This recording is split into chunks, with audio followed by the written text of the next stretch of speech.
Look out from the other side. It's us against the world tonight. And the fear for you and me.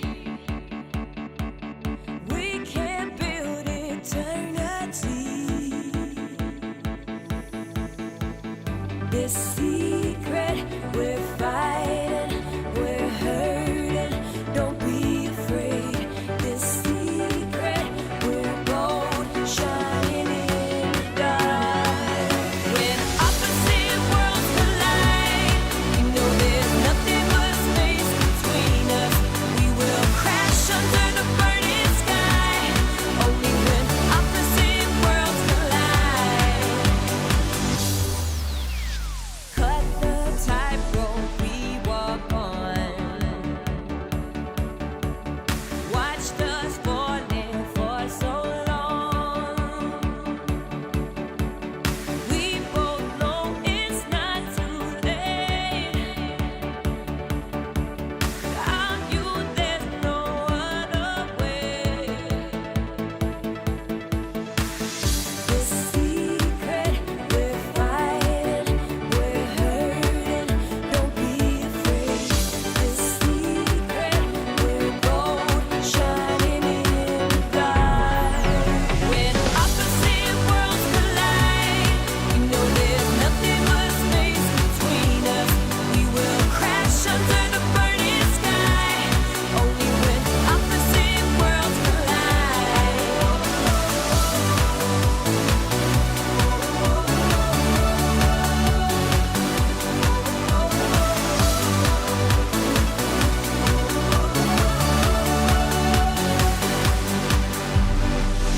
This secret we're fighting, we're hurting, don't be afraid.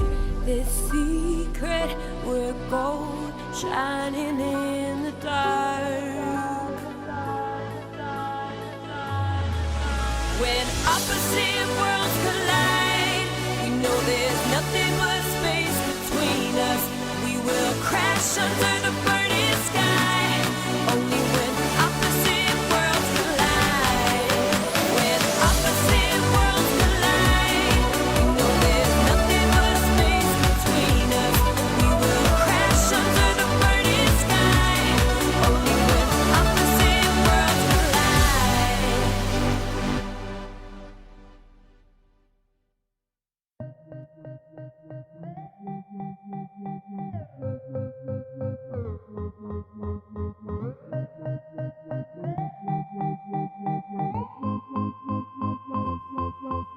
You give me a fever and make a believer out of me. I was just a dreamer, but dreams are now my reality. I'm feeling, I'm bleeding, I'm needing for all eternity. My soul is on fire, this burning desire's heavenly. Then you're moving closer, breath upon my shoulder. Boy, I wanna hold ya. Heart is beating double time. I can't wait to make you mine. I just wanna know ya. I tremble when you call my name. The feeling driving me insane. I just can't get you off my brain. You play me like a melody. The sweetest sound is symphony. It's slowly taking over me.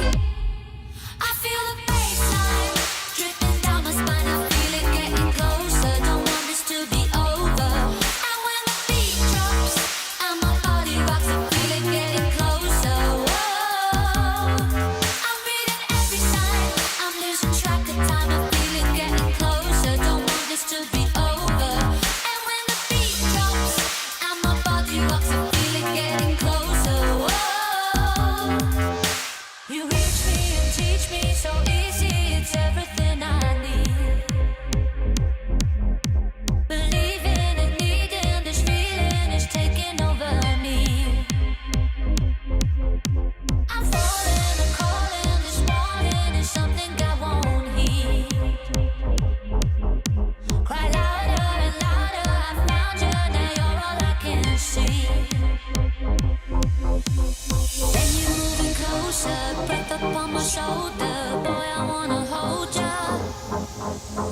Heart is beating double time. I can't wait to make you mine. I just wanna know ya. I tremble when you call my name. The feeling driving me insane. I just can't get you off my brain. You play me like a melody, the sweetest sounding symphony is slowly taking over me. I feel the bassline dripping down my spine. I feel it getting closer. Don't want this to be over. And when the beat drops and my body rocks, I feel it getting closer. Whoa. I'm reading every sign. I'm losing track of time. I feel it getting closer. Don't want this to be over. And when the beat drops and my body rocks, I feel it getting closer. Whoa.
Who said it? Who we gotta knock off? Cause you mixing with me is like keys in a sock drawer.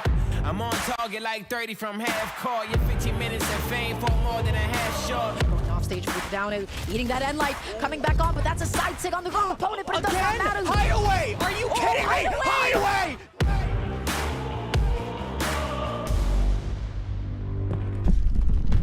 Flex what I got till I break the mold. Weight on my shoulders, don't ever fold. We can't break even, no, I bet it all on me. I'm at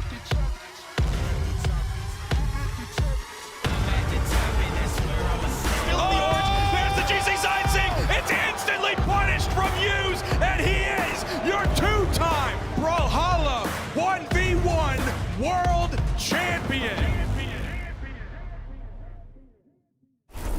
What is up, y'all, and welcome to the final weekend of Spring Championship. Unfortunate situation that we have to be here today, but I'm happy to be here casting some doubles action for the South American region, and chaos is already ensuing, as tends to be.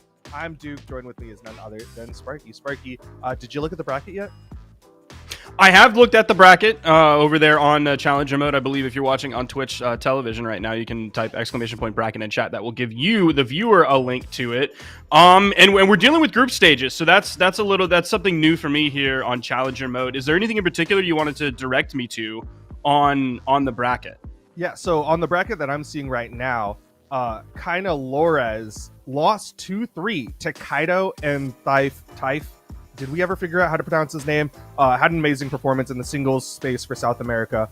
I guess the Cassidy, I mean, honestly, I thought Cassidy would have been a good twos pick. So this actually kind of makes sense. I'm just a little surprised considering they're coming in here as the 16th seed. How are you seeing that? That's not what I'm seeing at all. I'm still seeing Laura's and kind of in the upper round of groups. Production, am I wrong? Is he wrong? I see both of them on the upper side of groups here on the challenger mode bracket. On my challenger mode bracket that Toast had linked previously in upper round 16, kind of It's probably a new one then. to Kaido and Type. So I could be wrong. That's very possible and probable. I tend to be, honestly. I've said a lot of wrong things just last weekend. So who knows, honestly. I gotta find that link. Okay, there's the link. Yeah, okay. I got back through it through the original link, which I'm assuming is not the correct link that we're going through anymore for the bracket, because no, this is the link that he... Toast, just send me the link, man. No, just click the bracket button on the link that he sent. Where's the link, brother? Do I have to start listing out the channels? So, like, look, hey, wait. Someone in chat has the link. Let's see if this one works. Is this one correct? Also goes to the main page where you click bracket, and hey, you can see Kinda Loras did in fact lose to Kaido and Typh. At least that's what it's showing on my end. I could be wrong. Okay, that is what I'm seeing now. Yes, that is what I'm seeing now. All right, perfect. We're all on the same page now. Thank you, everybody at home, for being very, very patient. I have no idea what I was looking at, and then one of the previous links that the Toast sent was like a tournament that had slow motion and Toast in it, which was just probably a sample. I think that's a good. We're into this one now. It's cool. Everything's good. We can start now normally. We have Typh and Kai versus Manhattan Cafe and Renazera.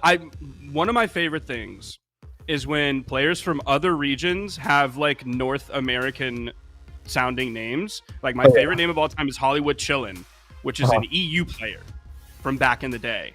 Like what does he know about Hollywood? Who knows? But Hollywood Chillin', one of my favorite names of all time. I love the name Manhattan Cafe as well. That's just like okay, all right, man. Yeah, that's a really good name. I've been partial to Cerny Banders from the Australian region, if I'm not mistaken, but definitely Manhattan Cafe is definitely a solid name. I'm sure Walt has a lot of feelings about that as my resident New Yorker that I like to talk about. But I'm looking at them. I'm looking at them on the stats tool. They haven't teamed up together as far as I can see. Currently, it's PR16 and PR23 teaming up together to go up against Typh and Kai. So this is going to be an interesting one for sure. Yeah, we got a lot of heavy hitters on the screen. Obviously, as you can see at home now, we have 3 Terroses and then, of course, a Queen Nai as well. So heavy Terros, at least in this game, definitely in this region as well. We know a lot of other players like to play Terros as well. And we've seen Queen Nai creep up a little bit more and more here in 2s. Some people are saying she's like really, really good. Some people extend that into 1v1s. My personal opinion is that I think she's like a decent 2s legend. She has heavy hitting signatures, of course. Like we know her stat line. And then like the movement speed that you kind of feel the penalty of a little bit more in 1v1s. You don't feel it quite as much in 2v2s. And obviously, in general, a lower movement speed can be mitigated just in general with like the way Dash works now. Yeah, for sure. I think just straight to your point, movement speed in a way becomes less valuable in 2s because you have someone who can kind of account for it. You don't have to go to your opponent. You can have someone bring your opponent to you. And obviously, you're taking there's less space that you need to take up. So, I mean, we've already seen in North America, Guichibu was doing pretty solid with the Queen Nai. But we'll see how well these South Americans can do, because like you said, lots of Terros on the field. We're starting things off on Demon Island, so not a terribly tiny map, but obviously those large distances seem to get a lot smaller whenever you have a lot of heavy hitters on the screen, just like they do if you have like a bullet train compared to just a regular car. Shinkansen, some might say. Oh, okay. Here comes Manhattan Cafe. Trying to get a 3-piece there. He had both red team members in it. I was hoping for that edge guard, but... It's just 3 hammers on the edge, man. You know something like that's going to happen. You saw the recovery come out. You saw him swap places, and it was only a matter of time. Okay, there's Kai stuck in between 2, and Manhattan Cafe and Renazera didn't really have like a team combo prepped up. Instead, they were just like both swinging, and it worked really well for them. Ooh, but they get caught by the side sig. This is looking like a very weird game so far. I don't want to call them bots or anything, but like the way that side signature came out was very just like he started it really far back. It was somewhat telegraphed, but because we're on Demon Island, the small sidewalls, like you creep up just a little bit and you're going to get caught by it. Type is swinging, throwing out a ton of damage here. Even hit the inlight on his own teammate. Manhattan Cafe gets the turnaround, hits the side air on the Kai. That's going to be Kai's second stock gone. The first person on final. Yeah, there's like, okay, good team combo there. Neutral light descend into the down sig. Not enough damage, but man, those things add up. Okay, recovery will finish off Manazera there. But kind of to your point, right? It's like it almost feels like a friendly twos match. Like there's very little regard for your teammate in a lot of these situations. Yeah. They're just swinging. Nice pickup in time. Was able to grab the weapon spawn and get over to grab the follow-up off of Renazera. Manhattan Cafe, it seemed like he wanted to extend the edge guard situation, but actually went over. There's the dash off stage, goes in with the D-Sig. Oh, I like that mix-up there from Kai. Got the side light and then opted to chase dodge past, expecting someone to counter punish him for that hit. And Manhattan Cafe, that's where that movement speed comes into play. Could not drift far enough to get back to the wall. I feel like we're just going to see the signatures come out from Kai and Typh, potentially the D-Light setup. That's what Typh has been looking for so far. There's the stomp, one direction from Kai onto Typh. Oh, he's not ready with the neutral air, and that side air from Typh is going to be on the wrong side of the stage and even bounces off the stage. Oh! Dude, this game is... What's going on in this game? This game's so weird. It is very unorthodox twos. I'm coming into this weekend, I was kind of thinking about how South America tends to be on the cutting edge of twos in some ways, considering, of course, they're our world champion twos region. But what is this game, man? He didn't come. It's just two hammer players just dashing, not throwing out a lot of attack shit. There's a sidelight neutral air, and he gets interrupted from the ground pound by like the initial swing of the down air, which swings like behind you first. Yeah, that was definitely odd, is the polite way to say that. Some interesting decision making. I mean, to a degree, I get it, right? It's like you're in your final 1v1. You don't really want to throw, so you're going to be a little bit more conservative on your attacks. Probably the biggest criticism I have of that was like Kai got really over eager on the edge guard and was really betting on that one hammer recovery. And then you saw him kind of just like sweat beads away. And then it's like, okay, bro, you could have just played it safer on the main stage. But that's where I'm like, okay, that was weird. One brawl. Yeah, I'm not sure if this is like first game jitters or what, but I feel like all of these players kind of looked like players who aren't as good as we know that they actually are. Definitely with like Kai and Type, but we've seen them before in the bracket. That's a great way to start things off on this game, and the neutral air. All right, so it feels like Kai is actually like playing at the level that we know that Kai can play at. Same thing with Type. Yeah, I mean, definitely coming into this, we expected a little bit more out of the red team, and there are the big swings, is what you expect from the double taros. And being able to follow up into those signatures, man, that adds up so quick. I was talking about in game one, and you're seeing it add up already here in game two. There's the side sig. All right, Manhattan Cafe is finding some nice signature punishes here. Also just some signature starters as well. He did like the sidelight D-light into the neutral signature after that. He's able to touch, and the ground pound that came out from Kai is just going to bounce him off the main stage, and he keeps the damage coming up. Really good decision there from Manhattan Cafe. Got both red team members with that recovery. Kai going to get taken out by that scoop, and blue team not completely out of this right now. Edge guard opportunity, but a little bit of wire crossing as the blue team hits themselves. Okay, they're going to extend this lead here. There's the in-light coming out from Type. A little bit of team damage on that one. Kai's just going to play this one safe. Not extend off stage. You just wait to try to punish the landing with the downlight. Ooh, goes for the combo there, but the axe stick up did not connect.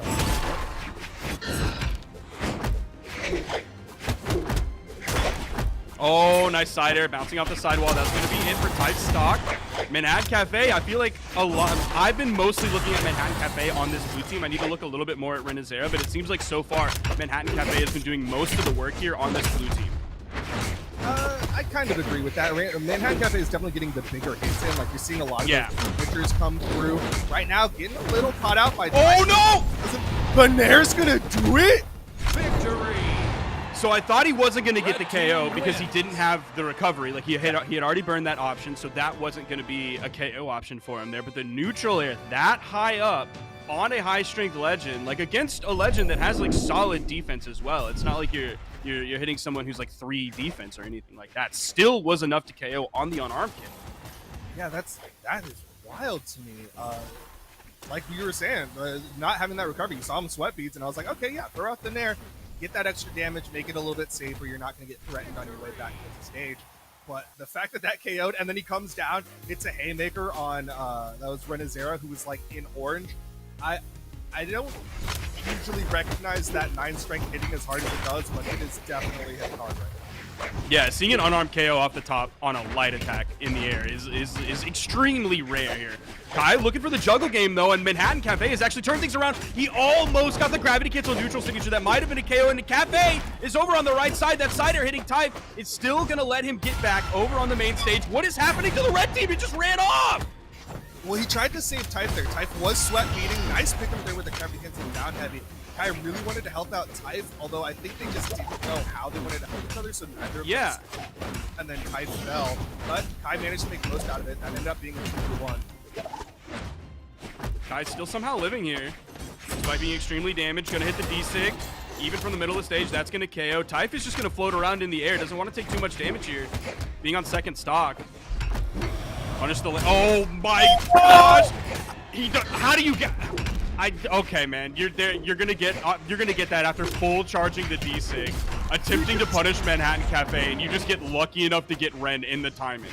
He held that down so long, and unfortunate for Renazera, was just so hyper focused, ended up moving into that down signature. Kind of a tragic moment, but the blue team now onto their final stocks here in game number 3.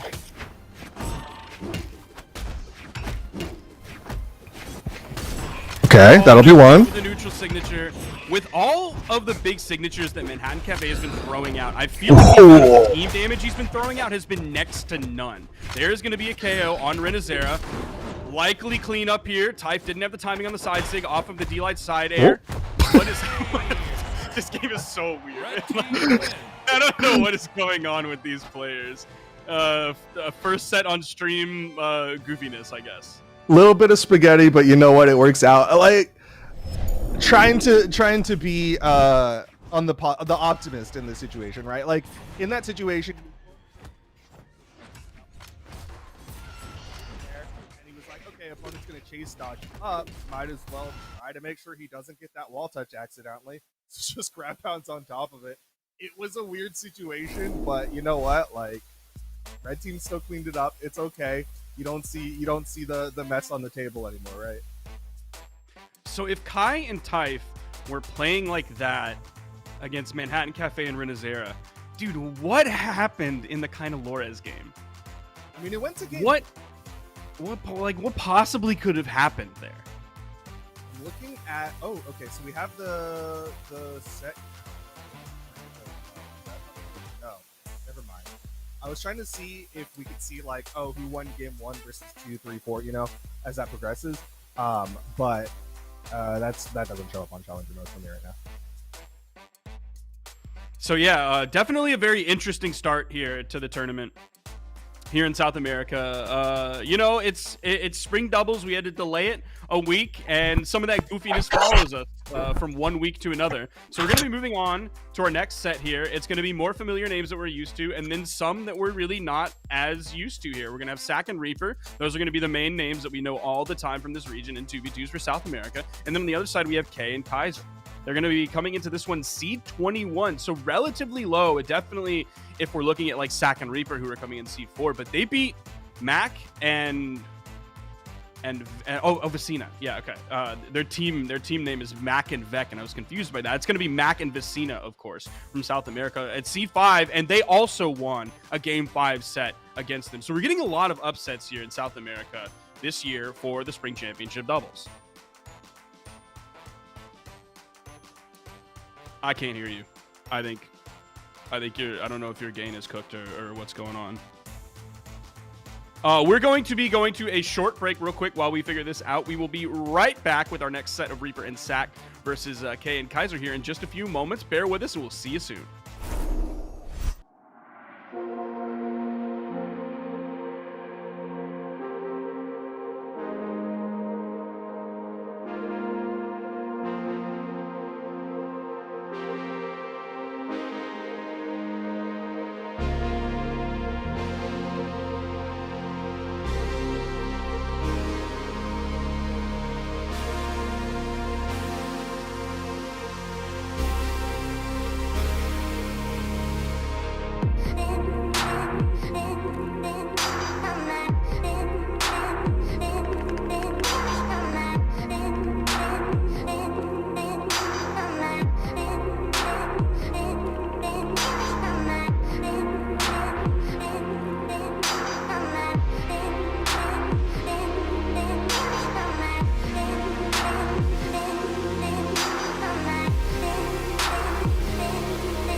Welcome back, y'all. Thank you for your patience. We're going to get into more South American doubles action. We figured y'all needed a little bit of a break after all of that Taros action before you get into more Taros action, because I guess that's what South America is all about. We got Kay and Kaiser on deck with the double Roman Reigns, and they're going up against Sack and Reaper, like Sparky said before the break. Yeah, we don't know too much about Kay whatsoever, even like in the stat tool. Because it seems like Kaiser hasn't played too much with Kay in the past. There's like a handful of other people that Kaiser has played with, but they are playing with like other teammates today. Like Kuriyami is one of the ones that Kaiser has played with in the past, but Kuriyami's playing with Alice and Ryan today, who just got taken out 3-0 by Wes and Vimtane Kilo. So again, this is like, I feel like we're explorers here, and this is like a fact-finding mission, and we're learning more and more about this region here as things are moving on, as we are on the top side of top 16 here for the Spring Championship doubles in South America. Yeah, and we already talked about a little bit of the kind of upsets that have kind of happened, right? We talked about Kaido and Typh, but also we talked about this team of K and Kaiser who ended up beating out Mac and Vicina to get into this position. So there is, there is a possibility of them beating out Sack and Reaper as well. To continue on, they would end up going into Kaido and Typh if they end up getting this W. No hate. I kind of hope it doesn't happen just because 4 Terroses is a lot, and that's, I'm a Teros main. I love Teros. Well, that's a lot. All right, let's be honest. Yeah, we'll see if this is going to keep the trend going of major upsets, or if we can kind of get a return to normalcy, because some of the other sets that have happened like off stream and like the round before this, all of those kind of proceeded normally, and then we got to the stream and the crazy things happened. So let's see if that's the case here. Sack and Reaper versus K and Kaiser. The double Teros is going to be scary, but like, it's Sack and Reaper. Like, we've seen them play extremely well. They played really well in the Winter Championship in 2v2 as well. So, like, they're C4 going into this event. I expect a lot from them here. Yeah, I mean, they're definitely a solid 2s team. They've got a really well-rounded 2s comp, right? This is kind of your classic double gauntlet style play. Right now, I'm curious how they're going to handle this high-strength Teros strat of just, like, swing for the fences and hope you catch one of the opponents. So far, it's looking solid, but there you see it. Kaiser going to come in, hit that side sig onto more than a handful of people. Another side sig and Sack is gone. That's a very early stock going the way of the blue team, just kind of doing regular Teros stuff. Are Sack and Reaper going to struggle to find their way in with these gauntlets or the boots? Like, does Reaper have to lean on the spear? Okay. Nice pickup there. Great follow-up. No interruption came out from Kaiser. See if they can turn this into something. Almost had it. The weapon toss just goes a little bit below Kaiser. Yeah, that hit stun would have been nice. I think Sack could have capitalized off of it. Goes for the wake up there. You saw those stars come out from Reaper, because I think Kaiser actually ended up hitting him when he went for that wake up recovery. Sidelight, there's the spot dodge, and it's Reaper who converts it to a KO for the team combo setup as well. Sack gonna get the side sig. Okay, return to normalcy. We have it here. Everything is back under control and where we would be expecting it here pretty quickly in game 1 after that like really scary early stock. Okay, just barely missing the axe sidelight off of the follow-up from Kaiser. Both members of the red team. Okay, Sack actually got back on stage very quickly. I don't think the blue team was really ready for that. That is one stock going away. That's Reaper's first stock gone. See if they can get Sack here. It's like a max range sidelight, but it picked up in a little bit of a goofy area, so I don't think Kaiser was really ready. Yeah, Sack was kind of in between both blue team members, but in a spot where neither one of them was really able to hit. Nice, Reaper went for that sidelight, wanted to follow up, but the weapon toss actually interrupted. But again, 2-piece opportunity here for Reaper. The end sig, not quite enough. Oh, everything's a side heavy. Actually gets him to the wall and the KO on Sack.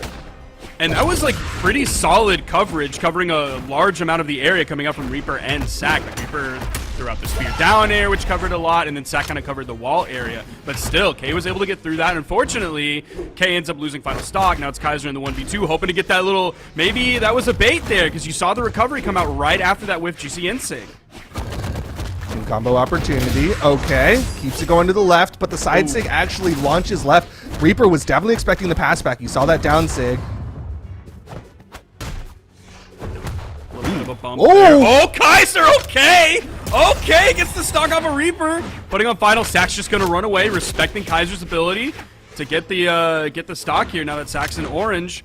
Weapon spawn is going to go to Reaper. They prioritize Reaper there because he's the more healthy one, so he can lead the charge.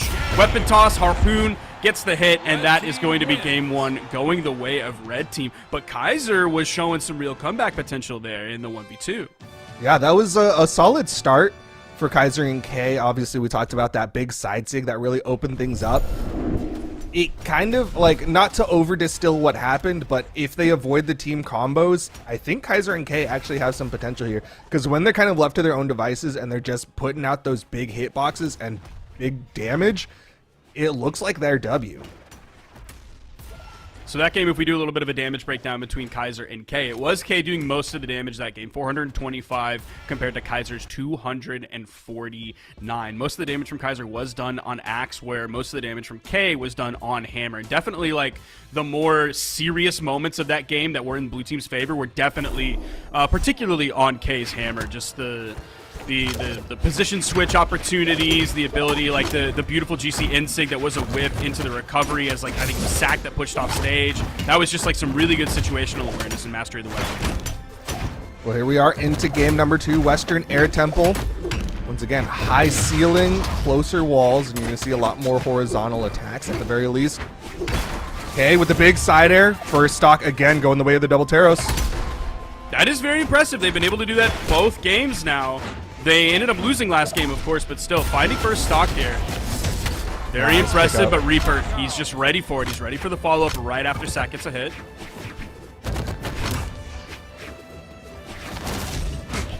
And Neutralite opened up. You saw Kai come in trying to Neutralite to keep that team combo going. Sack wasn't really in position to stop it, but it was just Kai who was off the mark. Here's the side Sig. Into the down Sig. Reaper picks up the end Sig for the KO on the left side. K not able to stop Sack from getting that throw off. Red team was really coordinated, and K did come in like as soon as K could to try and get the interruption. Unfortunately, the way the timing just lined up, Sack already got the hit, finished the force vector, sent over to Reaper, and he was able to follow up off of that. But it was still like good recognition from all players in that moment. Okay, a little split going for the vertical then again there on the side of Reaper, but Nice. it's K with the side Sig. We've seen a couple of those passes from the blue team that just were a little bit off the mark, so it's good that they were able to grab that one. Nice neutral signature. And the KO off the top. See if they can get on Kai. Kai's just going to completely disengage, go over to the soft platform, but Sack's going to cover high. Reaper's going to cover low. Ooh, okay, going unarmed there, just putting the threat onto Reaper, immediately comes back onto the stage, but Sack with a great downlight side air back to the teammate. Kaiser struggling a little bit to get back onto the stage, but will manage. What's the punish? It's just an air. Oh, got the stomp, but then K Yeah. interrupted the stomp from Kaiser. There's the down air. Again, you'd think they're going to split the red team up, but then Reaper is like right back down, right next to Sack. Okay, nice Okay, jumping there's a there's KO off there. the top. If they can get the stock off of Sack, they can force the 2v1. Definitely a big ask here. Blue team going for the edge guard. Ooh, K really wanted Where that is it? second stop Oh! recovery, but main I stage, was waiting Sack for was that fighting hammer Kaiser. recovery yeah. from K. All right. The down air. Oh, okay. That's one of them. Let's see. This is definitely doable for Reaper here. The recovery sends back down. K wasn't ready in time. How do you land against this double Taros onslaught? You don't. The Nairs do too much. It's going to be the blue team to put themselves on the board 1-1. And much healthier numbers here coming out from the blue team, kind of splitting the responsibilities right down the middle. 422 from K and 480 damage from Kaiser. So yeah, I'm really liking their gameplay here. It seems much more hammer focused from both members, whereas last game I believe it was just K who was really more focused on the hammer and Kaiser was more focused on the axe. So yeah, it's like the Taros hammer, man. It's just so scary. It's always scary. It seems like there are very few positions where you're facing off against a Taros hammer, and it's like favorable for you, it seems. Yeah, and like also to a point you made midway through that game was like they did a really good job of like just forcing the red team to try to scramble back to each other. Like the red team was not in position a lot of times to do the team combos that like ultimately won them game 1. And then the blue team was also picking up more. I mean, there's a follow-up right there that Kaiser was ready for off of K. So yeah, it's this blue team playing together better than they were before. They get the interruption in time there instead of the force vector hitting, and then the punish coming out after that. So this blue team is really recovering very well here. Yeah, they're really cleaning up. Reaper will get the recovery there, and this is the first time the blue team hasn't gotten the first stock of the game. Down Sig, not enough. Going to be from the right 50% of the stage, so a little bit tough to KO here, at least on this bigger map. Oh, Sack is going to miss the unarmed recovery. I don't know if it would have KO'd. Dude, K's just trying to get back, and Sack's trying to chase down, and here comes Reaper with the ground pound hitting Sack. Nice pickup there from the blue team. It was a stomp from Kaiser and a downlight jump pick up into the dare to take out Sack as well. Blue team now in the lead as it's Kaiser still on that first stock. Hammer versatility for this blue team is so scary. We've seen a number of times the stomp into the down air pickup from both members of the blue whenever they have the hammer in their hand. Ooh, okay. I like that from K. Just go in there, hit everybody with that side Sig. Now you've seen the red team try to collapse a little bit more, shove one person away, and then go for the combo. Edge guard, Hammer right side. recovery. Reaper's going to be able to get back. Okay, that was way too telegraphed. Reaper was ready for that one and then rotates over to the left side. D-Light into the side air. Kai is just going to completely hold left, go into the blast zone so that he can respawn as back as quickly as possible to then get back in the fight. Yeah, I think that was a little bit greedy on the side of K because they had the opportunity for the 2v1 onto Sack. You saw him even thinking about it, but then he was like, oh, I'll go for this ground pound, and ended up just not working out for the blue team.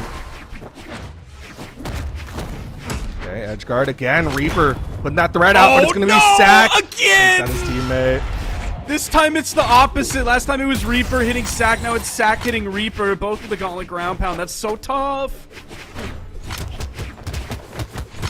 Okay, back onto the stage. Kaiser.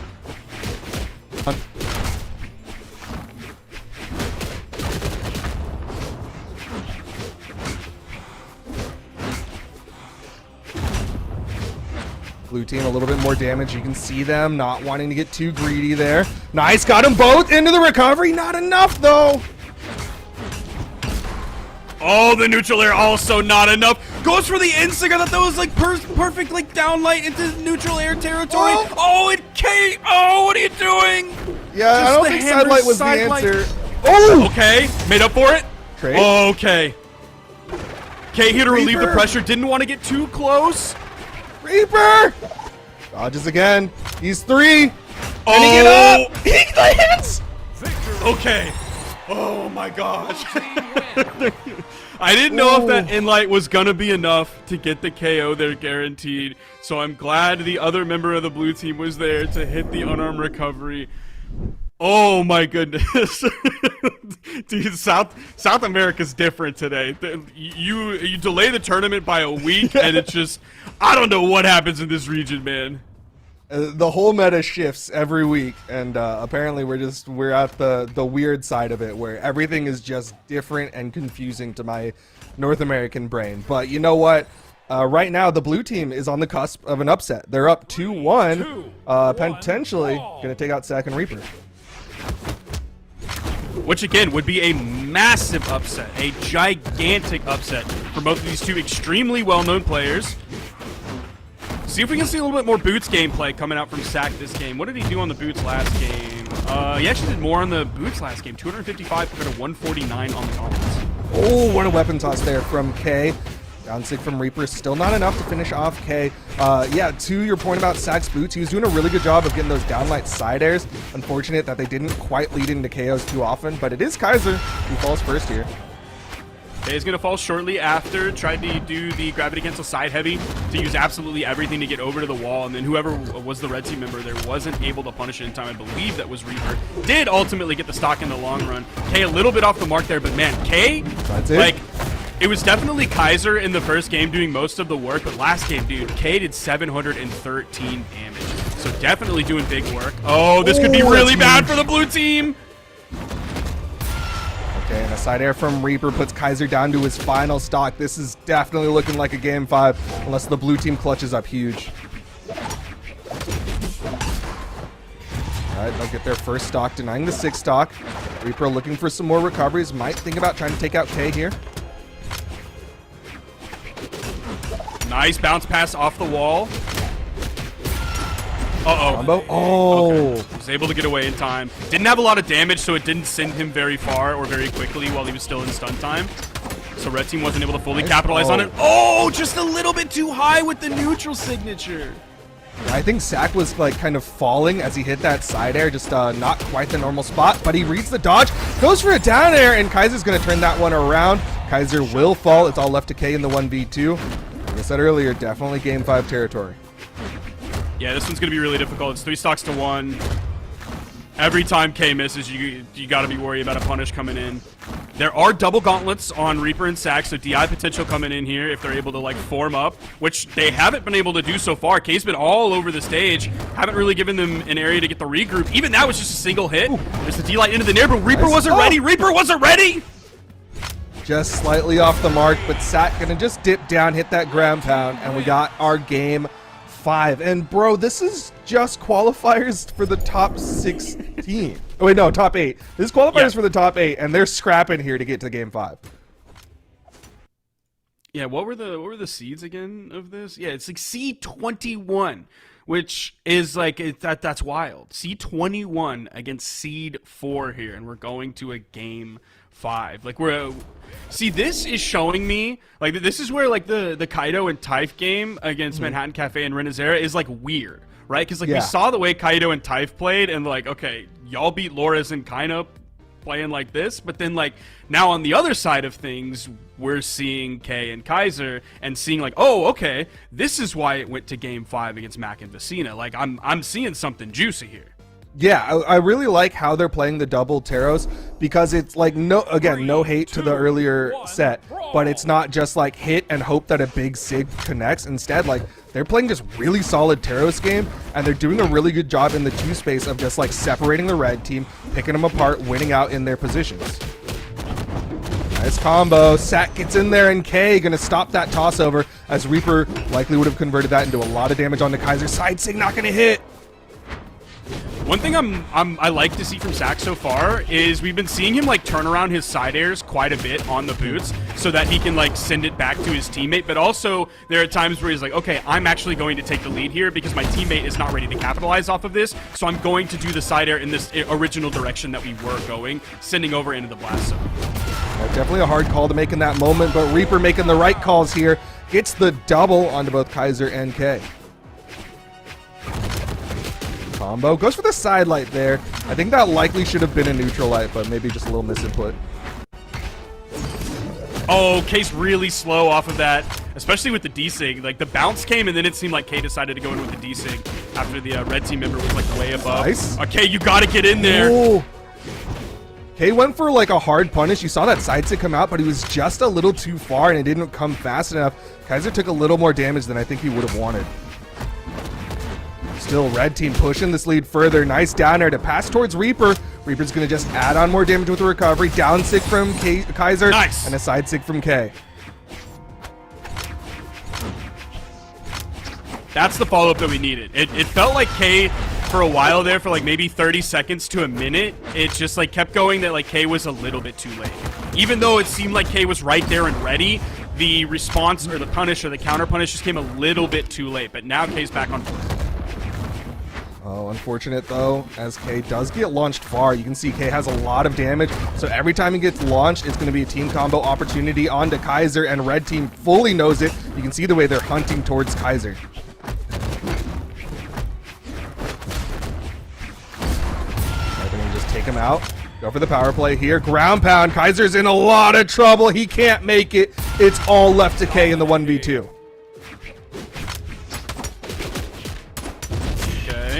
Ooh, oh, Reaper again missing the down light. Second try. There we go. Down Sig. Okay, oh! There we go.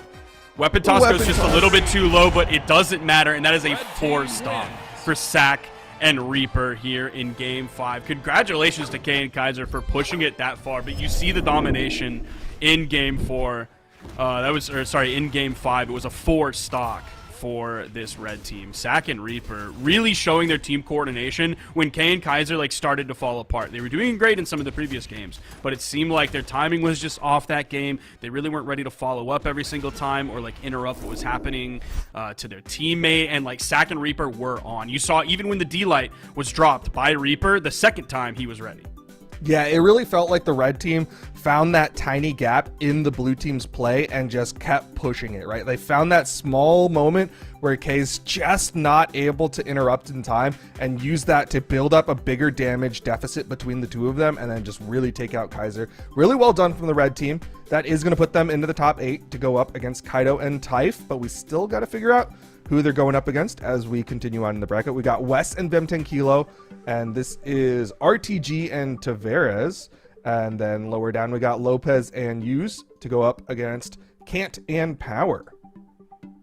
Yeah, so our grand finals for Winter Championship was Vim 10 Kilo and West versus Hughes and Lopez, and it was great. I was loving what I was seeing from Lopez, but ultimately, I believe it was in Game 5, no reset of grand finals. It was Vim 10 Kilo and West who came out victorious, and they were playing like some of these legends that we have right here, like Vim 10 Kilo, a classic Rayman. We also have West coming in a classic Wushang. I believe he was playing some Teska in the Winter Championship as well. But you can see like he has a level 73 Wushang, and then Rayman from Vim 10 Kilos in at level 80 as well. So a lot of time spent on both of these legends.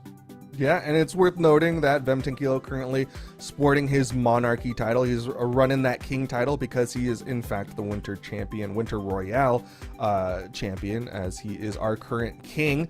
And he's not playing the Priya, which is what he won that Winter Royale with. He won Max Mode with that Priya. He won doubles with that Priya. But this is back to the classic, what he won Winter's doubles with. Yeah, just a very classic 2s pick. We've seen quite a bit of Wushang in 2s. We've seen quite a bit of Rayman in 2s. So, like, everything across the board here is just very normal. Again, the return to normalcy after some of the wild shenanigans that we saw earlier. Of course, on the other side, RTG coming in with an Olgrim pick. We've seen that throughout the entire doubles weekend that happened just a week ago. And then Tavares coming in with the Tesca that we see a lot of as well. I mean, we just saw some Tesca last week. Yeah, kind of the weirdest thing for me right now is Wes on this Wushang, just because, like, usually he'll go in with the Tesca, or if he's really struggling, he'll be like, yo, let's just run double X. He'll go in with that double Rayman. Team combo setup, and it's going to be the neutral Sig to take out Tavares. Okay, that was a burn dodge from RTG to get the gravity cancel signature, but he was able to make it back, didn't get punished for it whatsoever. Just kind of going back and forth. Okay, Tavares is going to get the first KO move. I like nice that. ground pound after the weapon toss from RTG. Definitely a map where it's going to be more effective here on Demon Island. All right, Vim 10 Kilo comes in, hits the Nair. RTG, only one still on that first stock. They try to go for the team combo onto Tavares. Falling side air. Dude, they might just take out Tavares real quick as the neutral Sig almost does it. Oh, you can see, like, Wes wants to take out Tavares, but he's still, like, looking over his shoulder just in case there's a good follow-up opportunity onto RTG, or if he just wants to let Vim handle it. All right, Gravity gets it downlight into the recovery. Immediate team combo. They just They pick it still back up, pick dude. it back up. Side Sig. That's a lot of damage onto RTG in that power play. And that was double gauntlets in there doing that the entire time.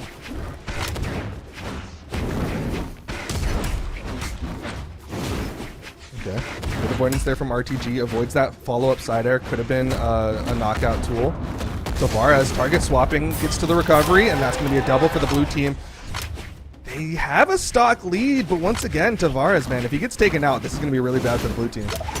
Yeah, and that's something where, like, I'll favor the red team in a way, not necessarily overall, but in a way. Their ability to coordinate with each other and add up damage, I put more highly on them until RTG and Tavares, like, shows me otherwise. I'm going to put that more in the red team's corner. They can get that 2v1 combo onto Tavares. They're chasing after him. Oh, the instinct just barely misses. There's the ground pound. There's RTG. Now they have the time to add up the damage. Tavares doing the best he can to avoid. He gets hit by the sideline there. RTG coming in with a recovery? He wanted to interrupt. You saw Wes hit that downlight. RTG was trying to save the teammate, but Wes actually dodged it and ended up setting up for the hit onto the teammate. Tavares still makes it back onto the stage, and Wes is pretty close in damage. It's going to be the side air from Vim 10 Kilo, but this is definitely not impossible for RTG. Man, I just, like, don't even know what you're looking for here as a Lance player. You might not get the chance regardless of Vim dropping the double down signature attempts. There's the in-light. Wes isn't able to do anything, but he does throw the weapon. Okay, just going for damage there with that downlight ground pound. I think he's hoping for those prayer hits, right? Just one good recovery, one good side air, but it's going to be Vem with the side air to take game number 1. Yeah, I don't even know if I'm RTG in that moment, what weapon I would prefer, whether I want Axe or whether I want Lance. Like, based on specifically the way that they were playing, I just feel like your potential to get, like, a straight side air, again, based exclusively on the context of the way that they were playing. They weren't, like, super aerial above him, searching for down airs like that, where you could, like, get a quick pop off of a Lance recovery and all of a sudden get the stock off of that. Like, I'm really probably looking at the just, like, falling Axe side air, the stray Axe side air, potentially like the bottom side of a recovery, or even just, like, go for the Axe down sig, try to hit both of them or at least just one of them in that moment. So yeah, that's a tough game to play as a Lance player at the end. So here we go into game number 2. No swaps, no changes. Back onto the stage. Both red team members already swinging with some big gauntlet damage. You can see RTG taking closer and closer to the red. Yeah, maybe he's going to be the focus of this game, at least the way that they're opening this one up. He's able to get in, does hit a side air, only on one member of the blue team. He's just completely sent away from his teammate. Do they get the full cleanup here? Yup. Yeah, that's it. Immediate team this is combo, scary. but Vem went for the downlight there as RTG got past him. Opportunity to turn things around a little bit here, but the blue team definitely behind. They might want to take out Vem, as Vem almost knocked off screen by his teammate's recovery. Here comes RTG with the lance. Covered low after the neutral. It's going to send it at that little bit elevated force vector.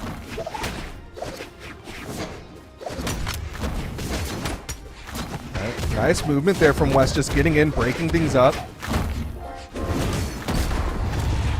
And I think that was actually a great interruption. I believe it came out from Vim. We saw the side light come out from RTG, and I think he was going to be able to...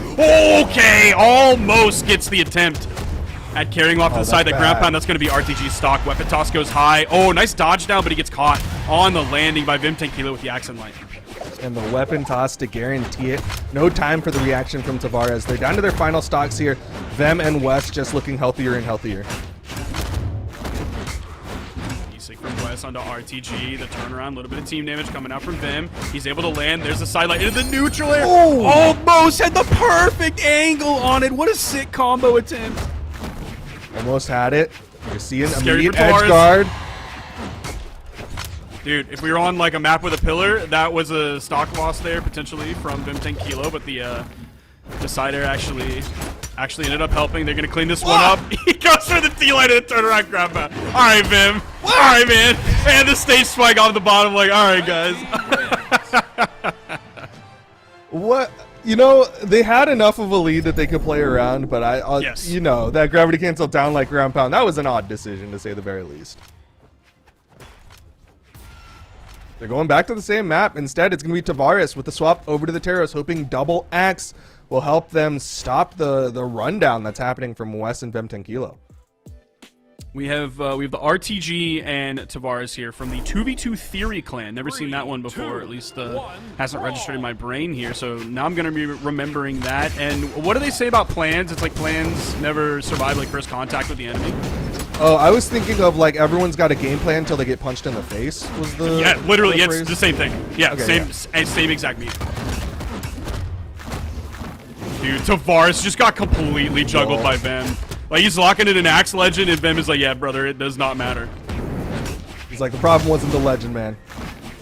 Go back to the books, got to study up. Because right now, Tavares is in trouble in the red. He's playing this corner, jumps up into the neutral light. You can see West trying to hit that neutral there, wanted to guarantee that KO. Tavares chased down, can't avoid Vem. And that's going to be Tavares' first stock gone. They did add up a lot of damage onto West. Nice. Okay, so that Tavares could come in, hit the Axe side air, interrupting, saving his teammate. RTG still on first stock here. So decent spread here so far. Vim starts taking some damage. Oh, dude, Tavares just running away from Vim 10 Kilo. I mean, he kind of has to. Vem has just been, he's just been beating him out in that 1v1. He's got to give respect to Vem 10 Kilo for that. RTG not able to be present there. You saw him falling. He went for the weapon toss just to try to put something out there, but it didn't hit. Oh, dude, it's just so scary. They're able to add up like 40 damage like it's nothing so quickly. Recovery KO off the top. That's Tavares on final stock. Vim has found 3 KOs and the neutral signature. Goodness. That KO'd so quickly, man. Red team, they're just controlling the entirety of this game. The way that they're just dragging this blue team around, like, I don't know how you get any opportunity to breathe. This will be that slight breathing opportunity, though, as they do clear out the red team. They're only down by 1 stock, but, man, they really got to stop the bleed. Nice little backup there from Tavares. Expecting Vim to come in. But yeah, like that right there. They're able to find those and pluck them out of nowhere so quickly compared to the blue team. The blue team's not bad at it. They're doing a pretty good job, but they're just not as good as Wes and Vim. Perfect neutral signature there, and another one right there. That is going to be the set. A 3-0 for Wes and Vim 10 Kilo, the winners of the Winter Championship in the South American region at the Winter Doubles, and they could potentially keep that string going here at Springs. Yeah, they're looking very scary. Obviously, I think the looks, I don't know how else to describe it, but it's not going to look the same when they run up into probably like someone that's a little bit closer in PR. Like, of course, the theoretical Hughes and Lopez that they're going to run into once they get into the top 8. I don't think it's going to look quite the same. But right now, just the ability to, like you said, pick up these 2v2 combos in all these different situations. It's not like they have one singular practice combo. There was so many different moments where they were just improvising and free-flowing and still managing to follow up off of each other, like that's a really scary aspect of their team.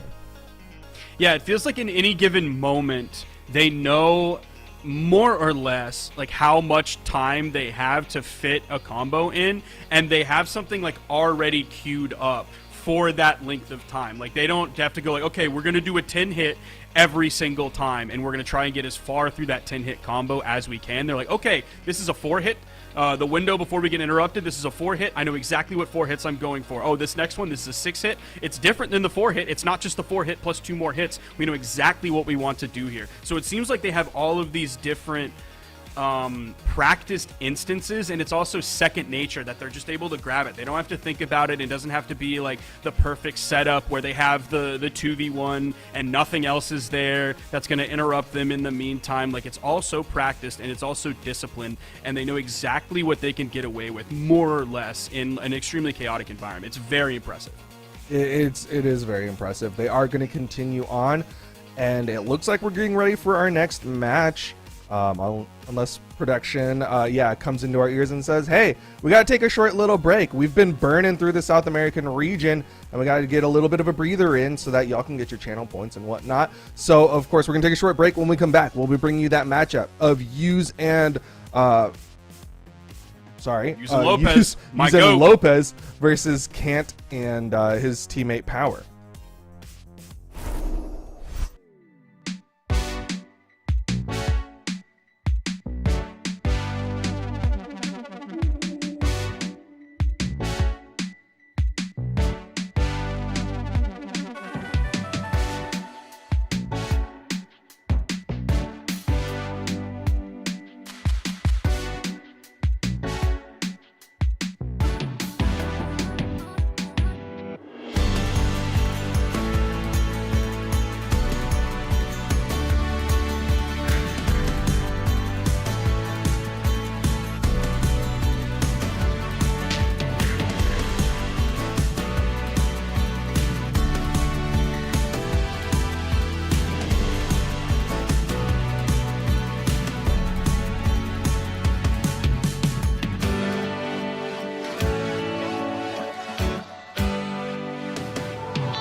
And welcome back here for the final set of me and Duke's block during the Spring Doubles Championship here for South America. We've had a very interesting bracket so far. We've seen some upsets, and we've also seen some things going all according to plan as we would have expected going into this one. So we'll see what this next set awaits for us here. We got Hughes and Lopez, second place from the Winter Championship, going up against... I love this team. The team name on Challenger mode is Kant Amigo, when it's actually just Kant and Power, and like we've known Power, we've known Power for like years and years and years. Power has been like a staple, especially in the 2v2 scene for South America for like a really, really long time. He's kind of taken a step back, like as like the Kaina and Loraz's and the Wes's and the Vems, and then like Sack during his rise when he was like playing alongside Loraz or alongside Kaina. Kind of took a step back a little bit, but like way back in the day, like Power was one of the most known players in South American doubles. Yeah, it is really funny to just be like, this is Canton friend, but also like sometimes we do kind of give that energy, right? When you're watching a twos match and somebody's just controlling the entirety of the board, it sometimes kind of looks like that. So maybe that's kind of what their game plan is like, just let Kant go wild, and Power is just going to be the friend there, like, you know, rooting for him. Yeah, I can't stress enough. Like his earnings so far in this game, coming up from Power, are like $56,000. So if, just like looking at esports earnings, which is like not the like most like proper and tight tool out there, but he's like a top 16 earning Brawlhalla player of all time. So like he's been a man in the scene who's been achieving great things, and I can't wait. Like I want him to be back. I'm excited to see if we're gonna get like a new age of Power here. Like he may not be as good as like a kind of Loras or a Wes and Vim, or maybe he will be. It's like let's see what he's got for us here in Spring Doubles alongside his teammate of Khan. Well, they'll have to get through Hughes and Lopez, which are running a relatively unorthodox team, but this might dude, be it's why already started. They already got it. No way. There's no way, dude. There's no way they're able to pick it up so quickly. Like, what did we just talk about with Wes and Vim, their ability to do it? And then Hughes and Lopez are going to show us here right away, just a handful of seconds into the game. Their coordination is so good. That was so sick. Utilizing the soft platforms to help out. Didn't have to burn as many resources, but Can't able to get one. Yo, trying to equalize things as Power. Can't get the final down there. Hughes able to get back up onto the stage. Yeah, Hughes just had to get the heck out of dodge there. He didn't really have like the turnaround opportunity, especially not when they're behind. So that was really worrisome for Hughes to get back. Like, yeah, so it just felt like blue team had more or less complete control there. There's a KO off the top. They're bringing themselves back into this after a very difficult start. Yeah, for such an insane start that the red team had, taking out both blue team members like 15 seconds into this one, blue team did a really good job of bringing this one back and really not taking too much damage in the process. Nice interruption there from Hughes. Nice interruption there from Kant. They're just kind of trading interruptions back and forth, like interrupting moves about 2/3 the way through. Ooh, hits the teammate there. Gonna be a little bit of trouble. You can see red team, we're trying to collapse onto Kant. Nice D-Sig halting like any further motion coming out from the blue team after they got the hit on the Lopez. Scoop up. Nair's not gonna do it. Oh, going for a target swap there. Neutral stick's not gonna hit.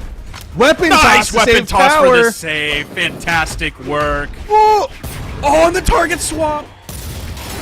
wait, who's gonna get the advantage? Jump into the recovery, not enough. Sir Roland just a little too tanky there. And he was holding right. That's going to like force the blue team member to push out further, closer to that blast zone, so that on the teammate like spawning back in for the red team can help and come in, potentially get the stock. There's a KO off the top. See if they can regroup here. As much as the stocks fly, things are still relatively even. Top of the map.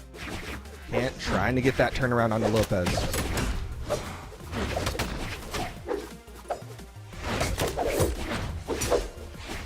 Oh my gosh, I thought that was going to be a dodge and the iframes were going to end like right as that ground pound came in. And look what they're able to do in the meantime. The side signature, of course, way too low.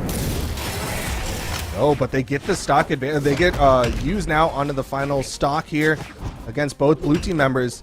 I got to remind y'all, man, what a hit. I got to remind y'all, red team started this off with a double at 15 seconds, and they're the ones to lose that? What? That's part of the power of Taros. That's part of the survivability of Kaya. That's also the players piloting those legends doing a fantastic job of not just like mental booming after they got. Thank God. Let's be very honest with each other. They got demolished on the first stock.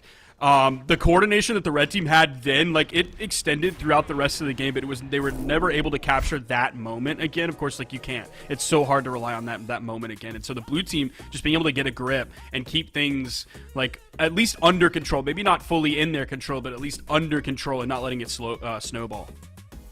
Yeah, it's just incredible mental fortitude coming out from the blue team to be able to, like you said, shake off what was a pretty explosive start in favor of the red team. And we're going right back into it. Same map, same picks. Can't really fault either team for wanting to come back to this because the blue team was the one who won, and the red team was like, hey, we had that really cool play here on this map.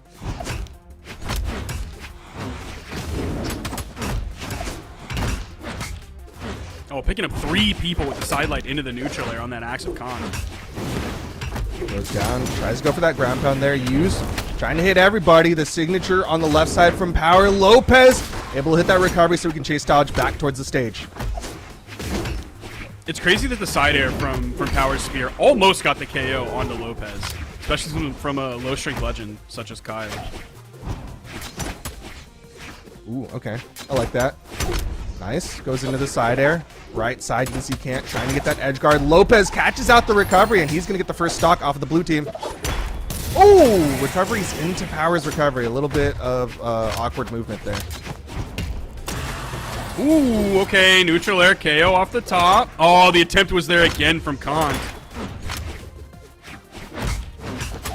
Sidelight air into the side air. Oh, tried to attempt the landing neutral air. Man, there have been so many interruptions just back and forth. I do really like the way that Kant played that, though. He hit the neutral signature and immediately was trying to get in position to stop the other red team member from getting in the way. Falling side air will finally take out Power's first stock, but this is the blue team with the lead. And Kant did a great job of fending off both members of the red. The neutral air completely split him up, and he was able to turn around, hit a down air or a recovery right after that. Okay, the slide in. There was no interruption. Lopez was in the middle of a neutral air onto Kant, so the D-Sig was able to hit.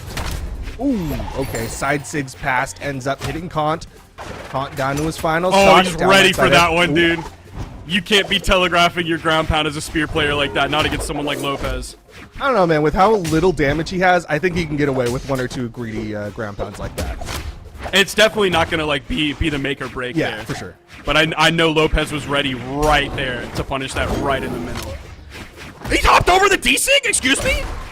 Yeah, some wildness coming out from this. As the blue team, they're starting to put out those heavy moves, but it's going to be Lopez downlight side air. Suddenly, red team in the lead as they've managed to hold on to these second stocks for forever. Ooh, there it goes. There it goes. Okay. There's the double KO. It started with the side sig and then a stomp side air. Kant swapping now over to the axe. Oh, they're keeping it going. No major KO potential there due to the damage and what they had in the in-air movement economy, but still a lot of damage they're able to add up. Falling recovery, you can see Kant very damaged. Oh, His yeah. recovery's just really launching him. He's forced to sit back and kind of just watch for a little bit. He is able to grab the weapon pretty quickly, but right after, Lopez is going to take him off the top. There's the down air.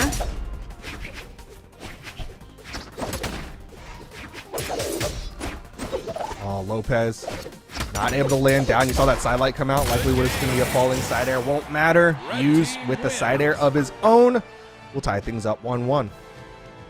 Man, Lopez just taking so much responsibility that game, putting a lot of the work on his back. 635 damage and 5 KOs there for this red team. Man, we didn't even get to talk about like their team comp because of how insane this set started. But like, I also got to point out, like, Nash and Roland is not your standard twos comp. We're seeing a lot more, well, okay, I say a lot more technically in the like, oh, well, if you have 1 and then you have 2, it's 100% increase. Yeah. Like we are seeing more Roland in 2 specifically in South America. Like in the Winter Championship, there were several teams running Roland. This, of course, being one of them. I love the Roland Nash combo. I've been feeling Nash for a while now, especially after the hammer buffs recently, and even when like hammer kind of got back to like people realizing like, oh yeah, the hammer D-light nerf, and then like they like rebuffed it or whatever. Like, okay, knowing where hammer fits in meta, and then just Nash also having spear, which is a great weapon. A lot of people play a lot of spear legends to great success, and I still love his stat line, and I love his signature kit, especially in 2v2s. Like thinking about how big those signatures are and how easy it can be to follow up off of that. Like, oh man, I love Nash pick. Yeah, I mean, he hits hard. We saw, I mean, the start of the set, that big side signature to take the first couple stocks here. But we're going here into game number 3, if I'm not mistaken. Yep, everything tied up 1-1. Okay, dude, Hughes has caught a lot of punishment here so far and not found too many hits early on in this game. Okay, Lopez splitting up the blue team, but Power was right behind him. Oh, With the man. neutral light, just a soft punish from Power. Oh, dude, I feel like Hughes has not gotten like a single hit until that side air. Does get the neutral air. Lopez going to try to come in unarmed. Taunt with some crazy movement there, expecting Hughes to come back in towards him. Ends up getting an air, and Hughes trades it out. Yeah, Power just retreated up to those soft platforms here on the Miami Dome. That gave Lopez plenty of time to grab the weapon. There's the 2-piece. Okay, it's a KO off the top. Lopez, he grabs one too. I didn't know if he was going to have enough. High enough up there when he picked up that recovery. Everything evened up, except for the fact that Lopez a little bit more hurt.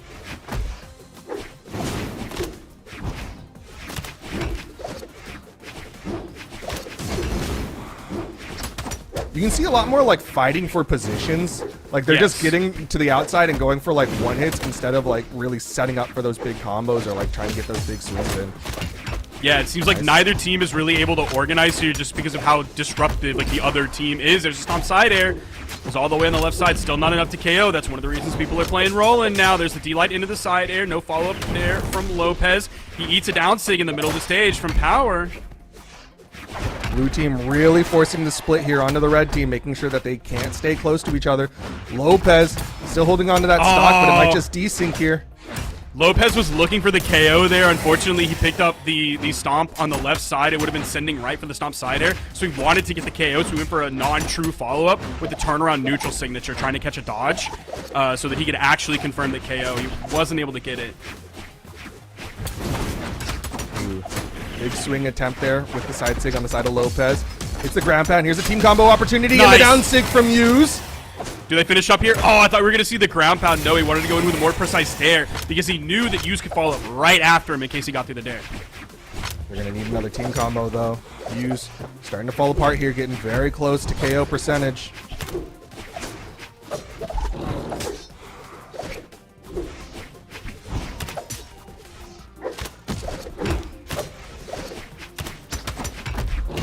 Ooh, again. Okay. Dude, Khan's been doing that as a mix-up. It's the counter punish. He hits the stomp, expects the opponent to come in, just side sigs him right in the face. He's like one Yomi level deeper than his opponent. See if Lopez can come out big here. He keeps like getting interrupted. The neutral are going to split up the blue team. He really wanted the Sky KO instead of going back down and fighting Power. Oh, neutral air off the top, and Kent is going to grab that KO. Blue team is going to take that. We have a really nice set between these two teams, man. I'm liking South America 2v2s right now. It's very fun. It's very unpredictable. This is what I said earlier, man. They in some ways are kind of on the leading edge of what 2v2s can be. They're really just pushing their own meta and defining it their own way, and it's pretty sick. It turns out a lot of it is just like pick heavy weapons. Why? A lot of them pushing the 2v2 meta is picking a lot of heavy weapons. Heavy defense, Mr. Sir Roland's on the board and Kaya's on the board, okay? Okay, they're not pushing meta forward by picking Kaya. They're saying actually firmly they were the first ones to really meta. get into the Kaya camp, all right? Yeah, maybe. It was like Laura's and Fakey around the same time, but I say Laura's a little bit more because he was and Akno, our boy. Guess. All right, here we go. Game number 4. Hughes and Lopez are sticking to their characters right now. I don't think they went back to Miami Dome. I think they switched up the maps at the very least. Yeah, it's going to be Western Air Temple. 3, 2, 1, brawl. One thing, I'm looking at the stats from the last game, is there's like a very, very low amount of team damage. Like, Power put out 45, which, like, it definitely isn't a lot, but then Comp put out 17, Lopez put out 0. I can't say that I ever had a 2v2 team game where I didn't hit my opponent at least one time, and Yus put out 5. So, like, despite having heavy weapons, larger hitboxes, like big signatures, like they're still not hitting their teammates, which is crazy. Yeah, it's definitely impressive. There you're seeing Kant falling side air, trying to take out Lopez quick. Right now, it is the blue team with that set advantage. Recovery at the top, not going to do a lot. Lopez gets caught by the down sig from Power. Dude, I love when, like, the ice crystals grab one and then the other one falls into the second hit. That's always cinema. Oh, okay, downlight down heavy there on the side of Yus. Not going to quite take out Power. Kant with the mix-up. Stomp, chase dodge forward, turnaround, end sig.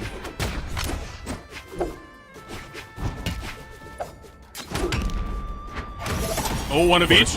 Is Power going to be able to get back? There's the weapon toss down. Kant trying to buy as much time as he can. I love his weapon toss up because that's going to, like, prevent the enemy teammate from coming in. Like, it's a little bit of zone denial there. And then also by throwing it up and it was, like, hovering there like a helicopter, he can then pick it back up and potentially, like, not disarm himself afterwards. Honestly, I feel like a decent part of why he did that was because he just wanted unarmed recovery instead of something that could have Okay, also, KO'd yeah, more. you're probably right also. Either way, Kant only one still on his first stock, and as I say it, Lopez hits that stomp for the side air. Team combo opportunity. Power manages to avoid that second down air from Lopez. Ooh, Lopez not able to find the falling side air on the Kant that he wanted. Lopez sent over to the edge. Dodges through the ground pound coming in from Power. It's a teammate. Off stage, you can see Yus disengage after hitting that down air. Yeah, he's worried about potential KO opportunity there against him. He might have to worry about it sooner than he thought. He's without a weapon here. Does get a nice follow-up there. But then there's the instant KO after that, and then Lopez gets the KO after that. So a nice little one-for-one trade there. Still going to favor the blue team just a little bit because of Kant's survivability. Yeah, red team needs to take him out quick. Oh, this is scary! Oh my god! No way, man! Dude, Hammer players are different these days. Oh my goodness. The extension of that, like Power, oh my, it was so beautiful. We're gonna have to slow that one down for sure. Yeah, that was an open air vertical KO coming out from the blue team, just passing back and forth. Yus left alone here. Final stock in the red. This is looking like a Power Kant top 8 spot. And on winner's side too, against Yus and Lopez. Oh, he almost got it. And they're going to clean it up right there. It was 3 stocks on the board for the blue team. Comp putting out 629 damage. Please, like, show me the replay. I'm fiending for the replay. It was so solid, man. Like, that's what you want when you've got a bow player and a hammer player. Like, you have so much vertical potential, but it's often so hard to set up into. But they managed, man. Let's see if it was also just like a lot of hits. It wasn't just like a little 3P. What happened, man? Replay guy didn't. Replay guy was too busy pogging to hit the save that button. That's fair, dude. Yeah. 629 damage from Kant, but he only picked up 2 KOs, right? So where did those other KOs come from? It came from Power. Picking up 4 KOs that game. He only did 351 damage, but he picked up 4 KOs. So again, like, splitting the responsibilities, making sure, like, oh, somebody cooks the dinner and then the other person, like, does the dishes. So all of the responsibility doesn't fall on one person. Really well done. Incredible plays. That is going to be Kant y Amigo going on to go up against Wes and Vem in the top 8 side of things. So that's going to fill out our top 8 winner side. We've got Kaido and Typh, Sack and Reaper, Wes and Vem, and Kant y Amigo, aka Power.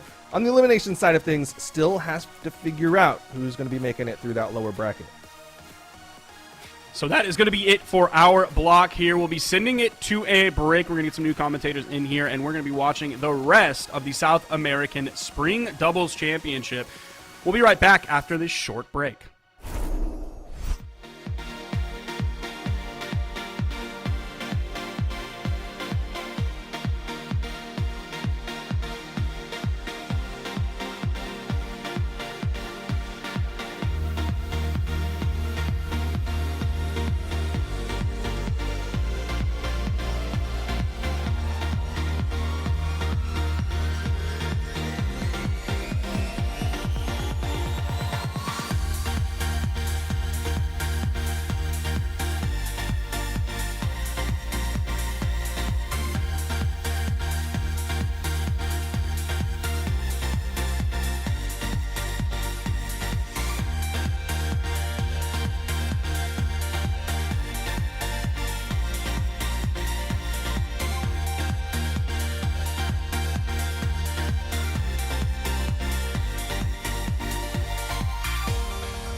Welcome back, everybody, to Spring Championship Doubles. We're here in South America. I know it's not the day you expected to be on, but we're here nonetheless. I'm PJ the Puff, joined by Dara. Dara, how you feeling today for this bracket?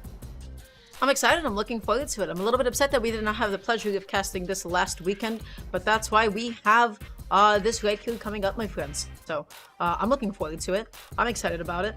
South America is always one of the most exciting regions to always be watching for doubles. Always one of the most exciting regions for twos. And I think they'll be continuing that today. We're going to be jumping into the winners semi side of things. So what are some of the things that we've seen from South America so far today, PJ?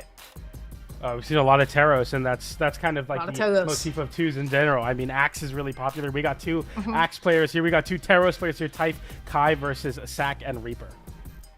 Ooh, so two Teros. Yeah, Teros, of course, always going to be one of your strongest two legends. Why? Well, he has incredible force. He has incredible strength. He's going to obliterate those stocks. They're going to be going to Demon Island, so I feel like... okay. All right.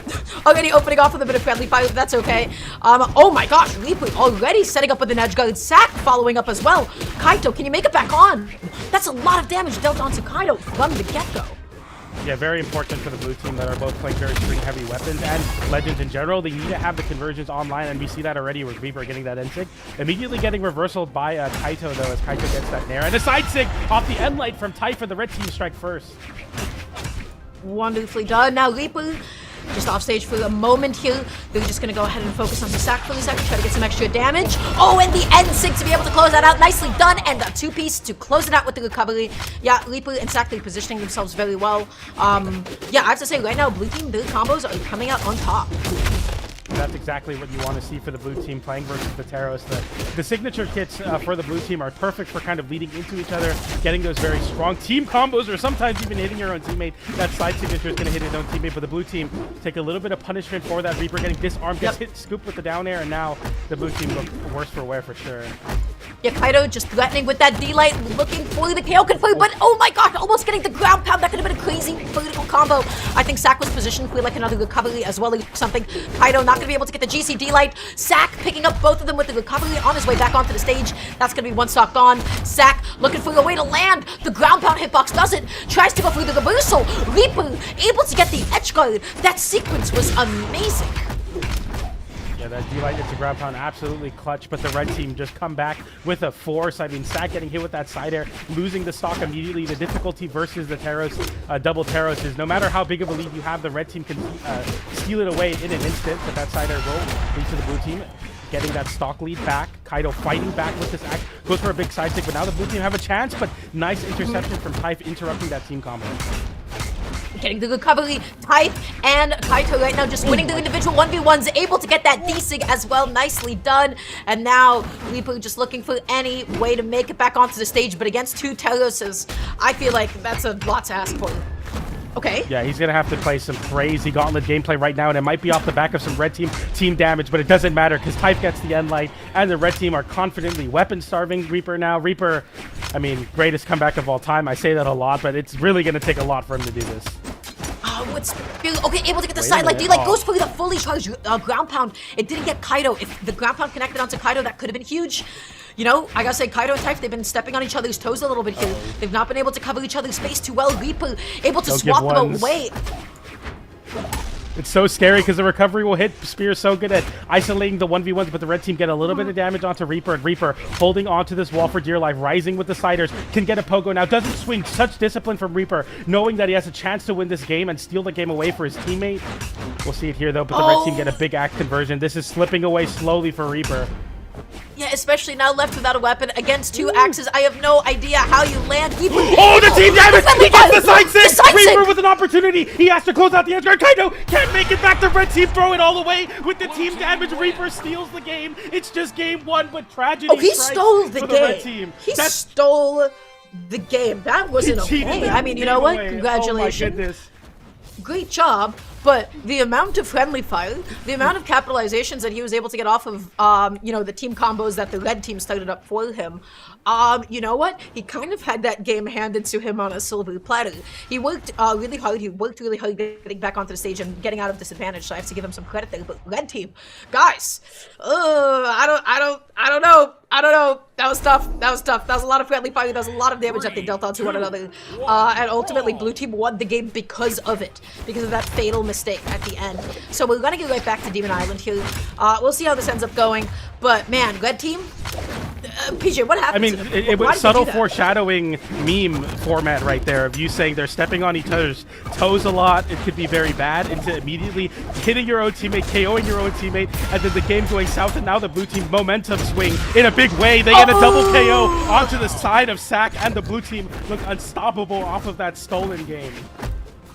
Oh, they're just looking to get the next setup going. Gleefully not going to be able to get the sidelight. Misses that one again. Kaido just landing and successfully swatting him away. The edge guard potential is huge. Gleefully going out there. Sack tries to extend and make this edge guard happen, sacrificing his own stock to be able to make that happen. Blue team was up, so they're in a position to still throw away some of those. Conversion off that end light into the double side signature. Kaido gets hit a lot, but Typh gets a juggle onto Sack, but Sack flips it into recovery off the top. Sack on the battle boots is absolutely robbing Socks right now. What an incredible the weapon toss was amazing. Leepu interrupting Kaido, Sack landing with the side and now just trying to threaten Typh, get him off of his teammate. The side sig, into the finisher as well. Kaido's second stock eliminated. I feel like I never see Tyros' stocks evaporate so quickly. This never happens. This is what Taro says to other people, but the blue team make it look so easy. They just, every single hit converts into something so big. That weapon toss, so important. Reaper saving his own teammate and getting a chase dodge in the process. Both the blue team members make it back to the wall at the same time, and Sack fights back with that side light to center stage. Sack getting a 1v1 onto Typh. Kaido trying to intercept with an end light, and the recovery goes the wrong way. Sack continuing to hold on to this stock into the deep red versus Taros is so crazy. Sack with the weapon toss, side light, tries to go through the recovery, not gonna be able to find it, side light, and then into the side sig. I don't know what that was. Looking for something crazy, maybe trying to target switch. Blue team, both of them knocked down to the last stock apiece, but they have a huge damage lead. Oh, Sack, really nice follow-up off of his teammate. Gauntlets online now. Sack picking up off that cider. Every stray hit seems to just be another way for the blue team to get a team combo. The recovery is all it takes to find the KO there, and now the blue team, it looks like Reaper show right now, because Sack doesn't even need to do anything as Kaido barely makes it back. A singular hit. We saw the game kind of tragically lost for the red team in the last game, so you can't count Kaido out yet, but the blue team looked really solid. He's looking for the recovery. He wants the spike. He's threatening. The blue team, they're not even going to try to challenge the hammer off stage. They're doing it safe with the weapon tosses. He gets both of them with the sail. The side stick connects. It is going to be able to be enough, but that was almost so scary for the blue team. Nicely done. They're able to go ahead and close out that game. And given the way that the entire set started, man, none of this feels like it should be going to the blue team. They've picked up so much momentum ever since, oh, man, I don't even want to think about how Game 1 ended. Game 2, though, blue team, they looked so clean. Their team combos, their follow-ups, their edge guards, their reversal potential as well. They're so quick on their feet. This is some of the best doubles play I've seen in quite some time, I have to say. Yeah, it's almost a throwback to the previous meta, having double gauntlets and a Tesca as well. Everyone's kind of saying it's Kaya, Kaya Ogrim, Kaya Taros time, but team making the double gauntlets work, showing that these very quick and string-heavy weapons can work in twos, especially when you're so on top of the signature, kind of chaining the signatures together. We see the red team doing their own take on this meta, though. That side sig swings and finds the overshoot correctly. What a great weapon toss, so important. Amazingly done. Sack not going to be able to get the ground pound, but it does not matter because Reaper took out both of them. Look at the lead that the blue team has developed for themselves. They get an end light, okay? Oh, the side sig going to be catching both of them.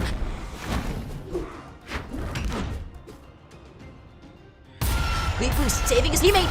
GCD light so nicely done. Oh, Sack, not again, bro. Oh, okay, he gets flipped. That's a big opportunity there when you go for that very deep chase dodge up nair to try to get a stock off the top. The hammer is perfectly positioned to find a KO just like in that spot, and the red team even up the stock count. Oh, that was so cool. They tried to go through down to the end light that almost connected.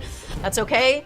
Reaper, he's trying to get this juggle. He gets a side light set up. He backs off. He goes through the neutral lead on the dodge. He was a little bit too late. Kaido slowing down the game here a little bit, not able to get the D-Light. Kaido off stage now. Is Reaper going to be able to get the edge guard? He doesn't get the side. He goes through the end sig and ends up whiffing as well. The side sig hitting his own teammate.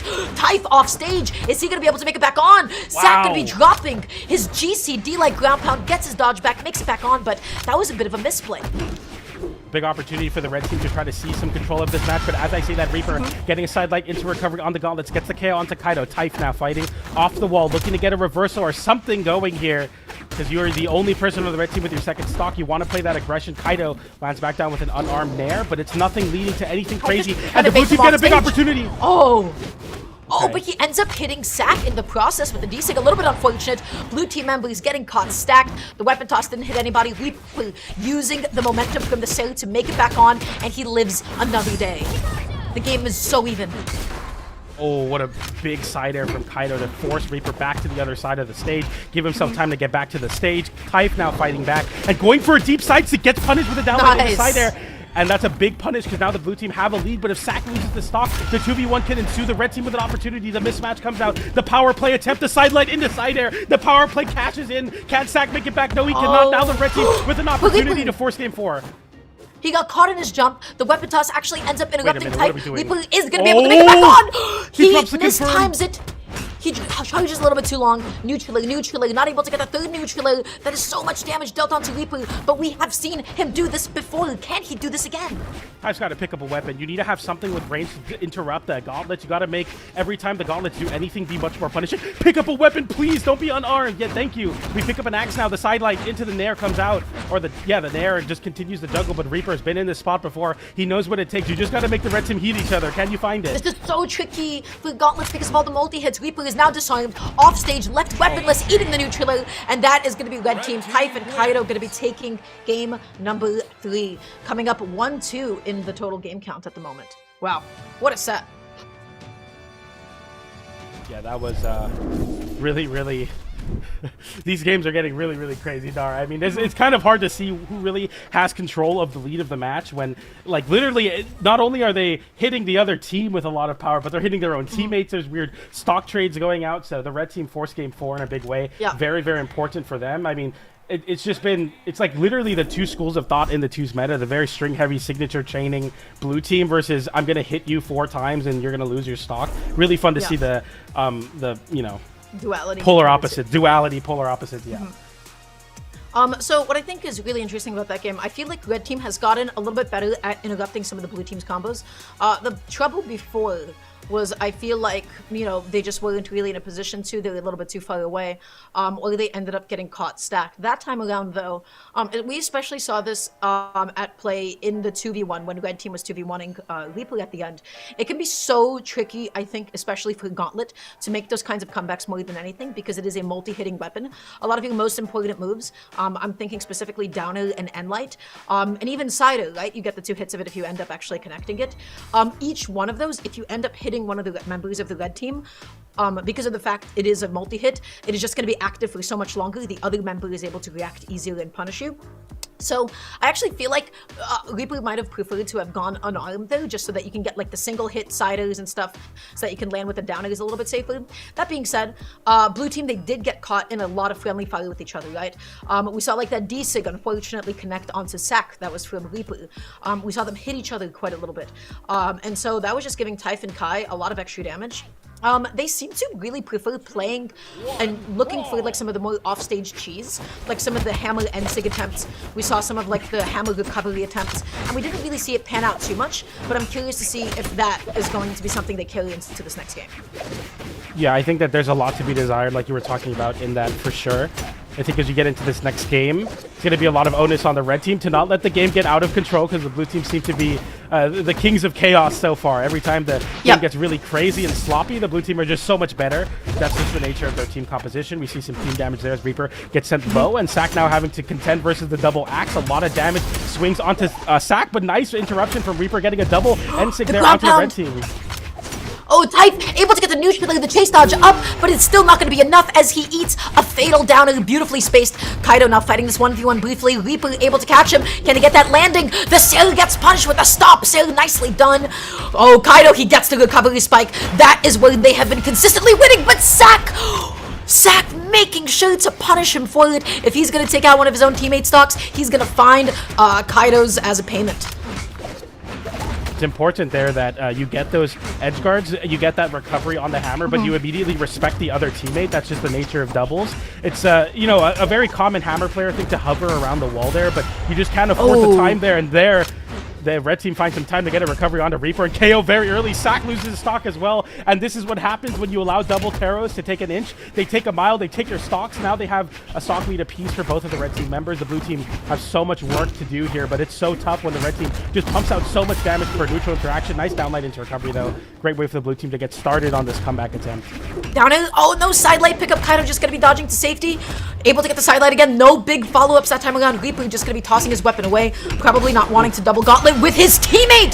The game is over. The game is done in a flash.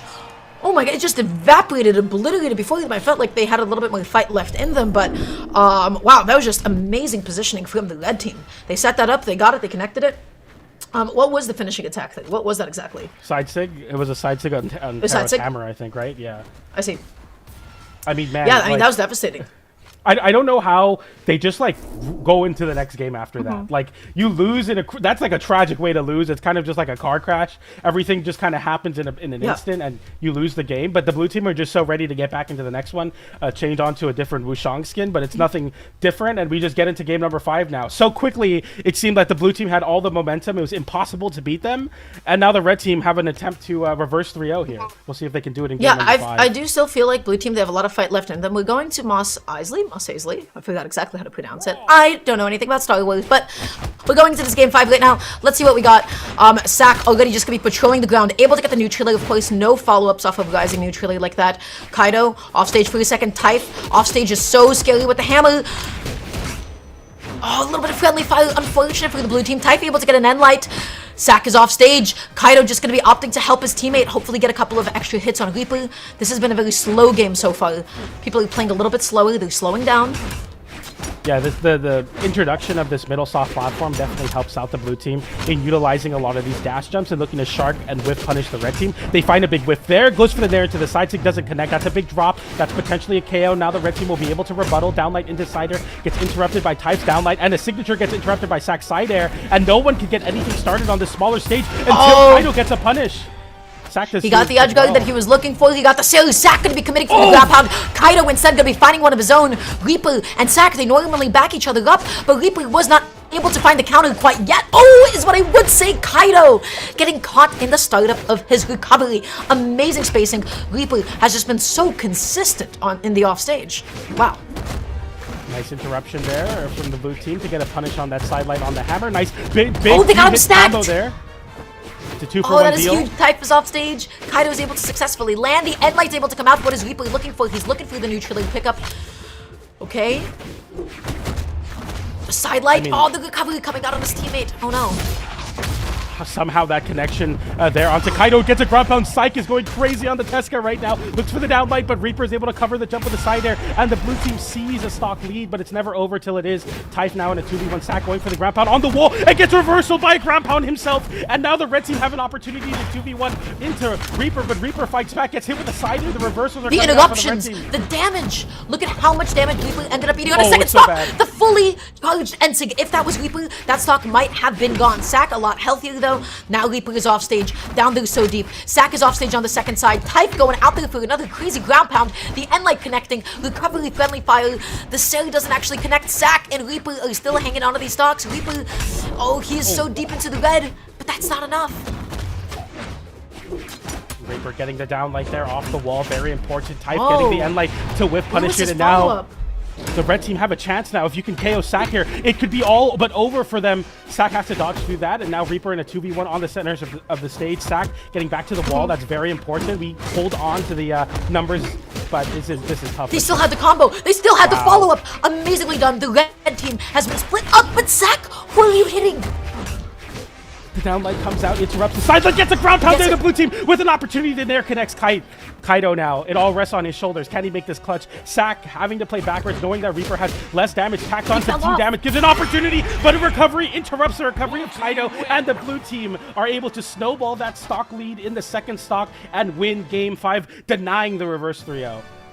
PJ, that slide off end light, was bait. That is one of the best things that you can do against Axe, because every single Axe player, when they're coming back onto the stage, they're always looking for, how can I react to the startup of something that you're doing so that I can punish you with neutral, maybe chase dodge up, and just use that as the opening to get back onto the stage. Even if I get the back hit of the neutral, maybe I get another follow-up afterwards. By sliding off like that, I believe it was fully intentional with the Gauntlet end light. He baited it, he made him whiff it, and then his teammate was right there behind him to be able to go ahead and punish that successfully. So mixing up whether or not you're like covering on the stage with the end light or you're sliding off with it, and making your opponent whiff, in that situation, I think it was critical. He tried to make it back on. I like the attempt. He was playing as slowly as possible.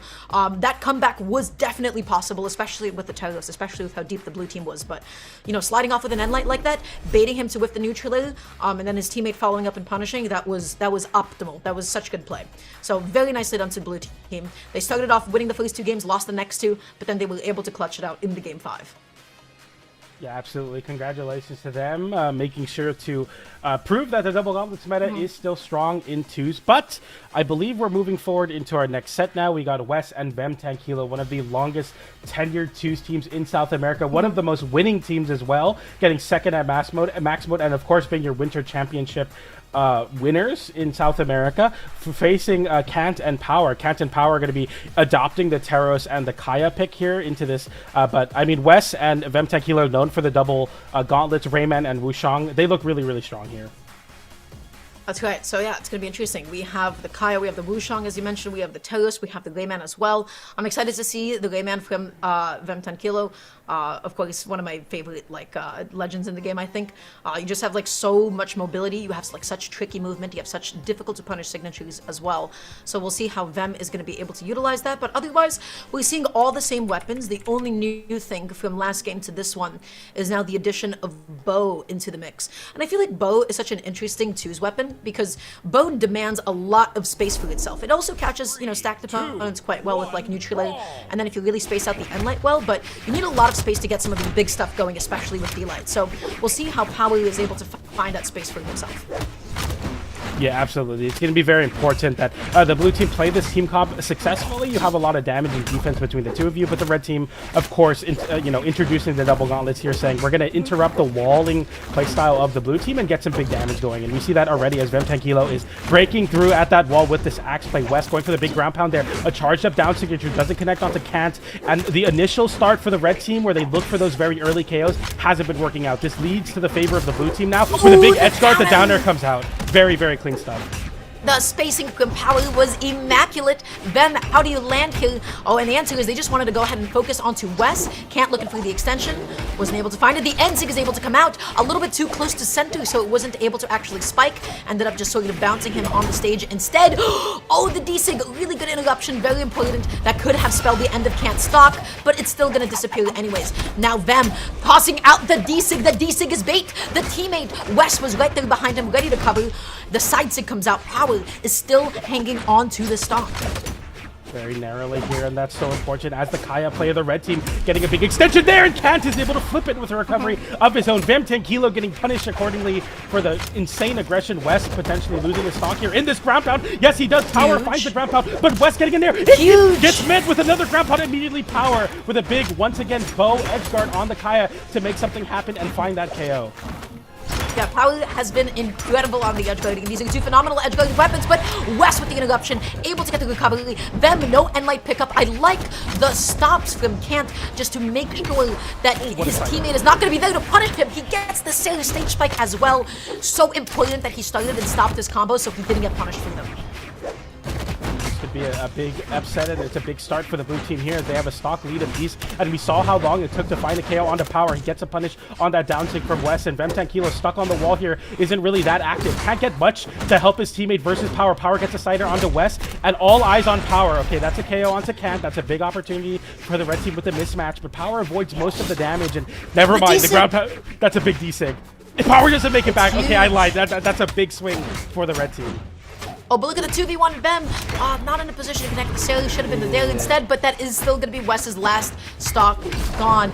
D-Light, Sailor, probably not going to be able to get the side sig, but it does not matter because that is going to be enough to close out game number 1 pretty confidently in the favor of Power and Cant. And the first thing I'm already noticing, the first thing that you guys are noticing, is Power's edge guarding has been phenomenal. That's what every boat player looks at and goes, man, I wish I could do that. I wish I could go ahead and read somebody's jump, be in the best position, and connect that down. I wish I could go ahead and get ground pounds like that. Power's edge guarding is already looking phenomenal.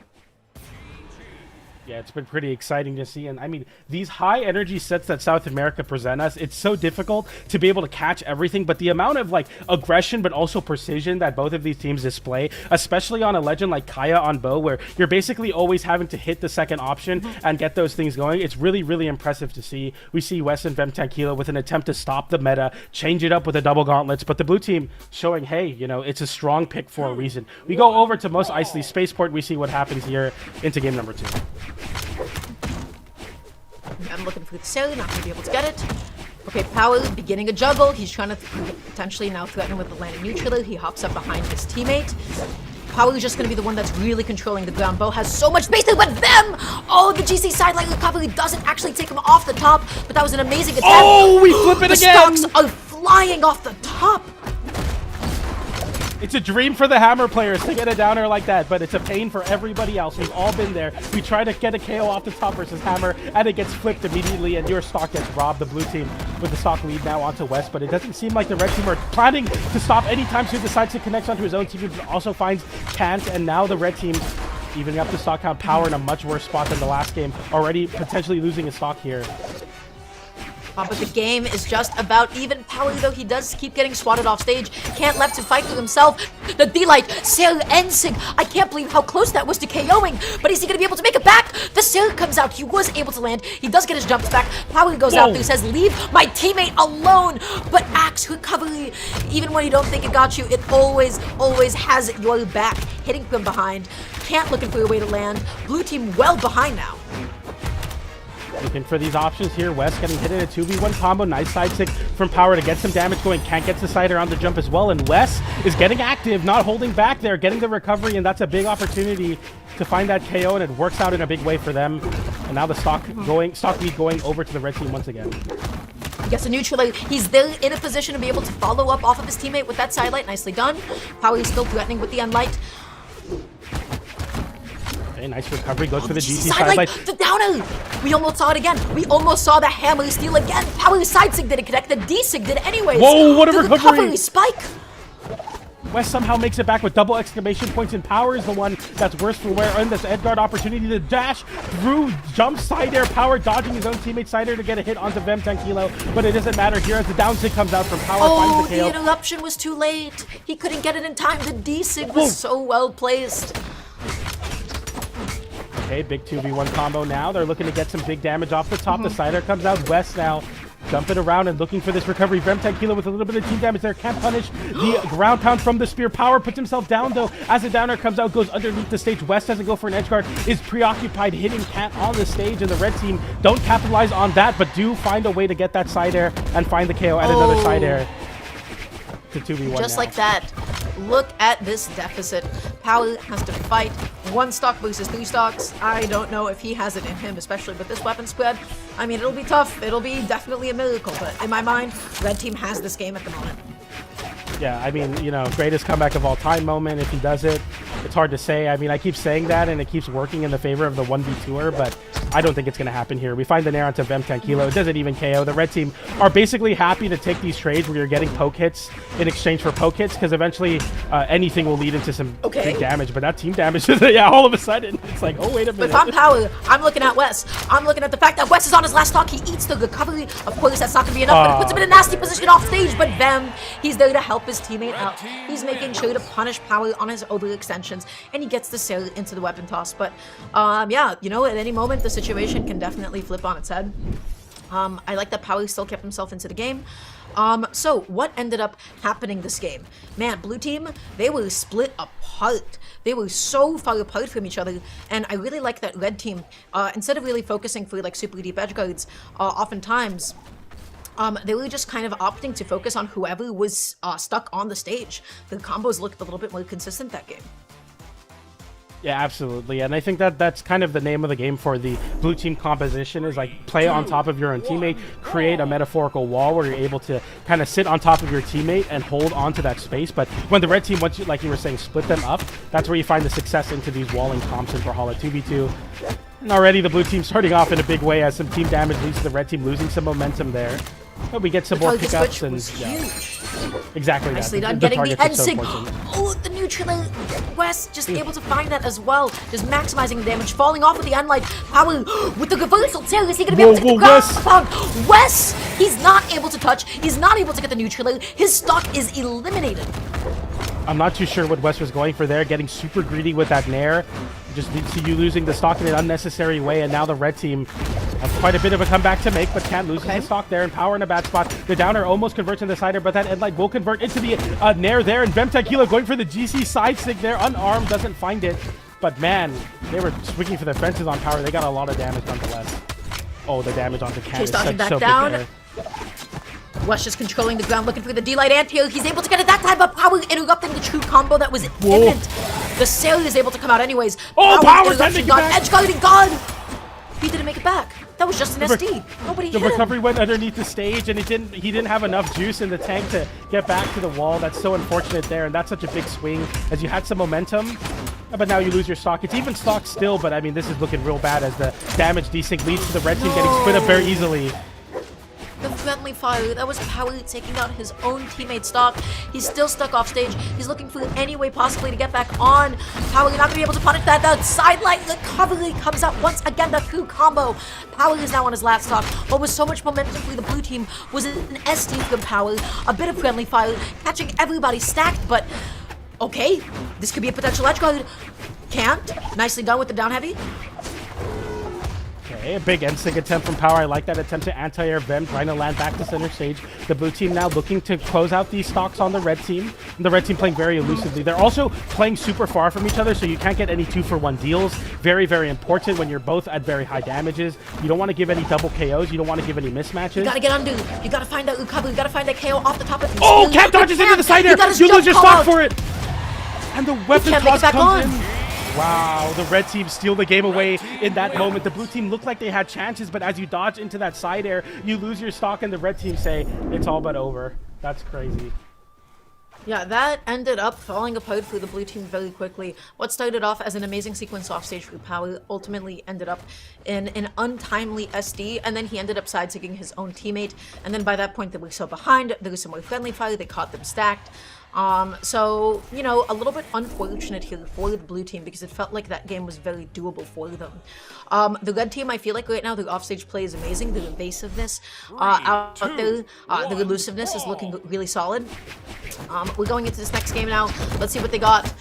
Down air. Oh, the team combo. That is so much damage already dealt out to the blue team. They're already in the yellow. Pant is in the orange. Vem is going all the way off the top, and he gets it off the weapon toss on armed recovery. He hits that in tournament. Relax. That's a Twitter clip. That's for the fans, man. How do you get the weapon toss unarmed exhausted recovery to KO off the top on most icy spaceport of all maps? Incredible start for the red team there. So important. Vem is awake at the moment. Vem is looking unstoppable. They have to find any way to shut him down because he is looking phenomenal. Sidelight neutral coming out as well. Down and he goes out there. He wants a GCD sync. He gets the stage spike to Sailor. He punishes Power going out there too. Vem is a madman. Vem is insane. The king title for a reason. He's playing absolutely lights out right now. Knows that he has an opportunity to win the set outright right now. Lands back down with the side stick. He has no fear in his heart. Vemtequila losing his stock there, but only after doing so much damage, fighting so many KOs. The red team now potentially losing. Oh my goodness, they steal a stock from Wes. A moment of breathing from Wes, and you immediately lose your stock for it. Now the blue team even up the stock, and Wes' stock got evaporated. What just happened? The D-Sig is able to come out. Power able to get the recovery. He is able to avoid the ground pound. Wes had him. Power was able to touch. That was so clutch. He makes it back on. Wes finding a recovery off of his own teammate's recovery. He goes for another one. Wes punishing it with a recovery of his own. This game is ridiculous. The stocks are flying. The reversals are coming out. Everybody has so much momentum. Big nair there, goes for the recovery, can't find it. West getting the recovery there as Power sets up an edge guard onto Vemtanquilo. West trying to land back down, but the sweat beads come out. Vemtanquilo can't make it back either. Both the red team members having the sweat bead, but one is so much more meaningful as West is on his last stock. The sider doesn't connect, gets the downer, holds on. Power gets sent downwards. It's so bad, but Cat goes back down to close out that stock with the recovery. West can make it back to blue team now in a 2v1. He wasn't able to touch them. This comeback is possible, especially with Axe, but not if these team combos connect. Can't able to get the recovery. Them eating another downer as well. Power looking for the GCD light, which would have been another true combo. The gauntlets come out now. He tries to get the spot dodge, can't with the amazing coverage. Is this going to be it for them? Is he going to be able to get another crazy stock off the top? The answer is no. Can't. Coming back down with a sail, closing it out, and now taking us into the Game 5, PJ. This is the most ridiculous twos match I have ever watched. This is what everything we talk about when we say twos is chaotic. When you think Vemtanquilo is taking over a game, West then gets 0 to KO'd, and then the blue team take that 0 to KO to a win. If you're trying to clip these moments for your Twitter or trying to show your friends, don't spend the time to do it because you look away for a moment and another stock is lost. We go to Game 5 and I have absolutely zero idea who's going to win this game. It's crazy. Anything can happen in twos, everybody. That is the volatility, that is the excitement of twos, especially in South America. These are some of the best twos players that the world has to offer. We're going into a Game 5. Already, West going to be able to pick up the spear. He's able to get the sidelight. Vem is positioning himself for the recovery, but he wasn't able to find it. The juggles are happening, especially on this stage. Everybody wants that stock off the top, especially with Spear. That's what Power is looking for with that recovery. He wasn't able to get the neutral after, but he's still hunting for it. He's still looking to set it up any way that he can. Oh, they're looking for the KOs off the top in a big way. The side stick comes out, but gets interrupted by Power. Vemtanquilo and West having the Power position on the stage, but Power interrupts it, saying, I'm Power, not your position. Gets the nair there, and the spear continues to interrupt in a big way. And this is exactly what you need to see from the blue team. The juggles are so important, but Vemtanquilo punishes Cat going for the recovery there. That's a big way to close out that first stock. Oh, he was too busy tossing his weapons and he was not ready to follow up off of his teammate. That's okay. GCD like ground pound still going to be able to come out anyways. West holding on to the desync, and Vem doesn't actually punish Power's side sig because Kaya's side sig goes up. Oh! Vem side spacing God. That's already his second stock that he connects that way. Can't able to find one of his own. West going out there for something crazy, but then Power just able to quickly punish him. Wow, totally even. Absolutely ridiculous how quick the stocks are getting traded out. Just precision from both teams. Cat losing their dodge. They're going for that GC sidelight. Almost gets hit with a recovery from Vemtanquilo. Could have been really bad. That could lead into a conversion. West loses the stock. He didn't touch the wall. No, he was so healthy. To his teammate. Oh no, it's he so got his bad. dodge back at the end, and then he was below the stage. West, this is not how you want to go down. But again, this is doubles. This is twos. Anything can happen. Vem is looking for the landing. He's looking for the side sig. That is unpunishable. Can't setting up another juggle here. Power not going to be able to find it onto Vem, but he does get it on West. Trying to set up that downer off the top. Vemtanquilo steps up to the plate in a big way, gets the recovery to find that KO. West now, you know, one of the only people on their last stock in this game. You have to hold on here. You have the most damage on you as well. Just trying to run away, trying to avoid. As safely as possible. Okay, I like the dodge down, but then Kant was able to get the stock off of Vem. West, he has to find a way to land. He's been getting juggled so much. He's eating so much damage that way. The downing wasn't enough to take it off the top. West has not been a factor in these last two stocks. He's got to put himself back into this. The recovery comes high. Power now with an opportunity, but Vem flips it with a side air, and now everyone on their last stock. The red team have a 2v1 onto Cat. Cat is playing the runaway game. You have to avoid this onslaught of hitboxes, and he does successfully. You don't lose your stock, but West somehow playing very elusive. The side stick hits Power, and a side air lands onto West, and Vemtanquilo looking to isolate an edge guard here. Can you make this a 1v1? West from downtown gets an N6. It's a 1v1 to close out this Game 5. Power and Vemtanquilo looking to see who can lock this one down. Can the king do it? Can he hold on to his throne? We're gonna find out here. This is the edge guard god versus the juggling god right now. Oh my goodness. Neutral gonna be coming out, looking for the jump call out. Didn't get it, the true combo. Vem is off stage. Sider just to put himself back on. That's what a whiff! Oh, but the D-Light, there was no true combo after. He didn't go through the, oh, I guess he can't even do D-Light still, and I don't even think that the recovery would have been possible from that position. Tequila realizing the damage in a good spot so that now these raw stray hits will connect, and that will do it. Power finding the down tick on the whiff side air, and the blue team off the back of Power clutching out the 1v1 wins the set in game 5. One of the most absurd 2v2 matches South America has ever put out. What a crazy body of work. Great set, but the blue team take it in the end. Oh my goodness. How did he even get that desig at the end? Was he pressing something that he shouldn't? Because I felt like he threw that out at neutral. That's what it really looked like to me. I'm not sure if he specifically reacted something and punished. So I wish we could see that last stock. Again, please, if that's possible on the replays, please and thank you. Yeah, you mentioned that he whiffed the side, but, you know, really, really beautifully done from Power and Kant. They were able to close it out at the end. Them 10 Kilo and West, they did the best that they could. But West, man, some of those last stocks from West was just so tragic. They were so unfortunate. The way that he lost his second stock with that SD when he was so healthy, he was in the beige. He was still so young. I just missed it again.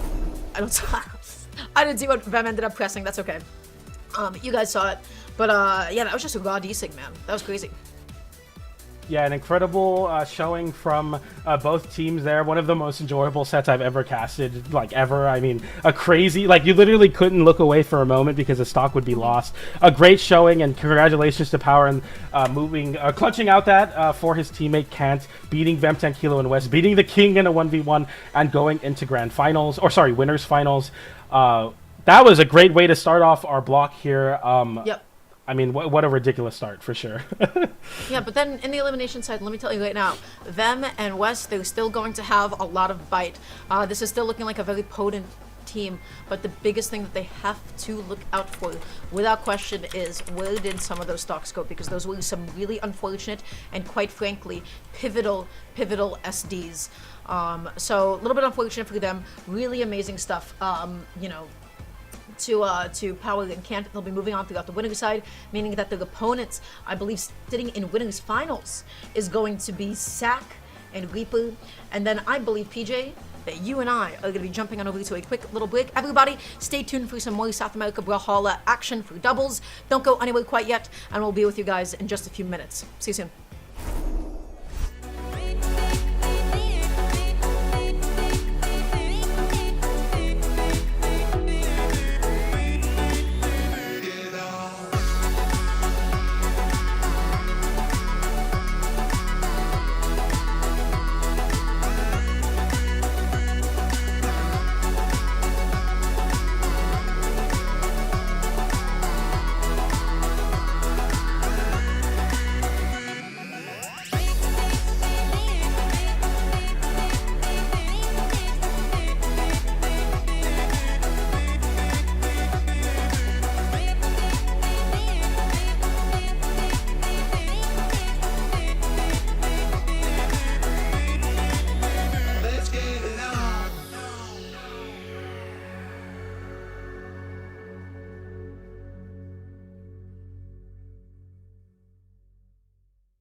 Welcome back, everybody, to the Brawlhalla Spring Double Championships for South America.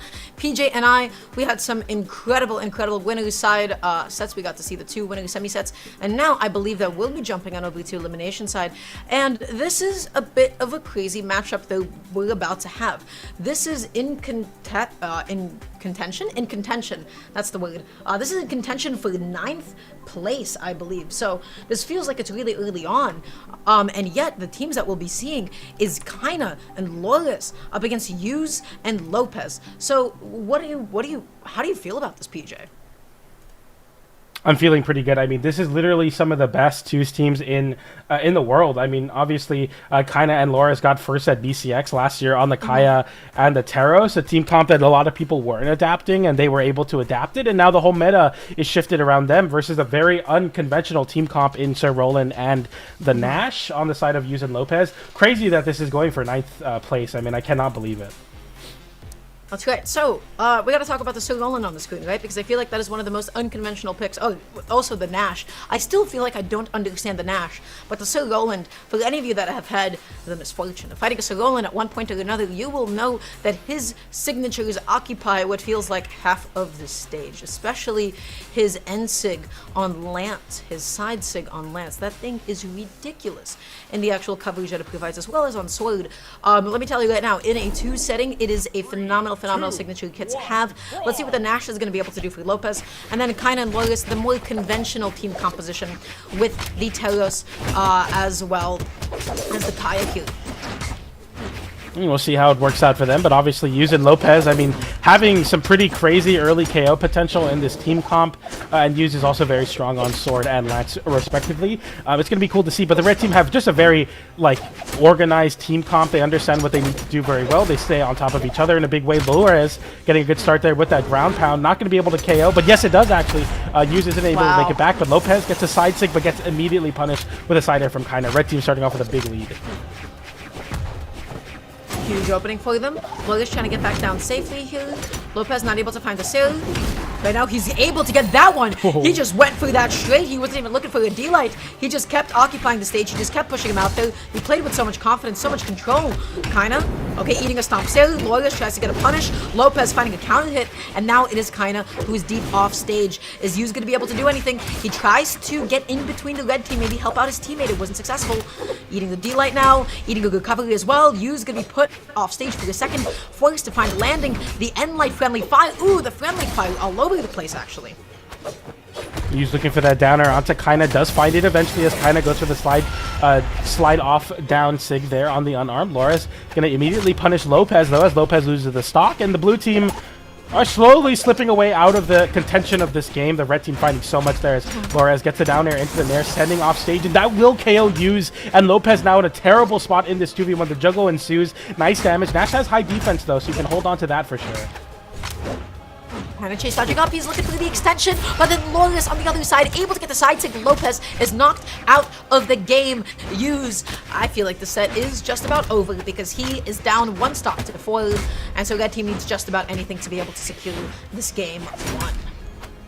Down air into down like Kaina. I mean, one of the best players in the 1 space on the axe, forcing people to land. And you also have your teammate Loris to assist on covering the landings, getting the end light there, continuing the juggle. Uses unarmed versus Kaina's hammer, and any stray hit will lead to a KO. The end light will do it, and the red team with a 4 stock to win this first game. Absolute domination from them. Yeah, very nicely done. That was quick. That was absolute and total domination, as you mentioned. Yeah, blue team, they got split up a little bit. I felt like they really couldn't push their advantage too much.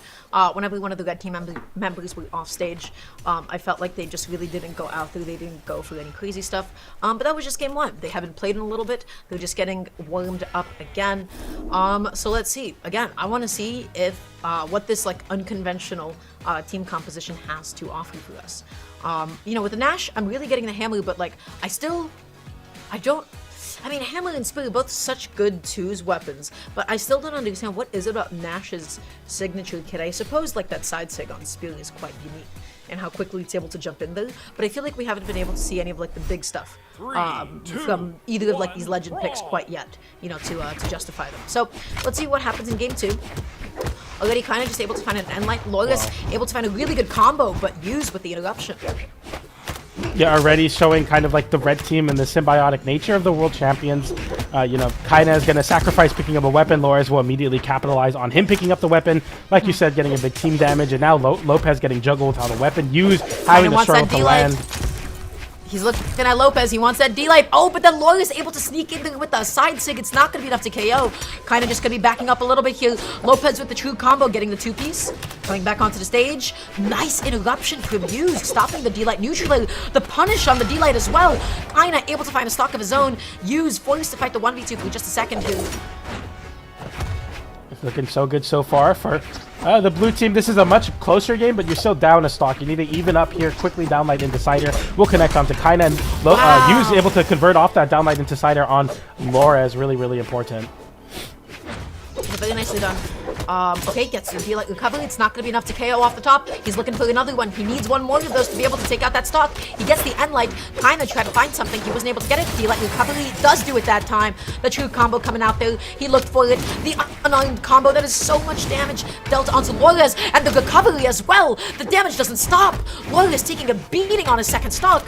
He's deep into the orange. The downer is going to be able to close out Use's first stock there, but wow, Lores is behind.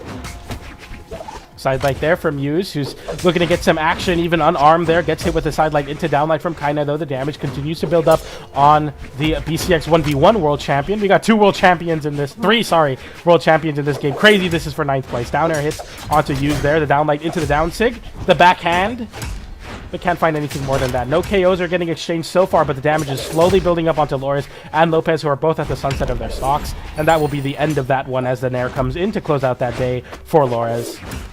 But they're not able to get that clean hit onto Kaina. Kaina faking him out and then able to find a D-Sig as well. That was crazy. Oh my goodness. Okay, so just like that, Lopez is now knocked down to his last stock. That is so scary about Teros, right? Is that his signatures are a little bit slower, so they do such a good job of punishing people who are always like ready to react to the startup of what you're going for.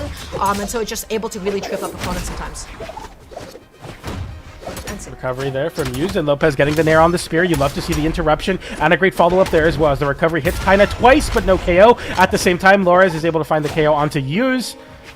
As a world champion slays a world champion, GC side sig doesn't find its connection, as Lopez is just jumping around looking to find a way back into this game, but can't find any of the finishing moves. Exactly what you want to do as the Shovel Knight in this situation. Downlight into Cider hits Lopez. Hughes stuck between a rock and a hard place as the red team swarm in onto him, but they all make it back, and Lopez finally finding the KOing move with that sidelight. Goes for the GC side sig, another whiff from Lopez.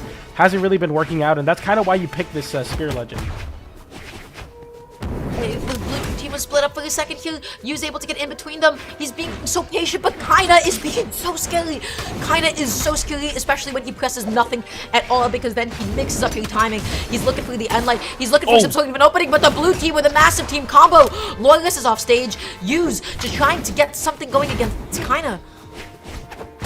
Nice avoidance there with the down air, and the jump side air doesn't connect from Kaina. Gets whiff punished by Lopez. Lores really, really bad spot here without a weapon. Using the soft platform to weave underneath. Dashes off the platform into the unarmed recovery, but it doesn't KO. The D-Light doesn't convert into the unarmed recovery as well, and Kaina looking for a 1v1 with Lopez. Hughes finding the 1v1 onto Lores as both the red team members are forced on the wall. Dodges through the down signature, and Kaina looking for the KO. Lopez is stuck off stage, but can't make it back to recovery. Doesn't KO somehow. No one losing their stock. The red team having the stage control. Hughes is struggling to make it back. He makes it back. He makes it back, he gets a recovery, the end line interrupts him, it's not enough to KO, but the blue team is split up, they miss each other, they need to help each other out. The D-Light is not going to be enough to KO off the top, but the end light is going to KO from across the stage. The unarmed recovery is going to be able to do it as well, and Kaina and Lores are going to end up taking that game number 2. Blue team, they were so split up, they were so far away from one another, and there was a couple of moments where I felt like Hughes had the ledge trap. Hughes was holding down the stage, and I felt like his teammates should have been there behind him to, like, I believe it was when he had Kaina off stage. Kaina was trying to come back on. Kaina was trying to punish his missed signature. Lopez should have been directly behind his teammate to cover wherever his teammate wasn't covering. And Lopez was busy picking up a weapon. And I feel like that was a very critical drop because it allowed Kaina to get back on and continue playing the game with them. So we're going into game 3. We're beginning to see some of the game plan of blue team really come into fruition. But they've just been so split up that they're not able to play together, you know? Yeah, absolutely. And, we talk a lot about, like, the conventional team comps really needing that symbiosis where you're able to play with your teammate, but especially comps that are more unorthodox, you need the teammate to kind of help you out in a lot of these spots, and we're seeing this here as once you, like you were saying, they haven't been connecting in a way you want to see. The Enlight comes out there from Yuz and Lopez, and Yuz are going to find a very big team combo. Nice KO off the top onto Kaina. Wow. Laura is able to hold on. But is he going to be able to hold on for long is the question, because, the answer is he is not. Was that the side sig? That thing was fast. That was quick. That was amazing coverage. And just like that, blue team, this is the beginning of the game plan. They caught them stacked. They have those combos. They're trying to establish them again. The D-Light, the downer coming out as well. Red team taking so much damage, but uses the one that is off stage. He makes it back on. Lopez is scrapping for his life. Nice GC down sig as a way to kind of mix up the landing, and Lopez gets caught in that mix-up. The flurry of hitboxes, another down sig does find the world champion, but he's able to make it back there. The recovery coming out, and Lopez is getting hit by the recovery on Lores, who's holding on to this stock in a very big way. Nice Enlight to punish the recovery from Yuz, and Yuz losing his stock over to Kaina. The red team even up the stock count, but you're down quite a bit of damage, and Yuz is going to look to capitalize on the aggression there with the D-Light into ground pound unarmed, and he's still fighting unarmed. Picks up a lance though. Big difference now for the blue team that now have KO potential. Landing cider, not enough to He's do so it, deep off but that stage, but conversion they're going will. to focus onto Kaina. They get the combo, they get the recovery, they get the guaranteed KO, and now they can easily focus on maybe getting the stock on Loris, who's taking a sweet old time. He goes out there for the ground pound, he eats the weapon toss, he eats the sail, and that is still going to be enough. Blue team, they have the lethality, they have Kaina off stage, they're beginning to get the ledge trapping setup going. Kaina, he makes it back on, but at what cost?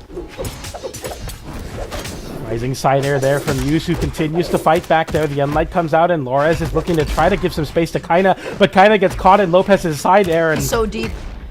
They're just going to crazy, he's focus still on making it Loris. back. D-Light series able to come out. He has the consistency. He has the KO, confirms the true combos. The GC side sing after the sidelight for the coverage. Loris getting kind of nasty with it, but those are the two clean, healthy stocks on the blue team.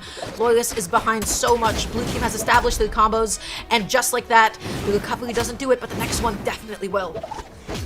Remember, even if this leads into a 1v1 where it's, Laura's down to Yuz, it won't even matter at that point. I'm not even going to finish that thought because the blue team won't let me do it. They forced game number 4 in a big way, and I want to see a map swap from the red team. I definitely don't think that was working out for them. That game. So, everybody, this was one of the best exhibitions of a very core bit of doubles fundamentals that all of you, that's right, that you should be taking note of, which is when you've split up the enemy team, when one of them is deep off stage, you need to remember this. Going off stage is a risk because it is not guaranteed. The thing that is most likely is that you're able to get a team combo on whoever is left on the stage, and you're able to make it a brief 2v1. Having high defense in doubles is a bit of a double-edged sword because it also means you live a long time, you take forever to get back on, and you can't help your teammate out in time. The blue team, they never went off stage when they didn't need to. They only focused on who was left on the red team, and guess what? They got so much damage, so many combos, and we'll see how they take that strategy into the next game. I like the movement so far here as the red team go back to this stage, so they're going to be relying on that. And this soft platform in the middle, I mean, I feel like whoever has able to seize control underneath it is finding a lot of success. We see that already from Lores, who's able to get so much damage, but they find a nice conversion onto Kaina, and it's a lot of like 1-2 hits. No one's getting sent far away because of the nature of these moves, but a lot of damage is being built up. Oh, Lopez tried to get the combo in there. He tried to help out his teammate. That was such a good idea. He's continuing to occupy the ground. Okay, looking through the neutral. You're not going to be able to get it. But the stop sail comes out anyways. He has been so consistent. He has been so lethal. Kind of stuck in between the two of them, and they're able to get the combo into the breakdance to be able to close it out. Blue team is so clean. That's such a big swing for the blue team now, but the red team look to even up that stock count as they find the KO, potentially. Oh, Yuz makes it back, and so does Lopez off the back of a DCN sig with a little bit of verticality. And speaking of verticality, losing that stock off the top, D-Light will not KO as this high defense team on the blue team will definitely benefit from the big blast zones that Plus Isley presents you. Okay, that is going to be the end of Yuz's first stock, though. And now Lopez running away. He's looking for his teammate to come back and save him, but he's still able to get that sail. A lot of damage being dealt onto Kaina. Loris looking for the neutral juggle, but he did not find it. Kaina, okay, he gets the true combo, sidelight neutral. Ooh, nice conversion there with that signature from Yuz. He's able to get a punish. And wow, speaking of conversions, that end sig into the side sig will find the KO as we get a double KO over on the side of Lopez. And this Most Isley pick showing to be the kind of home field advantage for the blue team. They are very, very strong on this pitch. I'm looking for the end light. Lopez had such a good dodge. That was the two-piece, and now Lopez is off stage. So how does he make it back on? Loyalist, he goes for the recovery. The ceiling is so high that wasn't enough to be able to KO. In fact, it kind of felt like he helped him out and helped him get back on.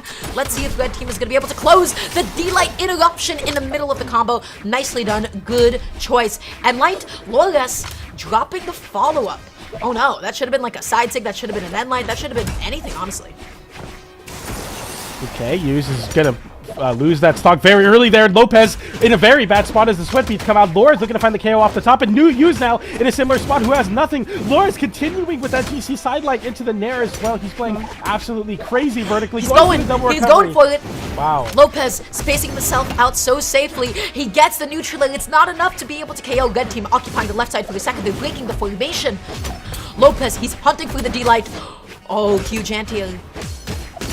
This game is so even. Oh. And the combo, it's able to come out. They're able to get the KO there. And then Loyalist's stock is going to be soon to follow. They'll be taking us into a game 5. Blue team going to be clutching that out.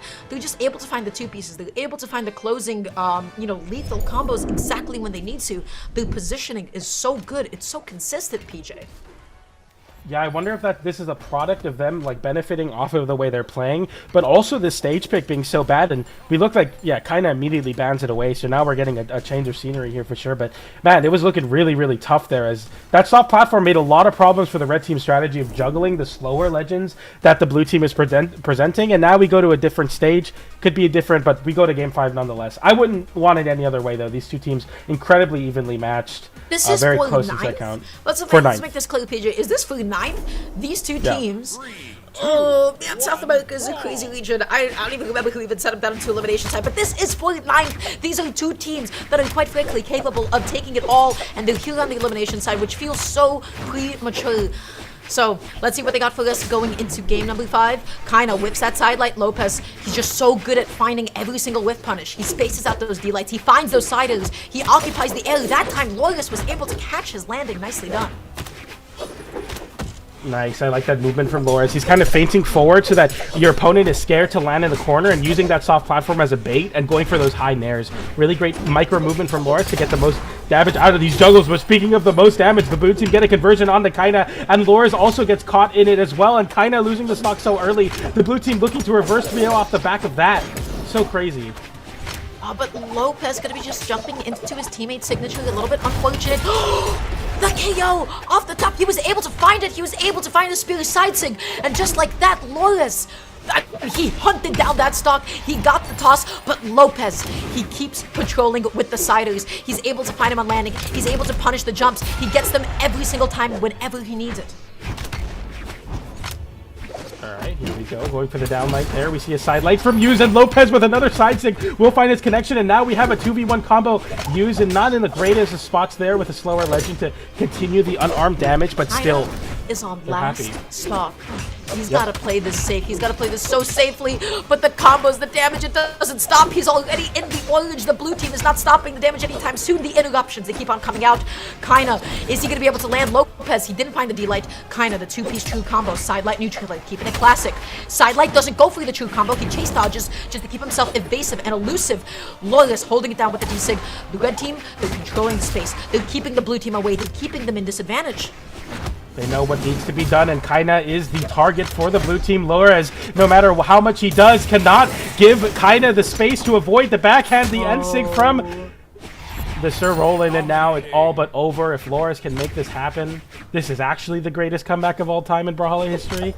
I mean, this is incredibly difficult to do. You're down 4 stocks to 1. You never want to count a competitor out, but the blue team look all too lights out. If they're doing what they were doing to Kaina in a 2v2, can only imagine what can happen. But hey, the red team throw away a stock and give Loras a chance now. It's not over yet.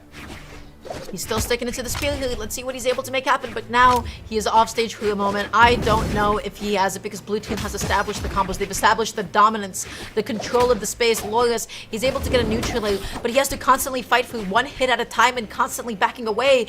You can't really get a huge combo unless you catch them both stacked. And blue team, they're never really that close to each other. Yeah, the space control is so different. That end light is a great poke tool. Laura's getting the down light there. Goes for the Nair to interrupt and kind of separate the blue team. You gasp there, and I think everyone kind of saw a moment for Loris to get something started, but it's just not enough time, and the recoveries come through.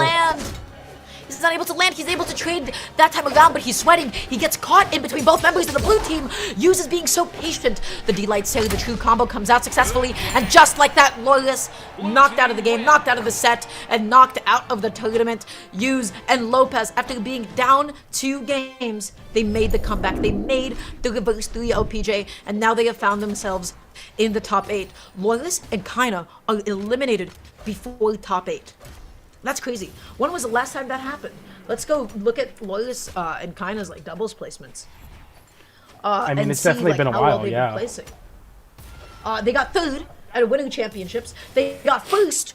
This is the team that got 1st at BCX. Number 1 at BCX. They just got eliminated at 9th. 2nd at a community tournament. 2nd at the Autumn Doubles Championships. They got 9th. That's crazy. That's ridiculous.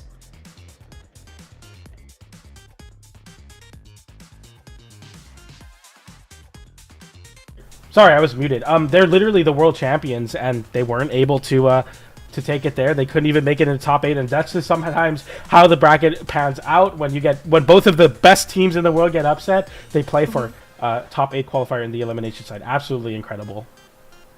Yeah, I have to really commend. I feel like Lopez, his gameplay was honestly phenomenal, especially with the hammer. His ability to control space, his ability especially whenever he was just like very like slowly landing, he was playing a little bit floatier. Every single time it felt like he was finding all the landing siders on the red team that he was looking for. He was able to find the jump siders, he was able to connect like the GCD lights with the hammer. I personally loved his hammer above all else.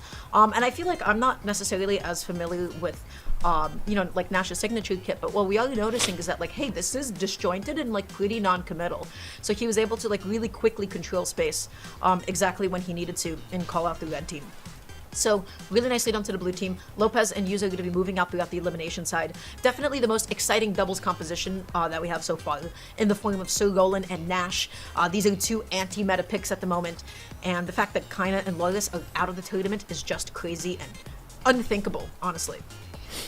Yeah, I mean, you know, a favorite to win any bracket in a 2v2 space, and the pioneers of what meta has been kind of dominating, falling there. And we're going to be moving on to our next set in the elimination side of things. We got RTG and Tavares versus Mac and Vecina, 2 teams that we've seen a lot of today. We got PR number 15 and 14 on RTG and Tavares, who've continuously gotten better over the years, or sorry, over the events, getting 7th at Autumn Doubles, 7th at Winter Championship, and now looking to get another 7th or potentially go farther versus Mac and Vecina, 2 players that have never teamed before is what I'm saying. Maybe that's wrong. I'm not too sure. Yeah, I don't necessarily remember. I feel like I've gotten a chance to cast Mac set 2 before, but I'm not able to remember it off the top of my head.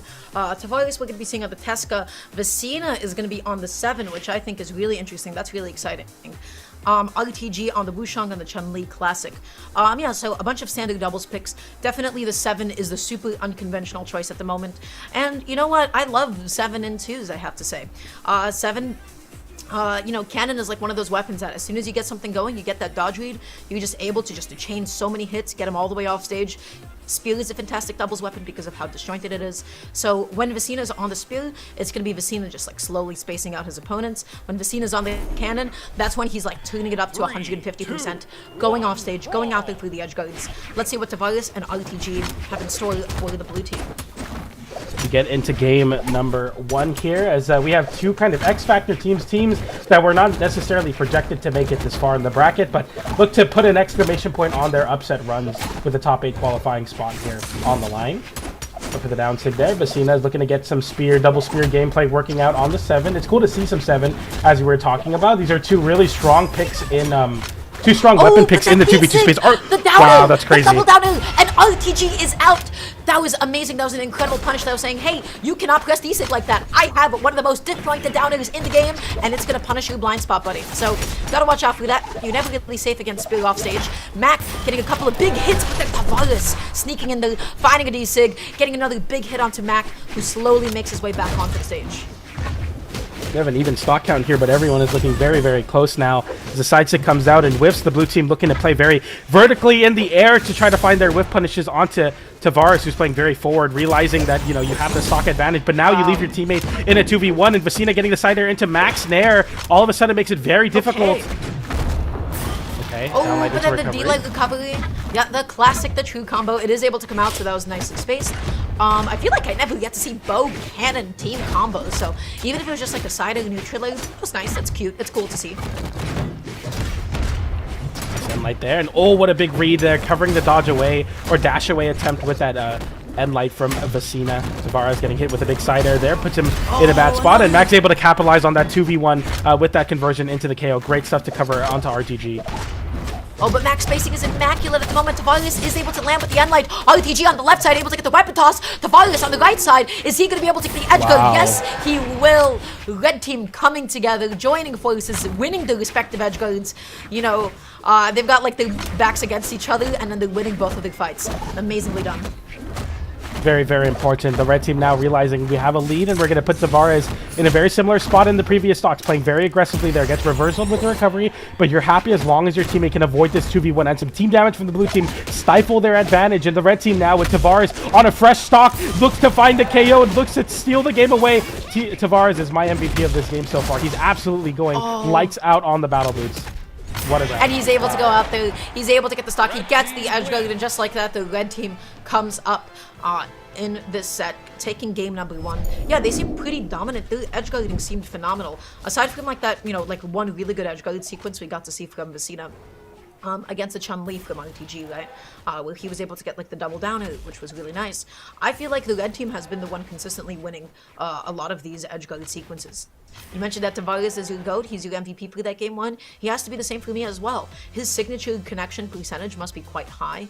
He was able to find almost everything that he was looking for. Yeah, I mean, he did 500 damage in the previous game, more than anybody else. Almost as much damage as Vecina and Mac did together. So Tavares, definitely the MVP, and is somebody that, no matter what position Tavares is put in, whether he has to play point or has to play more adaptively with his teammate, it works out in a big way for RTG and Tavares. As we get into game number 2, we're going to look to Mac and Vecina to see if this double spear composition can make something happen. But so far, it's been the Tavares show here in this set. 1, brawl. So we're going to Miami Dome for game 2. I'm curious to see how this is going to change things, but honestly, I guess like the Spirit's really nice because you get to have a lot of really crazy juggles. You get to shove under the platforms, and then like with Bow as well, the way that you threaten with neutrally, the way that you threaten with Enlight. So we'll see how that comes into play. Mac, he's backing off a little bit here. He's able to catch Tavares stacked on him. He's able to get another neutrally. He's finding all those openings. Vecina not going to be able to get the recovery. Tavares tried to set up the edge guard. Mac not going to be able to find that down air. Tavares just keeps on avoiding all these critical hits.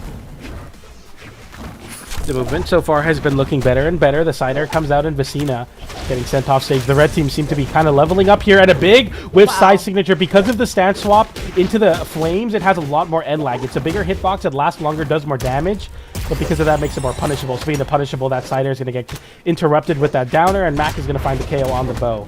The N-Sig will find the KO onto... Mac wasn't able to Vecina. stop it in time. Yeah, that N-Sig, it is quick, it is lethal, and it is difficult to punish, let me tell you. You just have to be in the right place, right time. Maybe he had to like dash an N-Light, but he didn't have it that time around.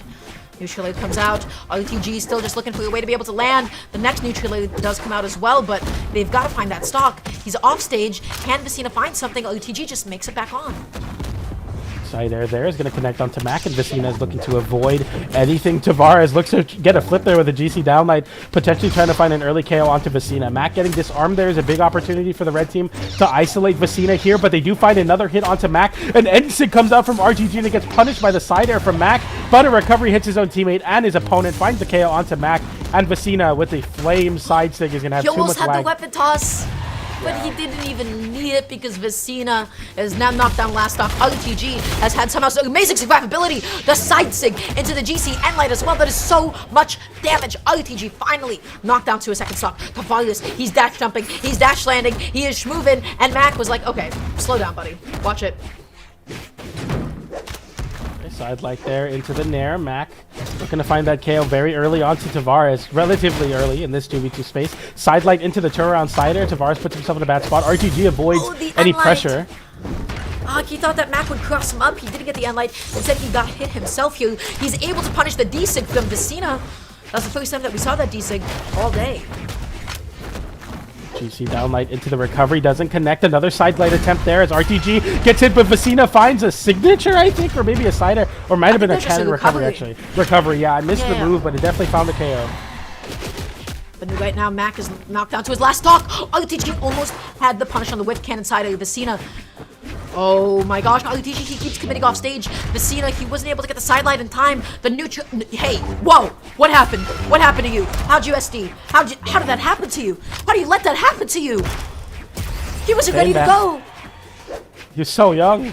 It just happens so early sometimes. And those moments and those SDs can really shift the momentum further into the red team's favor, as now the 2v1 will ensue and make it very, very difficult for Mac to make anything happen here. And difficult for the blue team as they have to reverse 3-0. I'm going to call it here. I think the red team have this one in the bag.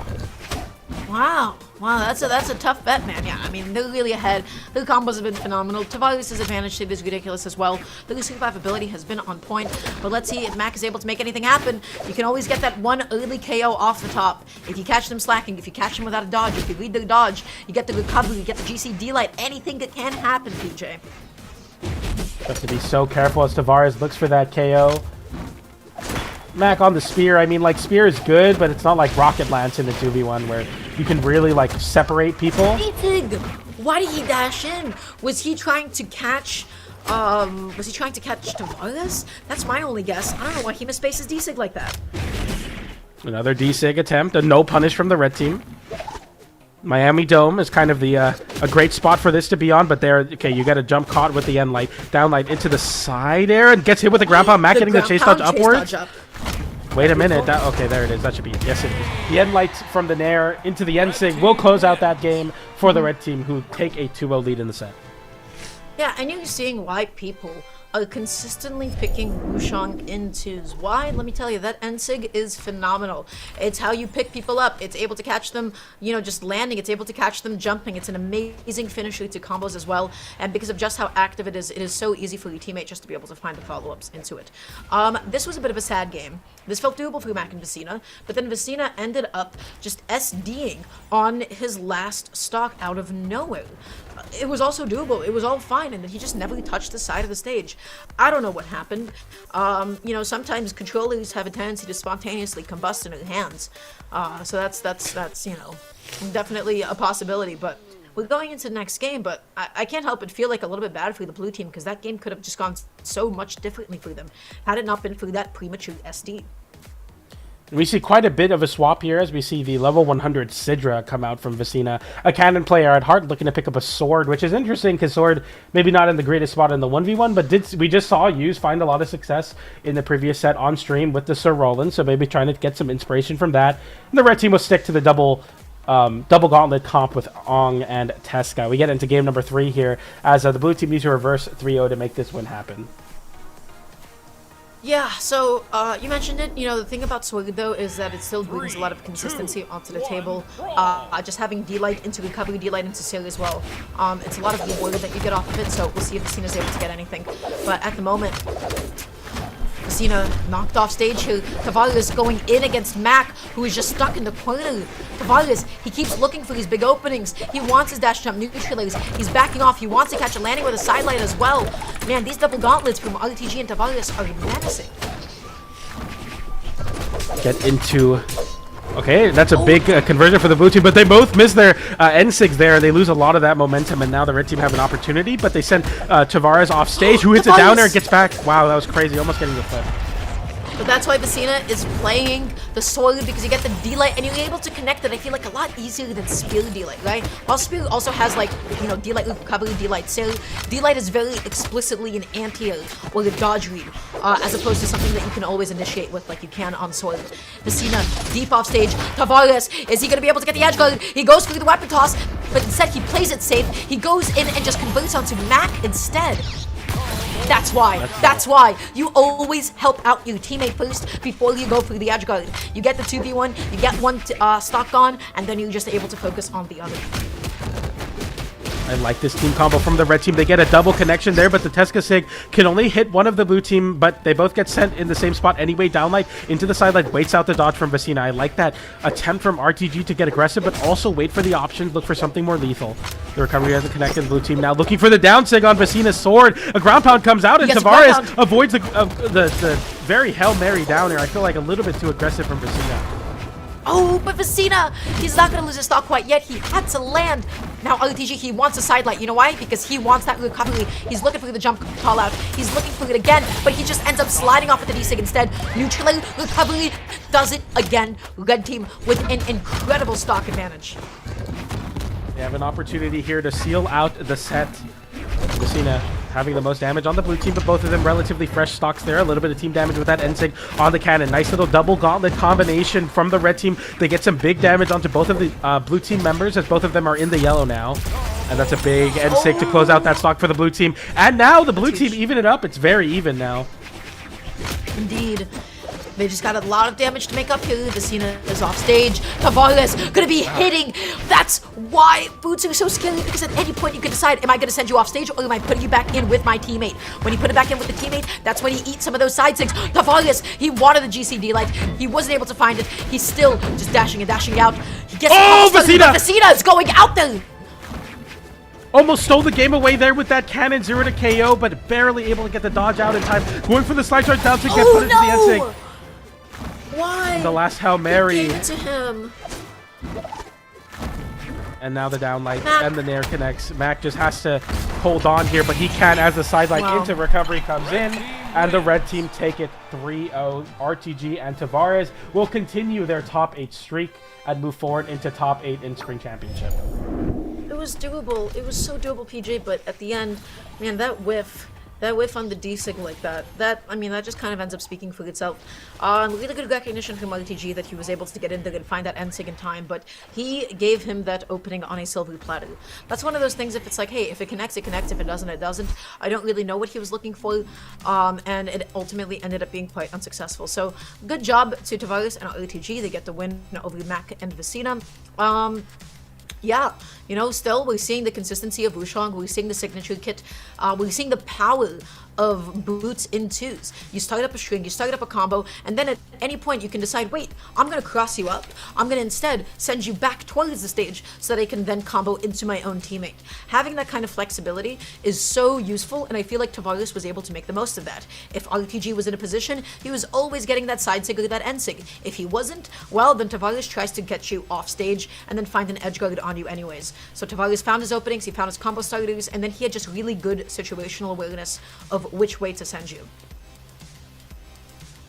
Yeah, and that was a great way to end it out. We had some crazy sets in this block. We had the Game 5, most recently with Yuz Lopez and Kaina and Loris, who move forward into top 8. We have our top 8 sorted out. So before we go to break and pass it off to Sparky and Duke, I want to do a quick bracket roundup here. So if you would like to follow along, exclamation point bracket, I'm going to tell you how to find where we are in the bracket right now. You're going to go hit exclamation point bracket, click the link. You're now on challengermode.com. You're going to be on the top side of the bracket on page number 5, and on the bottom side of the bracket you're going to want to be on page number 9. So that'll show you what the top 8 looks like. Once again, on the top side, page number 6. On the bottom side, page number 9. And we have our top 8 ready to go for you here at Spring Championship South America. But before we get into the rest of the top 8, we're going to be passing it off to Duke and Sparky to take you into the beginning half of top 8 in the elimination side. Don't go anywhere. We'll be right back with more Spring Championship coverage for South America. See you soon.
And welcome back, everybody, for the Spring Championship doubles here in South America. We had an amazing doubles weekend last weekend, and then we had to delay this tournament, unfortunately. But that means that we're getting some amazing sets this weekend. We get amazing Brawlhalla action 2 weekends in a row. What a lovely little treat for us.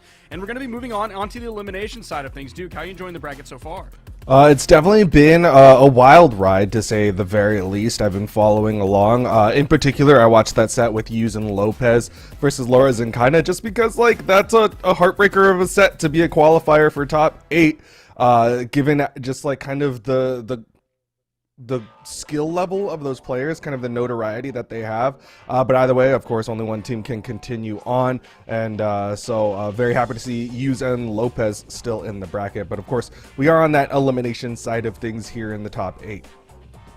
Yeah, our next set coming up is going to be Hughes and Lopez versus RTG and Tavares while we're waiting for them to fully get into the lobby. Another team that I wanted to talk about is Kay and Kaiser, who you and I saw a little bit of earlier. They've been moving through the elimination side of things, and I love that, like, they're C21 coming into this. They've already had some upsets so far going into this, and I love that their team name on Challenger mode is called The Beginning of a Rise, period. I love that they're saying that this is the start. This is not necessarily the peak of their performance. This is not where their performance will climax. Is like, this is just the beginning, and I love seeing that from a team who, like, compared to a lot of the other teams that we'll be talking about for the rest of this bracket, like, they're seemingly like amongst giants here. Yeah, for sure. I mean, they're definitely not the lowest seed team that's still in the top 8 of things, but I do kind of agree with you on that. Like, not like self-reflection or like self-acknowledgement, but kind of just like that awareness of, like, okay, you know what, we're not in the top of things. We're not the people that everybody's going to be pointing at and expecting to win. But you know what? We could be on the start of that, and so that's a really cool acknowledgement of it with that team name. But it looks like we got our players here for the other set that are already locked in, like you said, Lopez Hughes versus Tavares and RTG. So we've been seeing RTG kind of go back and forth in legend picks between the Olgrim, and then we saw some Wu Shang earlier, while Tavares has been on the Teska. And then on the other side, we've had Lopez on the Shovel Knight crossover, of course, for Nash. And then Hughes has still been going in with the Roland here. I was wondering if after Sword caught some nerfs, if he was going to swap off of the Roland, because that was kind of the thing that we were talking about with this Roland previously, and he was leaning a lot more on the Sword when we were looking at him in, like, Winter Championships compared to the Lance, where now it seems like a little bit more Lance focused, because he can still shine on that while not relying on the Sword that a lot of players just kind of don't really want to touch very much anymore. They haven't really found where it fits into current meta, or they're just kind of avoiding it totally. So it's been interesting to see that from Hughes, because when we saw him, like, really hit the highest of his career when he was at World Championship and he was doing it with Greatsword, and then the next World Championship we saw him doing it with Sword, and then we saw it a little bit of the Winter Championship as well. But we also have a mastery of Lance here coming out from young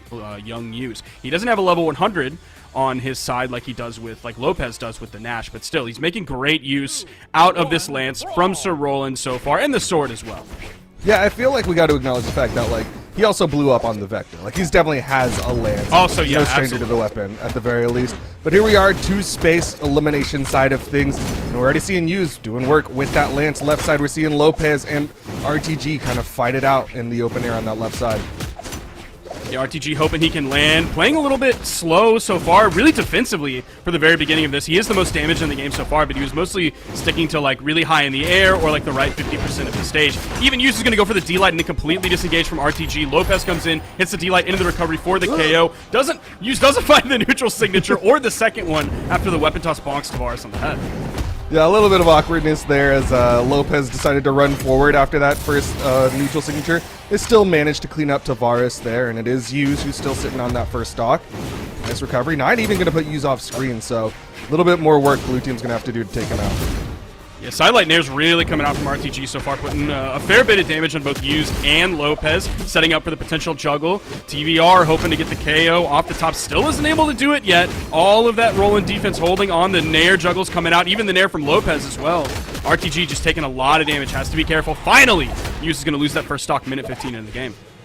We see in Lopez recognize the situation, went real high, side sigs immediately as Hughes comes back, and that's going to put RTG down to his final stock. Team combo opportunity, but Lopez not able to land in time. He was just, I think, a little bit too close to use. He tried to fade all the way to the left to catch Tavares, or I can't remember who got caught on that. I believe it was Tavares. There's the KO off the top again from Lopez, really using that spear recovery very well. Nice pickup there, just a little three-piece onto RTG, and they immediately decide to swap over to Tavares. Again, the red team, they kind of just pick a person, point at him, and bully him. They're just really hunting down one singular person. Left side, Hughes not even having to help out Lopez. That's great communication. Yeah, Lopez has been doing a great job of like saving his dodge until he hits the down heavy on the breakdance, completely splitting up the blue team, sending RTG all the way to the right side. RTG also without a weapon. Okay, safely landing and also gets the gravity cancel down signature back on the stage. What was that popped him? There was a gravity cancel down sig, and it was Tavares who actually tried to punish with a sidelight and completely whiffed. Just unfortunate situation for Tavares, and this should be the cleanup. Nope, Lopez not able to get that second side sig. First one did take out RTG. Okay. And respect. He just wanted to make sure he got the KO against the player that wasn't red, and then he knew the game was lost, so he wanted to move on to the next one. Again, man, Lopez has been the one scoring so many KOs for this red team. And I think like that's not necessarily because like Hughes is dropping the ball. This isn't like a negative on Hughes. It seems like this is very much part of Lopez's role. Either he's the one like using the finishing move on their 2v1 team combo, or he feels confident enough with his KO options. They're going to KO way earlier than the sword is going to if we're talking about D-Light recovery, and if we're talking about the lance, he doesn't really have any true KO combo options like a D-Light recovery or a D-Light side air or any of the myriad of options that Lopez has on the hammer or spear, in addition to like a pretty strong signature kit. So it seems like they seem to have reasonably defined roles here, at least in terms of KOs. Yeah, that's kind of what you would expect, especially like just looking raw stat line. Like generally speaking, if you're coming in here with your focus on defense, you're kind of a setup guy. And if you're coming in here with something like Nash with that base 7 strength, you're likely going to be the guy who's swinging a little bit harder, the guy who's trying to finish off stocks. So they're just kind of playing into the roles that they've already assigned to themselves with their characters. Looking at the damage split, though, that was a lot of spear damage from Lopez. You kind of pointed it out with the vertical, with the KOs, but looking at the numbers themselves, 72% of the last game was spear play from Lopez. Yeah, I was actually just looking at that number the second that you called it out, too. This game is going to start off with some hammer gameplay. A nice little pass over to Hughes, who finished off with a sword neutral light. Not going to be the KO just yet. Oh, I thought we were going to get an interruption from Hughes. I can't believe the KO. Okay, are they going to get the full team wipe here? There's the weapon toss. Sweat beats. He gets the side air. I think he was done after that, no? Yeah, I mean, I thought for sure Hughes was going to sweat beat. He wanted to guarantee it by going for that side air, but unfortunately missed the timing. Hughes ended up getting back up safely. Still, good position here for the blue team as the side air from RTG is going to clean up that stock. Also going to point out the character swaps. We got the Taros and the Aang here for the blue team. Yeah, this is that other swap that we briefly mentioned before this game started when we first remarked on the Ulgrim that came out from RTG that we saw earlier. There's going to be a KO off the top. See if they can finish it off here. The dodge came through, so the neutral air from Yu's sword didn't get the KO. But again, Lopez is able to finish it up right there. Nice interruption from RTG, like right when he spawned in, he didn't immediately go for the weapon. He came in and hit the unarmed move before finding the weapon so that he could get that interruption and save his teammate. Yeah, Tavares got caught by the hammer stomp, and RTG immediately was doing that unarmed downlight into the ground pound, trying to get the damage he can. Nice pickup from Hughes. It's both blue team members. And again. Oh, and Lopez is there to then send Tavares out, and then RTG's back over on the right side, and the down air, that's it for him. And Hughes, even after that down air, is ready to find the recovery. There's the D-Light side air on the left side. Red team's on fire. This game isn't like completely out of blue team's control, but it seems like all of the momentum is in red team's favor right now, even though Lopez is super damaged. Yeah, I mean, huge credit to the sword play from Hughes. We talked about how much Lopez's spear was popping off in the last game, but really this game, I feel like Hughes' sword has been like this main setup tool. It's really been kind of like the backbone of what they're doing here in this game. Yeah, he's been doing a great job of like catching off of Lopez's starters with the sword, which, ooh, there's the side sig and the stomp side air. Did he actually get the signature hit? I don't think so. No, okay, that was a double KO for Taro, so he wasn't quite there on the money for that, but still, didn't even need it. But yeah, like him being able to pick up that with the sword is like, okay, all of a sudden, the like penalty for missing on sword that you feel in 1v1s, there's one KO on the left side, now on the right side, and there's the stomp side air from Lopez. Started in the air with the GC side light into the side air for the KO, and this time they kind of split it right down the middle. So that penalty that you have, that you feel in 1v1s whenever you whiff on sword, if you're hitting it because you're getting a guaranteed follow-up off of your teammate, like all of a sudden that penalty isn't such a big deal. Yeah, really solid stuff. Obviously, we knew Use had a sword, but you're seeing it, and it's showing in the numbers as well. This time, it was Use with 70% of the game using that sword, putting out 404 damage. A little bit more even split on the side of Lopez. It's 41% and 37% hammer and spear. But really, I'm just worried for Tavares and RTG. They had a nice start. That Taro's side signature definitely was a good comfort, but they just couldn't maintain that. Yeah, this team is definitely struggling against Lopez and Use. We did get the swap over onto the Aang. Oh, this is a very curious swap coming in from Tavares. We have the Mega Man coming out. This is going to be like one of the. Is this the first set of blasters that we've seen all day? I want to say yes. We've seen a fair bit of hammers and axes, spears, gauntlets, the usual. But I think this is our first set of blasters. Not our first set of boots. Tavares was already playing the Tesca earlier as well, so that's not too weird.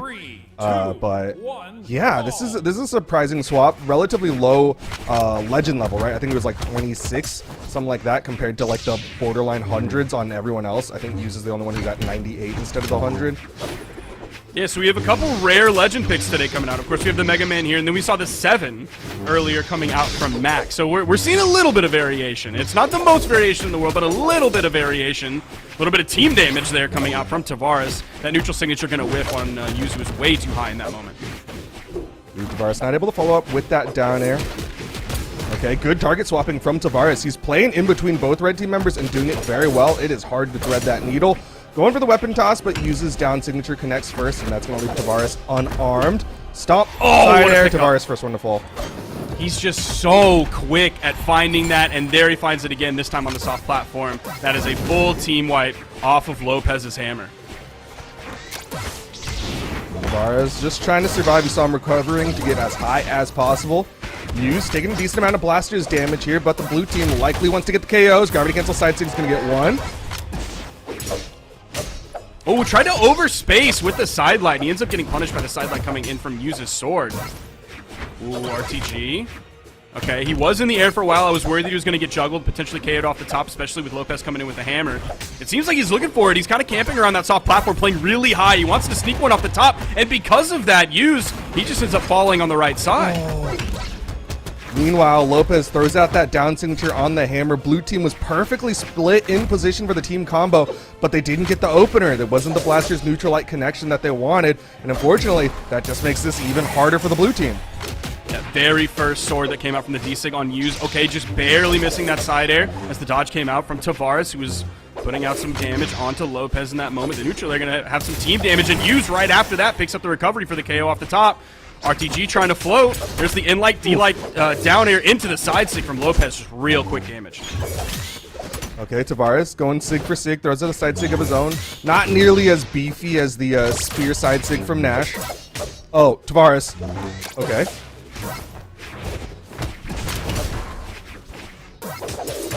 Combo time. Side sig.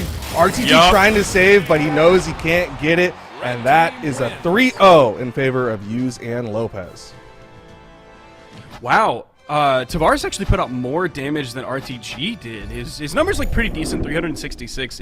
To me, it felt like a lot less. In terms of a damage split, it was like kind of right down the middle. 182 on the boots and 143 on the blasters. So the swap isn't what they needed. RTG definitely struggled that game. He also technically had to swap that round off of the Ulgrim onto the Wushang. Even had an accident that game. 226 damage. So that game was definitely really tough for them.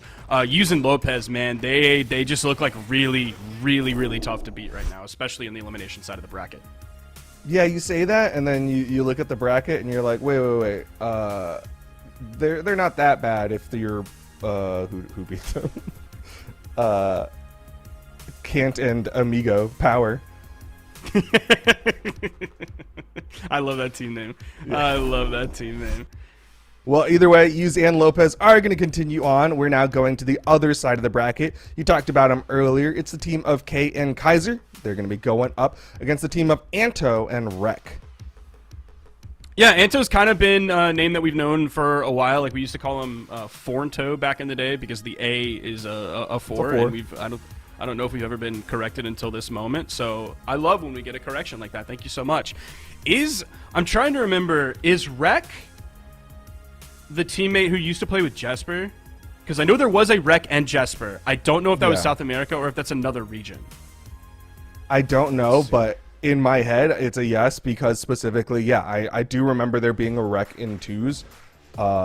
But maybe I'm just conflating things, just like there's like multiple people with similar names. I mean, Lopez and Lores, right? But either way, banning stage as you try to figure that out. We've got the double terrace on the red side. Oh, okay, Rek used to be called Nagi. Okay, yeah. Okay, thank you. Thank you so much, Wangana, for that. Yeah, I used to play with both Jesper and News in the past. Yep. I obviously remember Nagi in News and then Rek and Jesper. Yeah. Okay. And we're seeing Mega Man again alongside the teammate of Amugi here for Anto. Interesting character pool, interesting pickups on the side of the blue team. How do you feel about it? As like obviously you play way more VV than I do. Well, I don't play VV that often because usually when I lock in VV, it's not a good time for me or my teammate. It's two unorthodox picks. It is like, this is a level 100 Amugi, so like this is definitely like a great sword player, not like a guy who's like, I like pressing the heavy button on Amugi. Yeah, it's definitely very interesting, and I think obviously it can potentially work. I'm looking forward to seeing it as well, because we typically don't see these two things together. We may see them separately, but we haven't really seen anybody ever use them together very often. Well, one thing that is nice for the Amugi is he's got a decent amount of defense, very similar to that setup with the Queen 9. Nice DI there, goes up off the second side air. He's going to need it. He's going to need all of it. One, he has a lot of damage, and then two, he's obviously dealing with two very scary Terroses here. Ooh, good coverage there. That's Rek behind Anto, who ends up hitting a side light, and the Terros was not able to punish that with. Now, we did see Rek go for the D-Light into the side air when he was on the soft platform. I don't know if that's because he thought in that moment the left blast zone is closer than the top one, given that we are in Most Isley. That's going to be K falling there. Or if he was too worried about like inputting it or potentially not KOing because this is Most Isley and the ceiling is so high, much to the chagrin of many Blasters players out there, myself included. Not to Terroses, though, who can KO off the top with the Axe D-Sig and then get the follow-up after that, and we're basically even. Yeah, I mean, there was a lot of damage on the blue team. That wasn't too surprising that those ended up KOing, but good on the red team. Didn't take too much damage in the meantime. Right now, blue team's struggling a little bit just because Anto doesn't have a weapon. He was floating in the air, which is something you really don't want to do when you've got 3 movement speeds.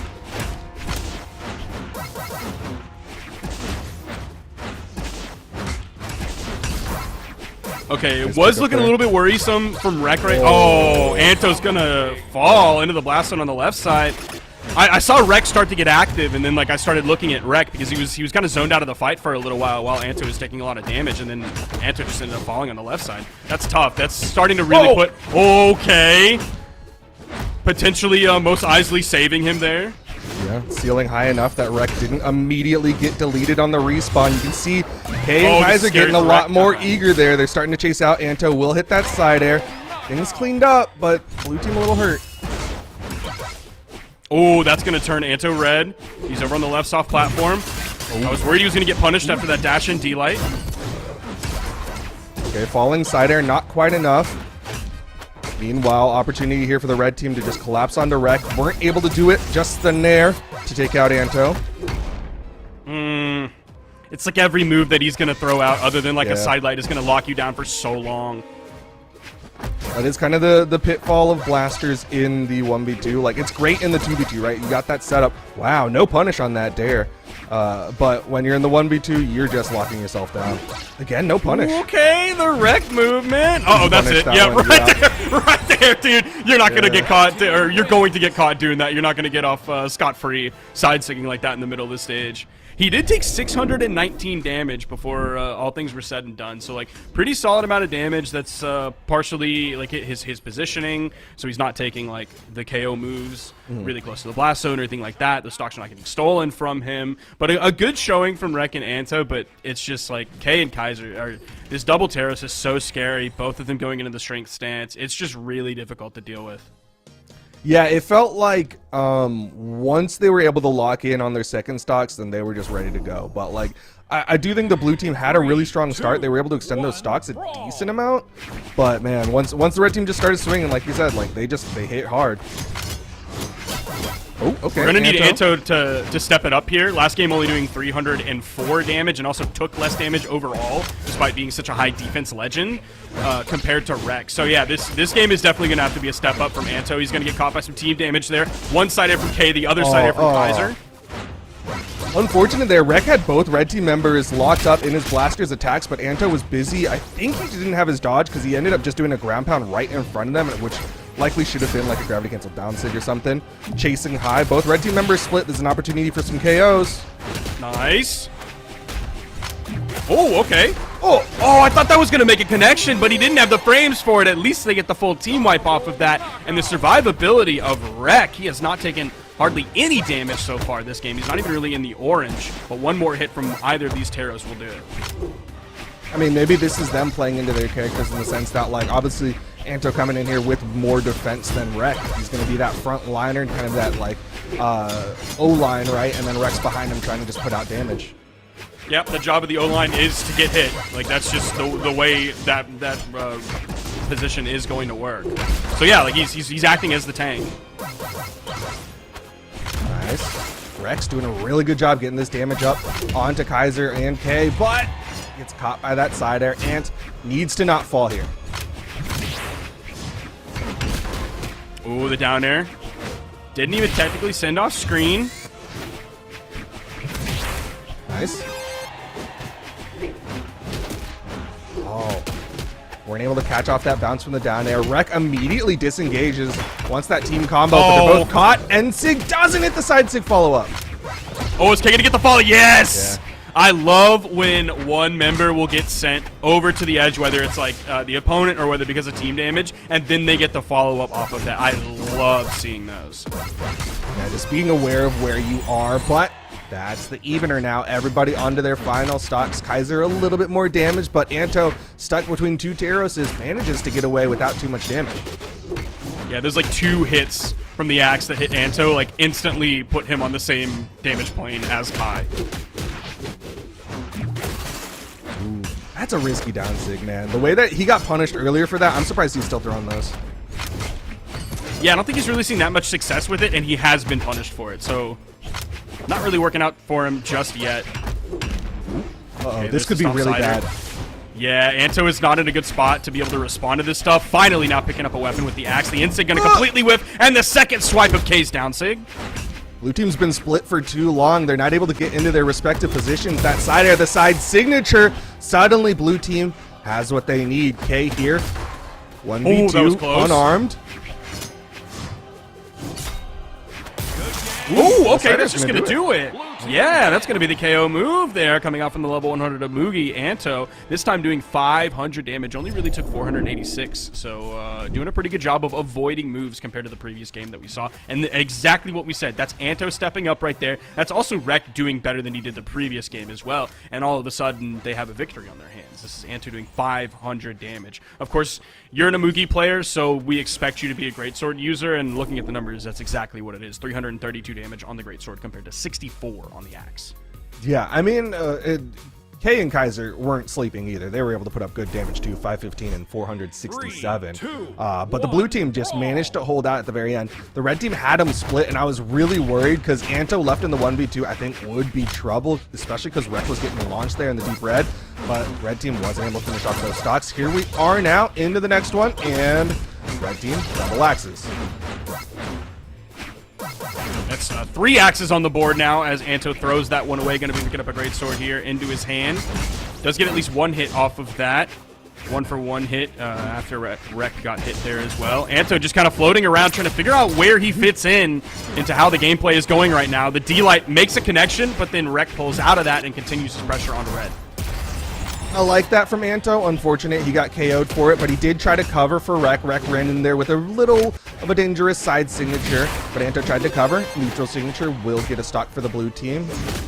Down sig thrown out, but it gets interrupted. This time it won't, and it'll get a KO.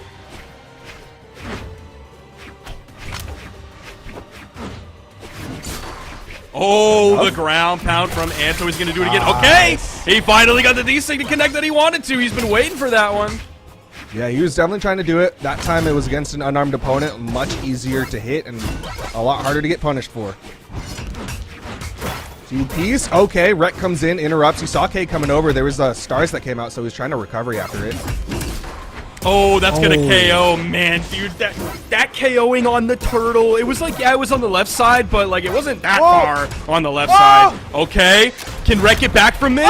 The recovery is gonna KO him, and Anto is going to get back. K doesn't even attempt the edge guard. Yeah, I mean, he gets away with it, right? Like, they have the stock advantage as long as K can keep it. That was a good trade in favor of the red team. And you see K chase dodge forward, trying to hit in there. Ground pound connects, and K's gonna lose that stock. Nice. Guys, just gotta be careful. Okay, nice little two-piece coming out from Anto. Unfortunately, the landing down air from Rek didn't immediately land the follow-up, but he's fighting little chip damage here and there. There's a side air from Rek, a little bit of team damage, not too interruptive. Sig thrown out from K, left side, Rek 1v1ing Kaiser. Kaiser unarmed. All right, red team gets back to the middle, but the side Sig is gonna put it down to the 1v2 for K. Sig's really coming into play here for Anto. There's the D-Light into the side air with the whiffed recovery from Anto. With the attempt to add insult to injury, they didn't even need it. Great game from Anto and Rek. They're really turning these things around. And it's crazy because there's so many moments where, like, if you pause, it looks like it's the red team that's having a good time. Like, they have so much potential, especially with like how hard those SIGs are hitting. They're like taking out so early, but it's just not quite getting them over the finish line. So many times the blue team's able to clutch up and keep those stocks going just a little bit longer. And that's a relatively low damage game all across the board. Like, Anto and Rek ended up winning that, but they only put how much damage total? They only put 845 damage total, which is like relatively low. Typically we see 1k plus, or at least around there, with like one person doing 500, mid 500s, one person doing like mid 400s, or like anything all across the board there, doing around 1k damage. But this is 845 on the winning team, and that wasn't even the team that got like that side signature on the axe from Teros that KO'd super early. I mean, part of it was like the insane edge guarding that was happening. Yeah, that lots of stocks that got taken out a little early. Anto right now already getting pinballed. Really rough start here to game number 4.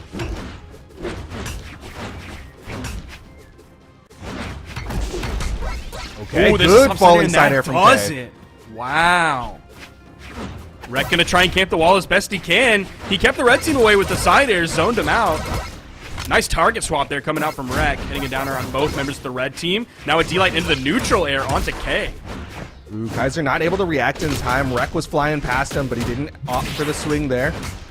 Rek hit by the 2-piece, but that's not going to KO. Neutral light, that'll do it. Right side, Anto going deep with the down sig, but he gets back to the wall. He should be safe. Yeah, that was, oh, the weapon toss. I don't know if that was a saber, if that was just lucky on the weapon swap out. But yeah, it was great maneuvering from Anto to get back and avoid both members of the red team. And then Rek is going to follow that up with a double KO, full team wipe. And we're basically back to even. Blue team's just a little bit behind. They do have weapon control, though. Kaiser's going to be looking for the next spawn. There it is, and it's a hammer. Oh, man, not able to punish that with neutral signature. Both red team members were right in position, but once again, Rek does a really good job just throwing out these side airs and making it so that Anto gets away with it. A little too split this time, and yeah, red team can take advantage, get some good damage put out onto Anto. Side sig, Anto down to his final stock. This is a little bit scary. That's going to disarm Rek. He's on his way back, but you instantly see Anto move over to the left side of the stage to try and relieve some of the pressure on his teammate. He's still without a weapon, though. Unfortunately, Rek did grab the set of blasters. Okay. This is looking a little bit scary for Blue. More than a little bit scary. Oh, you can't just do that. Stomp into the recovery. Rek in position. Flash out there, but Anto did get the wall touch. He's got the jumps. He's back onto the stage safely. Red team, though, plenty of stocks. Easy punish for K. Dude. He didn't even slide charge that one either, so that was also burning his dodge, even if he didn't get caught with the immediate punish after that. And Rek, it's looking like I can't believe he was able to get away from that. He's not going to be able to get away for long. There's the D-Light into the ground pound, but Kai attempting to save himself is going to give Rek the recovery up. I mean, it's still 4 stocks to 1. Yeah. Red team can play around with their food a little bit in this position right now, but this is a battle for that game 5. You know they still want it, and that'll do it, down sig. After the charge up, the second swipe on the down sig, it's going to be 607 damage coming out from Kaiser. The Taros is too scary. It's just too scary. I don't know if it's about the Taroses or if it's about Anto, man. Putting out 217 damage, like, I hate to put the spotlight on the person who struggled the most there, but I think he recognized, like, he was getting knocked around a little bit, just wasn't able to really stay on stage. And so we're seeing some swaps come out of the blue team here in game number 5. Rek locked in on the Sir Roland. I have no idea what Anto's got paired with this. Yeah, Anto's going to be coming in with the Jae Yun. We haven't really seen Jae Yun in kind of a minute in twos. It's like the handful of people that tend to play twos with Greatsword at a high level. It's kind of like Money Halla right now. There aren't very many other ones that are out there doing it, or they've swapped and they play something else. Well, we'll see what Anto can do with this as we get right on into game number 5, elimination side of things. Neither team wants to get knocked out here after just getting into the top 8. We're seeing some nice movement from Anto here, utilizing that soft platform to cancel some of his movement onto it quickly and get that grounded attack. He's also using the signature kit so far. We already saw him hit a neutral signature. Yeah, man, you're talking about Anto's movement. It's definitely schmoving right now, as he's been using those soft platforms, like you said, coming down with some tricky stuff. Red team not really able to punish it. Rek going for the D-Light down air into the recovery option. Okay, Anto continuing to use the signature kit. He's already using it like better than he did as a movie. For sure. Landing more, and it feels more threatening right now. Rek able to come up first, even though he's more damaged. He was more confident. He had that weapon. Downlight recovery is not going to do it. Anto falls to the right side, and Rek will join him. It's a shame he falls after that, because right before that, Rek had a fantastic dodge that he gravity canceled into a D-Light into the recovery. The recovery didn't KO. We're hearing the axes swing and make contact.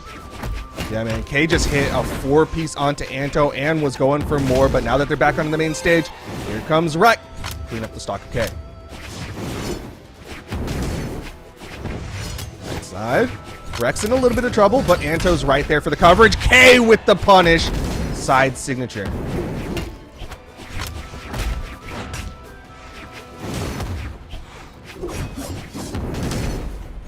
Nice side air punish there from Rek. Just like waiting for the red team member to come in so that they can punish after a whiffed attack. Ooh, the zoning D-Sig almost hits the neutral signature. Actually, a little bit of team damage coming out from Red on that. Kind of stepped on each other's toes. Rek starting to just utilize that signature kit. Saw that Kaiser was in the red. Left side, Anto has to survive this. Oh, that was close. Okay, that's one. Nice attempt at the save there from Rek as well. Like, Anto didn't really need to be saved in that moment with a weapon toss to interrupt his momentum, but the timing on it and the reaction was there to show that Rek has that situational awareness. It's better to do and not need it than need it and not do it. Okay. Nice. Oh, and that's going to KO. Wow, that was like a really delayed KO. Oh, yep, bad. that's going to be really a KO for sure there. Rek is out of the game off of that one. Recovery off the top. Another recovery. Still not enough to KO. That would have been huge. That would have given Anto a much more powerful position going into this 1v2. Kaiser, the more damaged one. The recovery not going to do it. That's a burn dodge on the spot. Dodge sweat beating. Currently unarmed, and that's 2 side airs in the face of Anto. That's going to be K and Kaiser continuing on. And they did it in game 5, and this is Anto showing that swap over to Jae Yun. Like, it paid pretty well out to him, doing 636 damage. He also took 540, so that's pretty good. Unfortunately, it wasn't enough. 401 coming out from Rek. He was able to find 3 KOs, but it wasn't enough. The Taroses were too much for this blue team to deal with. Their KO potential is too much. The axe damage potential is too much. The hammer KO potential is too much. Yeah, I feel like just the pacing coming out from Kay and Kaiser was a little too much for the blue team to handle. Like, they had these moments where they were looking solid, but whenever the red team started getting that momentum, like I said, like a 4-piece from a Teros, that is gonna hurt. So that is going to be the end of that set for our elimination top 8 side of things. That was Lopez and Hughes going up 3-0 over RTG and Tavares, who are now out of the tournament, and that is Kay and Kaiser going up in Game 5 over Anto and Rek. 2 of the lowest seeds left in this that were left in the tournament, unfortunately, had to face off against one another and knock each other out. So at this point now, Kay and Kaiser are the lowest seeds left in this bracket. Yep, and they're definitely not done yet. They are now going to go on against Wes and Vem10 Kilo. On the other side, we've got Kaido and Typh to go up against Hughes and Lopez. I think we're going to get to those matches after the break. Nodders? I think so. Okay, we're going to take a short break. When we come back, it'll be, again, the top 8, well, I guess at this point, top 6 of the elimination side here for South American doubles. Stick around.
Welcome back, everyone, to the doubles spring championship here for the South American region. We're on the elimination side of things in the top 6. Just before the break, we got to see Anto and Rek fall to Kay and Kaiser, and we saw RTG and Tavares fall to Hughes and Lopez. I feel really bad about the ordering of that one. Really should have phrased that one differently. But how you doing, Sparky?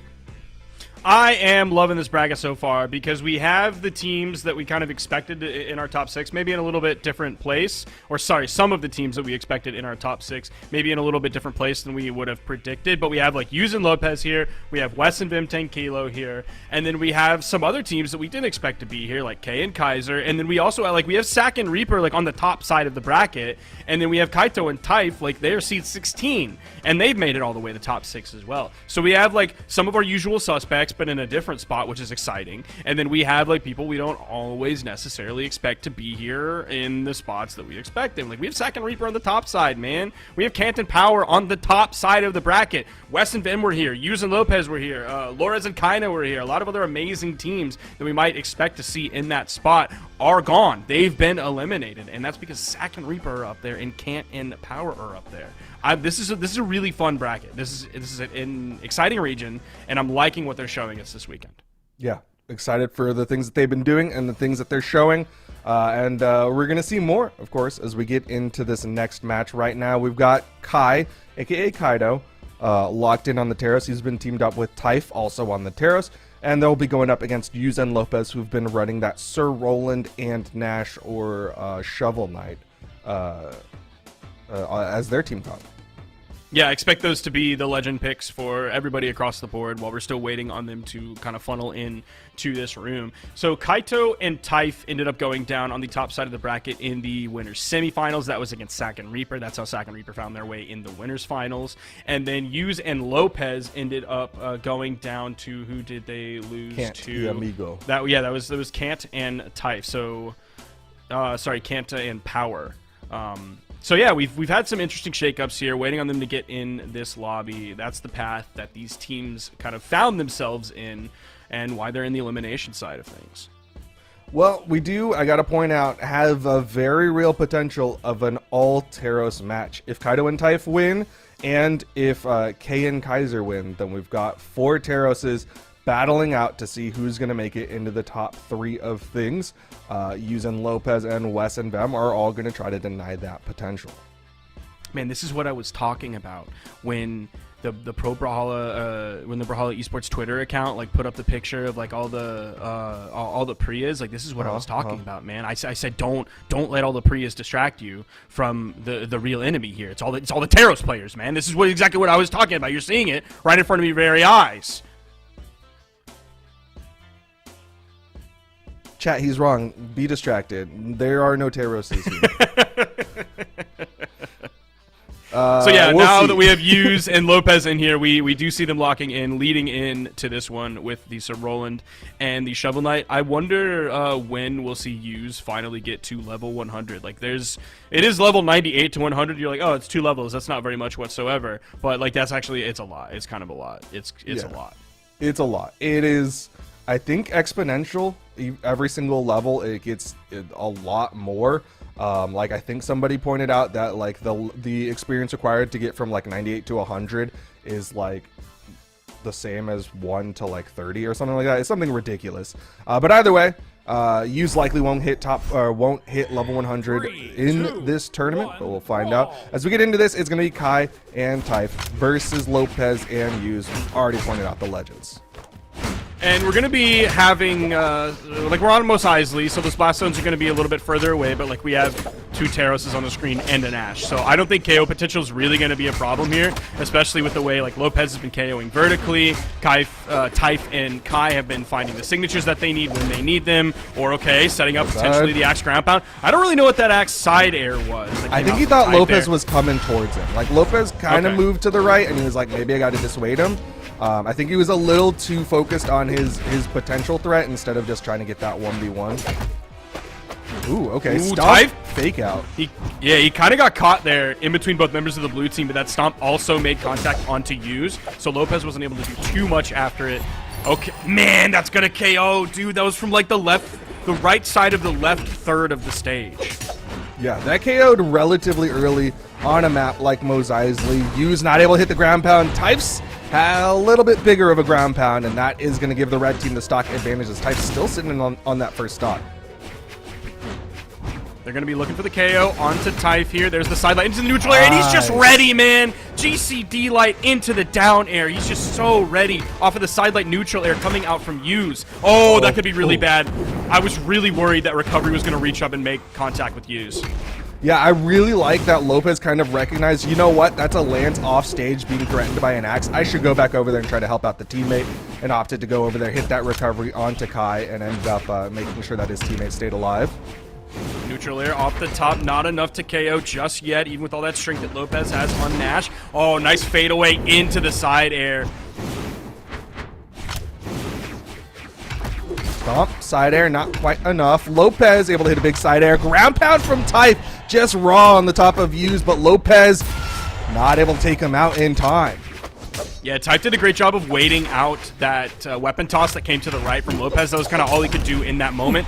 Oh, the instant follow-up there to make sure that's a guaranteed KO. Again, the side sig, I love that as a follow-up option because it has like a pretty vertical hitbox as well at like that 45-degree angle. So you can hit a move that sends a little bit up, and where like some other moves might not make contact there, like you can find the hit there when you need it. Yeah, he's kind of using it like the Wusheng Gauntlet or Spear neutral sig, right? Like it just covers enough of a vertical space. Falling side air, though, will take out Typh. And now everybody's onto their final stocks. Kaido doing a really good job just dancing around Lopez using the top platform. He was like right on top of Lopez for like 10 seconds, and they just like couldn't figure out what to do to hit him. He's just the world's largest fly in the face of Lopez. Nice falling side air. Lopez going out there, but Kaido gets below that side air. He's going to hold on. Very critical avoidance of a side air there. Oh, the on-stage ground pound from Lopez. The landing instantly gets punished by Kai with the stomp side air, splitting the blue team up with that side air. The neutral air, not enough to KO. He's a little bit too low, even on the high-strength Teros. The weapon toss is going to interrupt after that stomp. He's not able to find the true combo side air follow-up for the KO. Man, but you can feel the control the red team has. They're just like, all we got to do is get these big hits. The stomp, side air, it'll eventually KO with how much damage is on the board. They take out Lopez, the scoop up, not quite enough. But once again, red team, they're not going over eager. It's going to just be the scoop up. I was expecting Typh to go for yet another scoop, especially when you saw him go down onto the main platform. It was just like all I was waiting for is that single jump so he could scoop. Maybe he turns it around so he can scoop behind him first to get the earliest hitbox, or he like tries to wait out a dodge or something like that and then punishes with a down air after we saw how close that first one was to KOing. Okay. Mose Eisley still on the board, so that's where we're going to be going. As again, no character swaps. Looking at the damage numbers, though, I feel like Hughes was the one who was a little bit behind, struggled a little bit more than everyone else, putting out 362 damage. Everybody else 500 plus. 3, 2, 1, brawl! Here we go. Nice start there. It's going to be Hughes who gets aggressive at the start, and red team just built a wall with the unarmed neutral light and let the teammate pick up the weapon. It is really interesting because like we talked about it so many times, like how large this stage is and how like that's absolutely true, and especially true when you don't have like 3 or 2 Teroses and a Nash on the screen. But it is crazy, like it kind of is just all equalized, all of the defense, all of the strength, all of how big this stage is when you have so many heavy hitters on screen. Yeah, I mean when you hit hard enough, every stage is a small stage, right? Yep. Right now, though, blue team struggling as they are more damaged. It's going to be the scoop up. Again, we've seen like so many recoveries get punished. Oh! Sidelight into the down air. That's going to be Typh without a weapon. Oh, the goofy pickup on that corner. Unfortunately, wasn't ready for it. And then right after that, the D-light into the down air, man. And then that right there. Stocks are flying, dude. That was a little awkward there. That was Typh hitting a neutral light on the teammate, but great capitalization there from Lopez. That's twice now where he's been able to capitalize with that side air. Okay. Man, the stomp down airs from the hammer players today. Okay. Hughes gets clapped by Kaido on the offstage with the axe. Just totally clobbered him. He ripped the recovery a little bit early, and that's all he needed to find the axe recovery right after that super early KO. And the whole time, Lopez was not able to get there and provide any reprieve. Like, Typh was just blocking all of it. Neutral light, not able to get the follow-up there. Hughes only one on his final stock, comes down, hits a side air. Both red team members not in KO percent, though. Lopez does hit the spear recovery, doesn't get interrupted by the hammer down air from Kai this time. Nice side air, splitting up the red team. Just gets around the D-light from Kai and then hits the in-light and then the side air follow-up. Lopez is kind of going crazy right now. That's 3 KOs on the second stock. I love the patience there, trying to hit that recovery after the reaction. It's ultimately Yuz who gets the recovery. Top of the map, Lopez doesn't have enough actions, so you see him drift away. He was sweat beating and he was like, all right, I can't go for the recovery here. Ooh, Oh, nice. Especially to get that follow-up on both members of the red team after Yuz hit the D-light downer on one of them. Lopez gonna go off stage, stomp, side air, everybody in final stocks. Oh. Yuz has to survive. This is so scary for Yuz. Complete disengage, hanging out by the 2 sons of Tatooine. It's Mos Eisley. Yeah, that's like on Tatooine though, right? Oh, Or is yeah. that most likely the plan? Yeah, I think so. Okay. You're smarter than me. Stomps on the left side. Stomp side air though. Typh might fall first. Okay. Lopez hits the nair. Suddenly blue team looking solid. I was expecting the side sig, but Lopez came in with the in sig. He was a little bit too high, so Typh was able to get in there, punish him for it. Ooh, he's without a weapon though. Instantly sent away. He can catch with the D-light so well. He's doing that kind of better than like any other hammer player out there right now. Catching the follow-up with the D-light is like, it's tough. It's definitely tougher than it used to be. And like, you have to know exactly what move your teammate is going for. That also requires your teammate to go for the right move there and not something that's going to elevate the opponent up a little bit too much for that stomp to find a connection. Yeah, I mean, Lopez, he's just so quick on the reactions. There were so many times where he was able to capitalize off just like the tiniest thing. Like even like the first stock they took off the red team was Typh accidentally neutralizing Kaido, and Lopez was like, okay, fast fall side air. Immediately blue team's back into it. Huge credit to Lopez for being able to keep that one in. Yep, and he did 783 damage that game. Huge. He also did 5 signatures, hitting more than half of them. All right, this time it's going to be 3 hammers on Mos Eisley. Neutralite, Lopez in the air, not able to follow up that time. Stomp side air, Yuz trying to cover, but Typh going to punish him for it. I feel like that ground pound from Kai was just mostly to throw something out, but also get down there in case they wanted to go for like 1 player high, 1 player low, that they could follow up with like a recovery to catch an early stock off of that. So I really like that ground pound from Kai, even though it was like technically really telegraphed. I think it was just to get down there. Nice stomp into the neutral air. The vertical game from the hammer players, stomp nair. It seems to be a very South American thing. No, I mean, the dares, they work, and they're getting the KOs. Right now it's Lopez onto his second stock. Down sig! Just that half jump height, enough to take out Yuz, but Lopez so with the back sick. step side sig.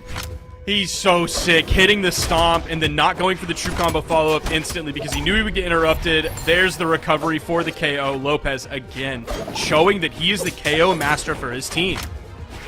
Unfortunate there for Yuz. He hits the recovery, but it's just not quite enough damage to take out Kaido. Kaido's going to fall on the left side. Right side, Lopez hit by a hammer, but manages to come back safely, and Yuz just building a wall, making sure Typh can't get in the way of it. Yeah, throwing out that D-light there kind of sent Typh a little bit away, scared him away at least long enough for Lopez to be able to recover safely.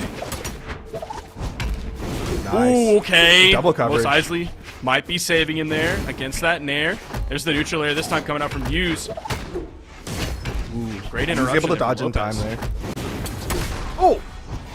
Dude, that KO! No way! Even with the bounce, it was enough. There was just enough damage onto Typh. Right side, Kaido hits a side air, not going to KO. Dude, Lopez has just been living. Yeah, it went from like him almost being like a little bit of a detriment in that moment, or really us thinking like, okay, if you end up losing this stock, then you become the detriment to your team, and him just saying like, okay, I won't lose the stock. Actually, Yuz is going to lose his first. There's the stomp side air to get the full team wipe on blue. Red team's still in the lead here because Kai is living on second. Yeah, but Typh can't relax just yet. He knows he's kind of the linchpin here if the blue team decides to collapse onto him. So Kaido going wild onto Lopez. If they take him out, the threat is null.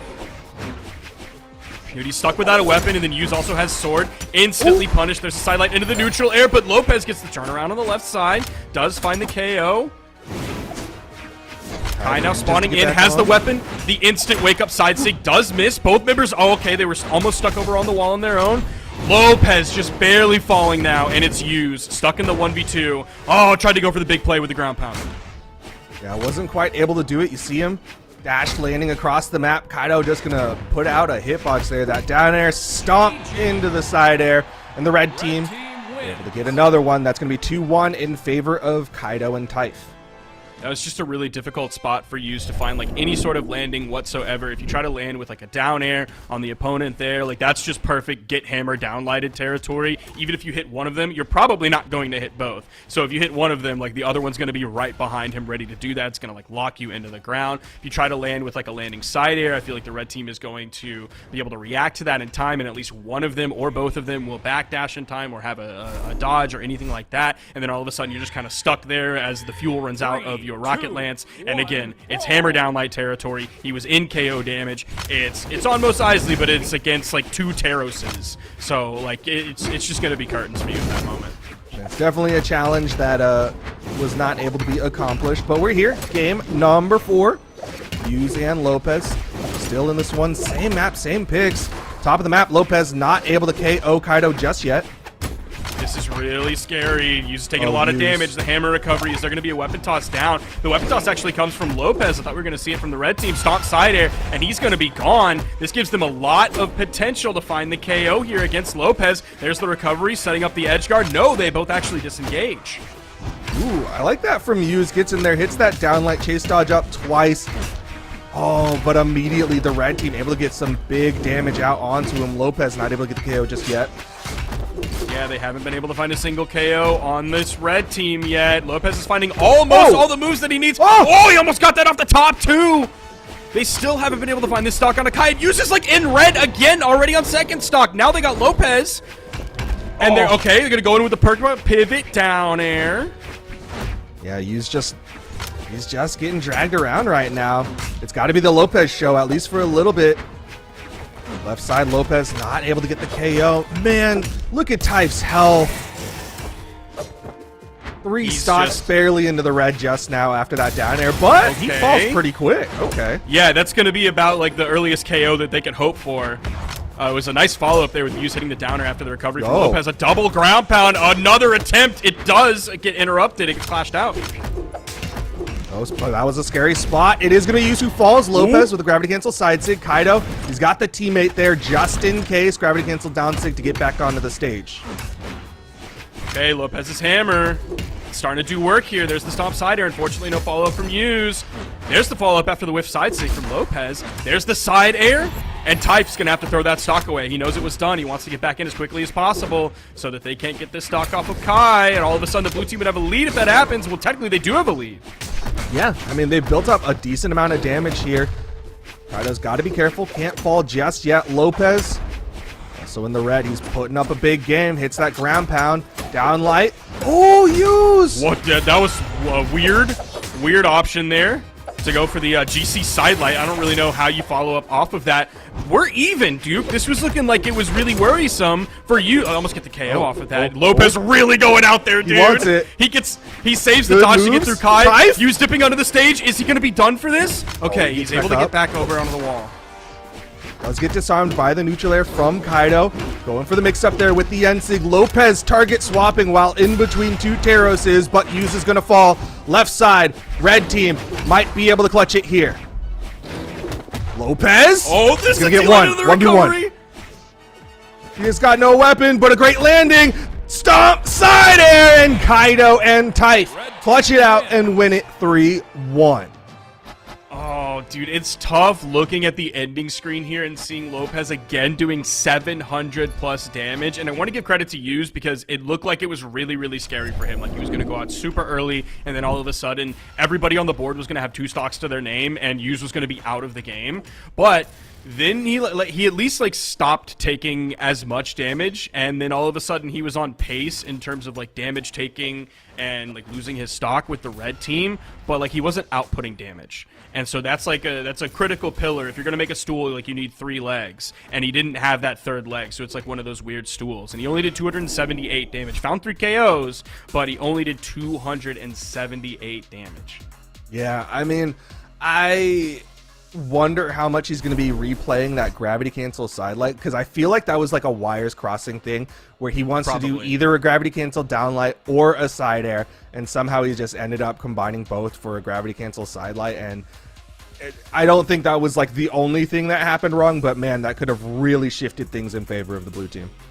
Yeah, I would tend to agree that that was probably a misinput for one reason or another, because again, there's nothing that like he can really follow up off of himself. Of course, there's no like true option off of it, but there's no like logical follow-up that like I see playing that out in my mind. And then like with where Lopez was, he's not really able to follow off of that either, because it's not like sending him back to his teammate or anything like that, or continuing like the ladder up in the direction that they were going. So yeah, that must have been a misinput in that moment, unfortunately. And yeah, that wasn't the one thing that led to that game loss, but man, dude, the double Teros, it's so scary.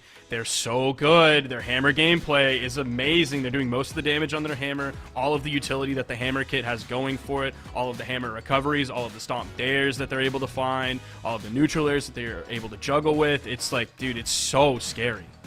Well, Sparky, we are 50% of the way into our all Teros match. Now we're going to find out if we will get it, as it is going to be Wes and Vem 10 Kilo going up against K and Kaiser. Wes and Vem 10 Kilo, no surprises once again on the Chun-Li Rayman. It's been looking solid, but also, of course, not undefeatable, as they did get taken out earlier today by none other than Kant and Power. So going into this one, this is going to be like a pretty large deficit in the season. The last one was as well for Yuza Lopez. It was 3-16. This one's going to be 2-21. So that's a pretty big seed difference here for K and Kaiser.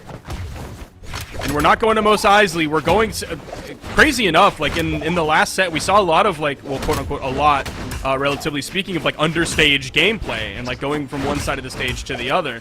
Not an option here. Nope, that pillar will get in the way. So likely not part of the game plan. Instead, it's the neutral sig. That's going to be part of the game plan of this red team. Great follow-up there. You talked about that neutral signature last game and its ability to pick up like a somewhat aerial, but also potentially grounded opponent as well. Down sig avoided there by West. Sidelight actually helps them get out of the way of that nair from the blue team. Falling side air, Kaido. Or sorry, that's Kaiser. Gonna clean things up. Yeah, that's a great way to answer back. All of a sudden, they got the first KO super early, but it's 5 stocks to 4 in favor of the blue team. Eyes are going to kind of be on K here, throwing out damage back and forth. Hopefully K does not lose the stock and be the first one on final. Completely disengaged from that. Doesn't want to get caught by like a GCD sig from them over on the edge. Tough spot for K there. West was below him. Hit him with the recovery. K, okay, good neutralite. Reads the movement of Vem there. Recovery from West. K's got to be careful, like you said. He can't fall too quickly here as he's about to be on his final stock. Vem stuck over on the edge. West. Red team was complete. Okay, there's the GC in sig. We haven't seen too many of those that actually hit today, but we have seen a few. I think probably the most maybe from this team. I could be remembering the other Double Teros team. Nice little spike there from Wes's down air on the spear, and we're going to be even, at least in terms of stocks, but blue team is just a little bit ahead. As Vim, I was going to say he's halfway through his stock, but I forgot we're playing against the Teros here, so, you know, his stock's gone. Yeah, I mean, 9 + 9, that's 18 strength on the board for the blue team. They're hitting hard, especially when they're racking up those double side airs. You're hearing the flurry of fists coming out from the double gauntlet players here. Sidelight Nair, they both dodged through the side air that came out from Kaiser right after that. There's the dash in light that hits Vem, sends him over to the right side. He's stuck back on the wall. They don't seem to be like fully preoccupied with him. They're mostly looking at West, but then he wants to peek over. Now they'll turn their focus onto him. All right, blue team gonna start swinging. Both red team members close to KO %, but so are the blue team members. It's all left to Kaiser. Kaiser's gotten 3 of the stocks so far. He was dominating at one point, so might have to get the final 2. Coming into this one with the Teros axe on the board. There is 1 axe on the side of Vem 10 Kilo here. Started off really well for Kaiser. He's already found 3 unanswered hits. Tries to go in with the D-Sig, doesn't make a connection. Okay, he's gonna have a moment of respite. He's not caught. Oh my gosh! The side air hitting both of the weapon toss, lasered in, gets the KO, and he wins the 2v1. 6 KOs and 780 damage. What is he doing? He's insane. He's just, you know, he's that guy. He's the ace of the team. and he clutched up. And you know what? Everybody knows that if your teammate can clutch up, you can clutch up. That's what you need in a teammate. And that's just, I mean, that's just amazing plays coming out from Kaiser. Small Fortress of Lions being taken off the board. So that was one of the first things banned. We are definitely not going there in this set with the double Taros versus Wes's Chun-Li and Vem's Rayman going to Demon Island. Good pick for the red team. Lots of opportunities to utilize that signature kit for those edge guards. Of course, we've seen the Rayman down signature be very effective with these short walls.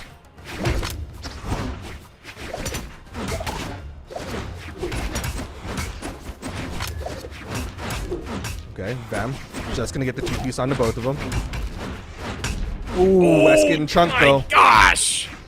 Dude, that angle is so scary. Nice. Every time it hits. Nice there from Wes to get the follow-up. Splitting up the blue team. Now the other member of the blue team is sent all the way over to the left side. The side sig from Vem gets the KO. The dodge comes out from Wes. The side sig. Okay. There's the down air. That's going to be it for Kai. Clean edge guard from Vem. K immediately going off stage.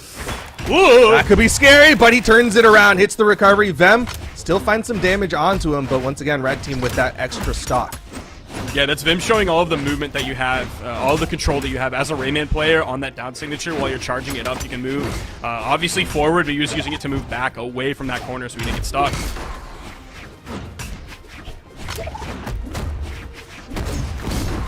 Nice from Vem. Gonna put Vim. K onto his final stock. Yeah. He waited that second sidelight out painfully long almost. Ooh, Kaiser not able to hit that gravity cancel down light. He wanted to follow up. Oh, Vim!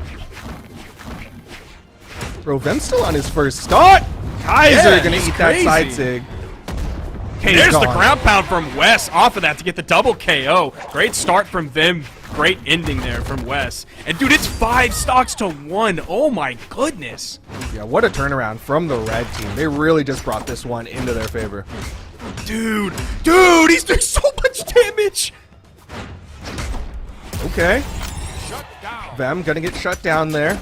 But this is an easy KO for Wes. Yep, just goes for the bread and butter. Downlight side air. And that is gonna be the red team tying things up. Splitting the KOs right down the middle, and 605 damage coming out from Vem Tankila. Dude, his axe was going crazy at the end. He was finding so many hits, extending his strings. Wes was helping out as well. Like he was a couple points in the middle of that, and then like he'd hit 1, and then Vem would find like 3, and then he'd hit 1, and then Vem would find like 3.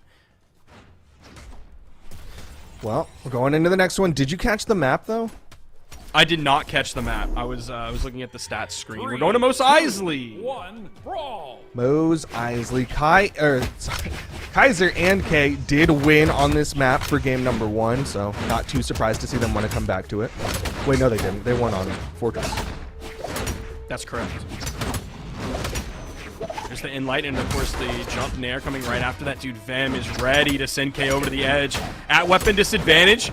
K stayed low, so when the recovery came out from Vem Tankilo, okay, he held that one as that axe grinds to a halt across the stage. Nice weapon Nice toss weapon from toss from them. Vem. Side air not needed. Kaiser gonna fall on the right side. K not able to get in position.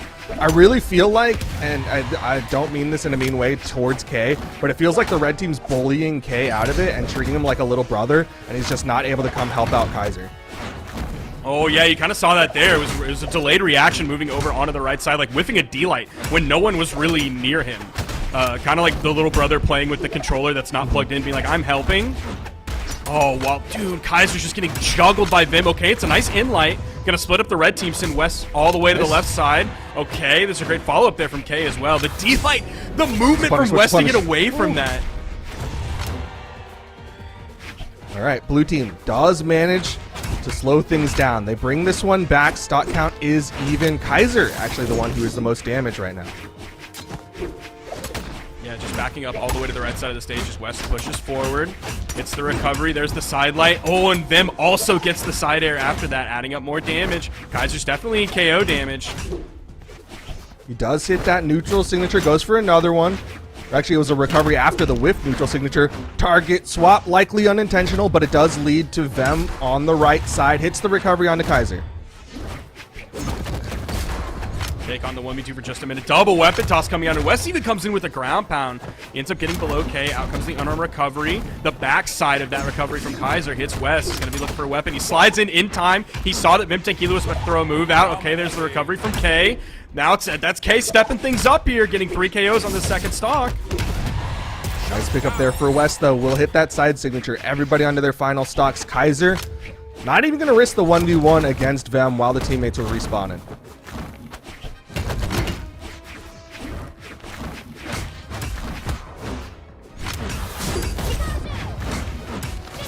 Oh, that's back-to-back sidelight neutral airs from Vim onto K. That's really scary. Kaiser sent over to the edge. Both of their sights are set on K. Now Kaiser's back up. Oh my gosh, I thought someone was going to completely lose it there. K trying to hit that reversal with the axe. Went for the ground pound at the top, hoping to spike upwards. Wasn't quite enough. Blue team not done yet. Side signature. K gets launched further. He's just too damaged right now. There's the D-Light recovery coming up from Vimtenkila. Okay, West went for the delayed recovery slightly after that sidelight, hoping to catch the opponent in the air above him, maybe dodging in and up. That's the game. West doing 668 damage, and we're going to be going into the next one. Yeah, Wes and Vem doing a really good job. I think a better way to describe that kind of bullying that happened was they split the blue team up, and they did a really good job of being scary enough to either of the blue team members that they weren't confident to try to come in and save their teammate. They did a really good job of making it really hard for the blue team to come back together in a lot of situations. And we're going back to Mos Eisley Spaceport over here. K hoping that he can kind of keep that activity level that he had in the latter half of the game in the first half of the game. Blue team starting off with it strong, putting Vimtenkila already into the orange very quickly. Stomp down here from K. Now they kind of swap positions. Now K is the one fighting West. Kaiser trying to go for the side sig, but he eats a down sig. Vem getting scary. aggressive, but he gets back safely. Yeah, I think Kaiser was giving a lot of respect to Vim in that moment and not really trying to capitalize off of that burn dodge for the juicy side sig. Ooh. Backswing of the recovery almost takes out West. It's going to stomp side air. What's the edge guard? Just a weapon toss. They want the stage control, and they'll have it. Stomp side air to take out West. What's the team combo? They knew West was going to be... Okay, this is really scary. The double hammer! That was so close to pick it up with a GCD light. Oh, they're not done yet, though. Kaiser getting more damage built up onto Vem. West on the left side hits a side signature.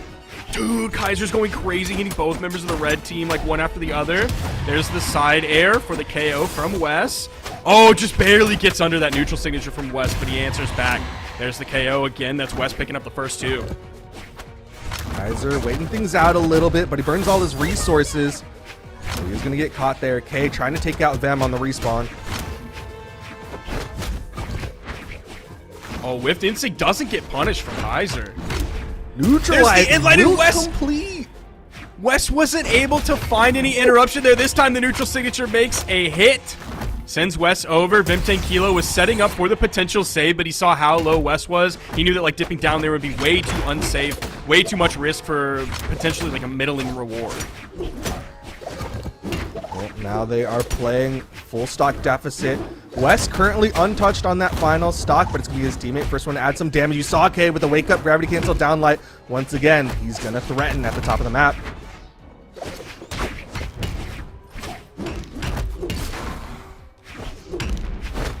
Side airs. Kaiser again going for the end sig. It's going to be a ground pound. Vem's out of there. It's all left to Wes. This is Wes in the 1v2, the 4 stocks. Oh, he hits both sides. All right, it's a great way to start. A victory here from Wes against all odds would give them the 3-1 victory over K and Kaiser. But as it stands now, it's looking like a game 5. There's the D-Sig. I feel like that's one of the first times we've seen a charged up D-Sig like that. Not hit on the second one. Kaiser finds the KO after that, and we're going to game 5. Game 5 situation. Kaiser and K managing to clutch up there. Really found their footing. I feel like with the hammer specifically, I feel like if they lean more hammer, they're going to start to do really well, because that's what I think was the scariest thing that they had. Oh, definitely. They're able to secure KOs a lot more quickly. They're able to follow up off of each other a lot more quickly, and also like more damage on those follow-ups because they usually pick up like a stop side air or like a 2-piece after that compared to like, oh, they'll get like 1 off of the axe, and so you're just outputting more damage, you're doing more moves when you have the hammer. Like that's the scariest thing by far, is when the Taros players in this bracket get hammer, everybody should be worried. Especially your teammates sometimes, because we've definitely seen some teammates get taken out. But we're going to game number 5. It's going to be Western Air Temple to see who is going to go on into the top 4 of things. Wes and Vem 10 Kilo find a way to clutch up here against the double Taros.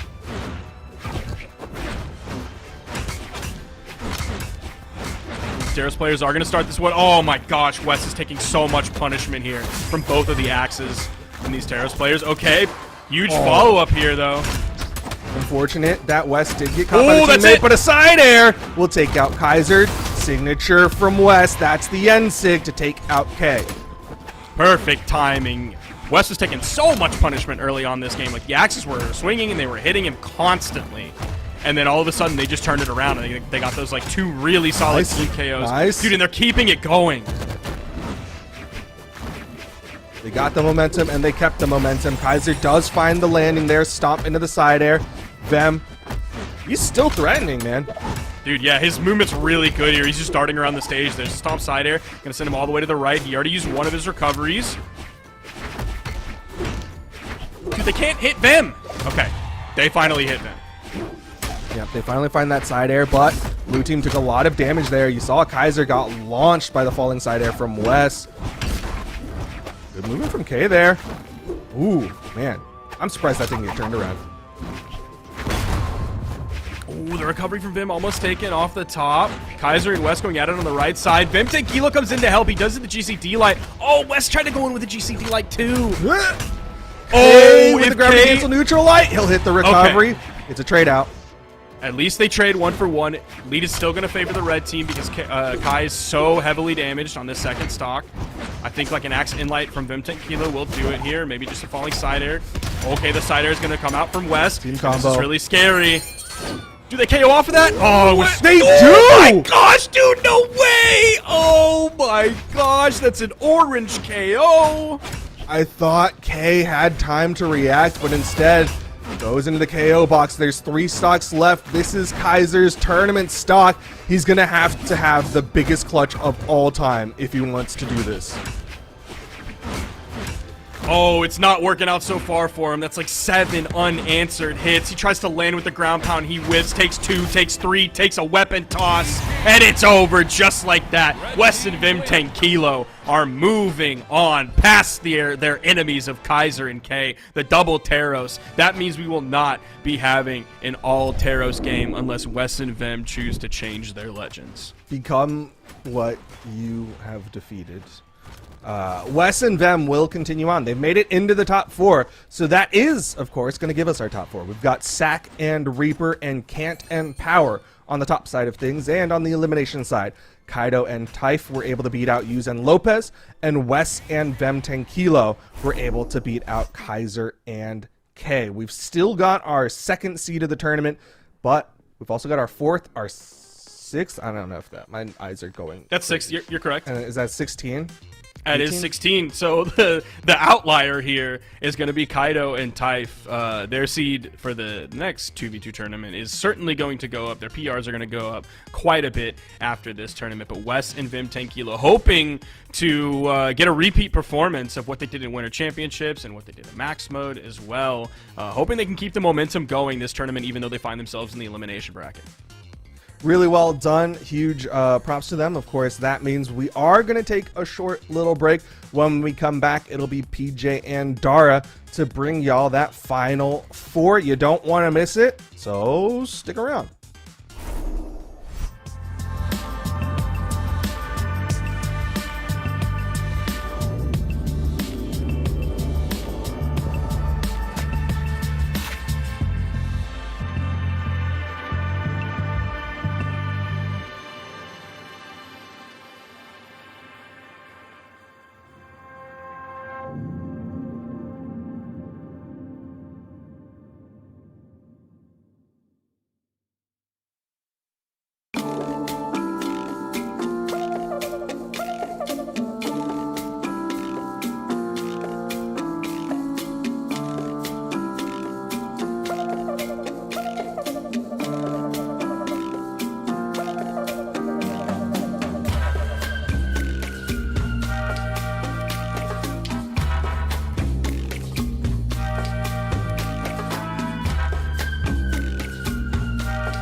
Welcome back, everybody, to Spring Championship South America. We are here in the 2v2 bracket, and I'm really excited to be here because we have the top 4 lined up for you. I'm PJ the Puff, joined by Dara. You excited for this top 4, Dara? How are you feeling? I'm incredibly excited. We're going to be kicking it off with a pretty much of a, I want to say a banger of a matchup coming on up. We're going to be seeing, of course, the one and only Kant and Power up against Zac and Reaper. And I have to say, as far as top 8s for South America doubles go, this one has been pretty chaotic. You will notice that a certain couple of names are not here, specifically Kaina and Loris. They ended up getting knocked out before the top 8 side. They ended up finishing out at 9th. So on winner's side, we of course have Zac and Reaper up against Kant and Power. And then in the elimination side, sitting in elimination semis, we have Kaito and Type up against Vemta and Kilo, as well as his teammate Wes. So really exciting. PJ and I had the pleasure of casting, I believe, all the teams that we'll be seeing coming on up. And I'm a little bit disappointed to see that Yuz and Lopez ended up getting eliminated. That was like the really unconventional team pairing. But that being said, everybody, winners finals. Ooh, this is gonna be exciting. We have an awesome set coming up ahead of us, and already we're opening off hot. Reaper eating so much damage. We're 10 seconds in, and he's already in the orange. Yeah, that's just the nature of the Kaya terrorist pick. You're going to be getting hit a couple times. You're going to take a lot of damage for it. On the other side, you got the blue team with the Teska and the Wu Shang playing very heavily into that, into the signatures and light attacks, kind of stringing into each other. Crazy team combos. The polar opposites of each other. We'll see which one wins. These are kind of the pinnacle of both in the meta so far. They've made it all the way to winners finals for a reason, and some team damage leads into Kant capitalizing. Oh my goodness! Wow.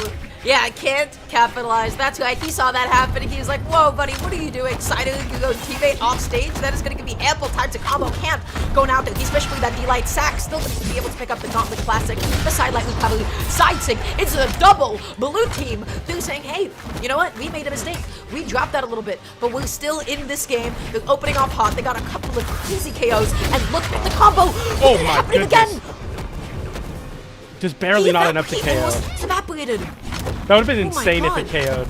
It's such a good team combo, and already the blue team showing off their team comp very, very well. You see the long-winded strings that are very hard to interrupt, even on legends like Kaya and Terra that have good poke tools. It just happens all so fast and so far away from each other. You see this pressure into the corner. Nice overshoot with the side stick, but it gets punished immediately into a ground pound. Zac having to hit his own teammate in his attempt to recover once again, but Reaper punishes the recovery from Power, and the blue team now having a stock lead.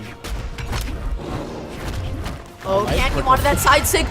You couldn't dodge anyway. The recoveries, two gauntlet recoveries after the sidelight, covering absolutely every single position. Red team on last stock apiece. Blue team has been doing an amazing comeback, but the down as an equalizer. Kant has been causing these stocks to fly. The combos from the blue team. This is just game 1, PJ.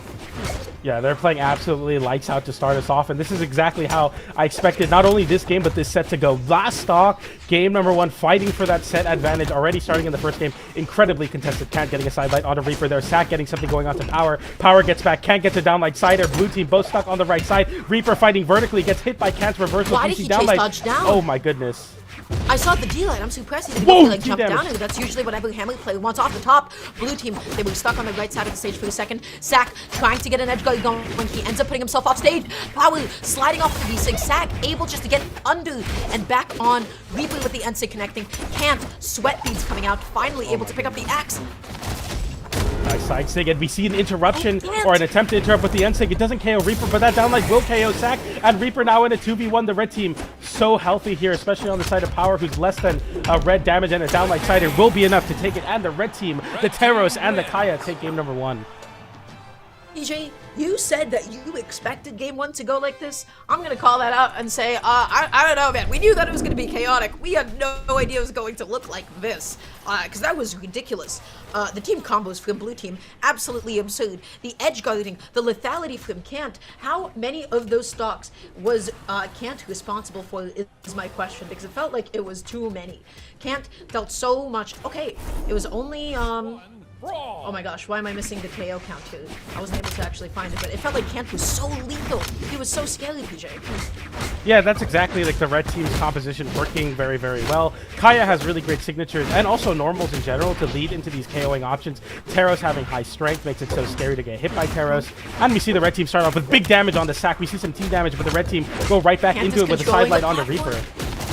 Oh, that's a big Oh, team but they're combo. getting caught in that misses. combo. Zac It does not matter. He didn't get the signature the first time around. He was still able to pop up Can't, and then Reaper was able to take the stock off the top with that recovery. The coverage, the setups are amazing, but now both members of blue team off stage. The down air is able to spike.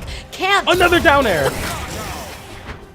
Power is the down air god on the bow right now. Every single down air. When we got to see him previously, he was connecting each and every single one of them, and he's doing the same thing right here with us.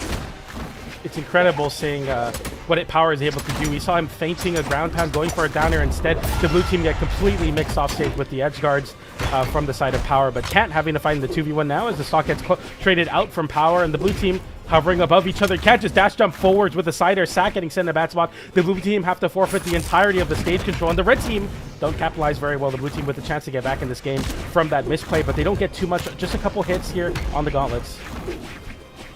Can't was looking for the jump call out. Power picking up the spear. He gets the end light. He's able to control the stage with that D-Sig. He's able to threaten with the D-Light with the D-Sig. The hammer weapon toss. Power, he doesn't go out there. He's just opting to play it nice and safe. Reaper is still hanging on to the stock. I can't believe that he avoided the sail.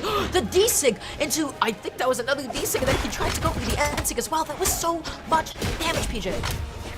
Yeah, it didn't quite KO, but you're still happy to take that damage for sure. The N-Sig comes out on the gauntlet from Reaper. We said back into the spinning bird kick. It doesn't KO, but Power in a terrible spot and can't make it back. Doesn't KO outright, but he is unable to make it back to the stage. And the blue team now with a stock lead. Very slight stock lead, though. Reaper, I mean, we've seen how fast these stocks evaporate versus Terrace and Kaya. D-Light into the end-light is good damage. Sack able to get the neutral. Power, where are you going? Weapon toss.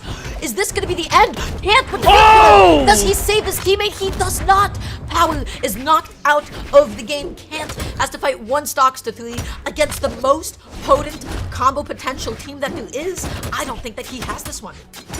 Double D-Light into the D-Light. D-Light side air recovery. He gets a triple D-Light combo using the platform on Small Fortress of Line. The GC D-Light into recovery. It's the exclamation point. We see the triple D-Light from Reaper to get all that juicy damage using the soft platform to his favor. And the blue team take game number 2 very confidently.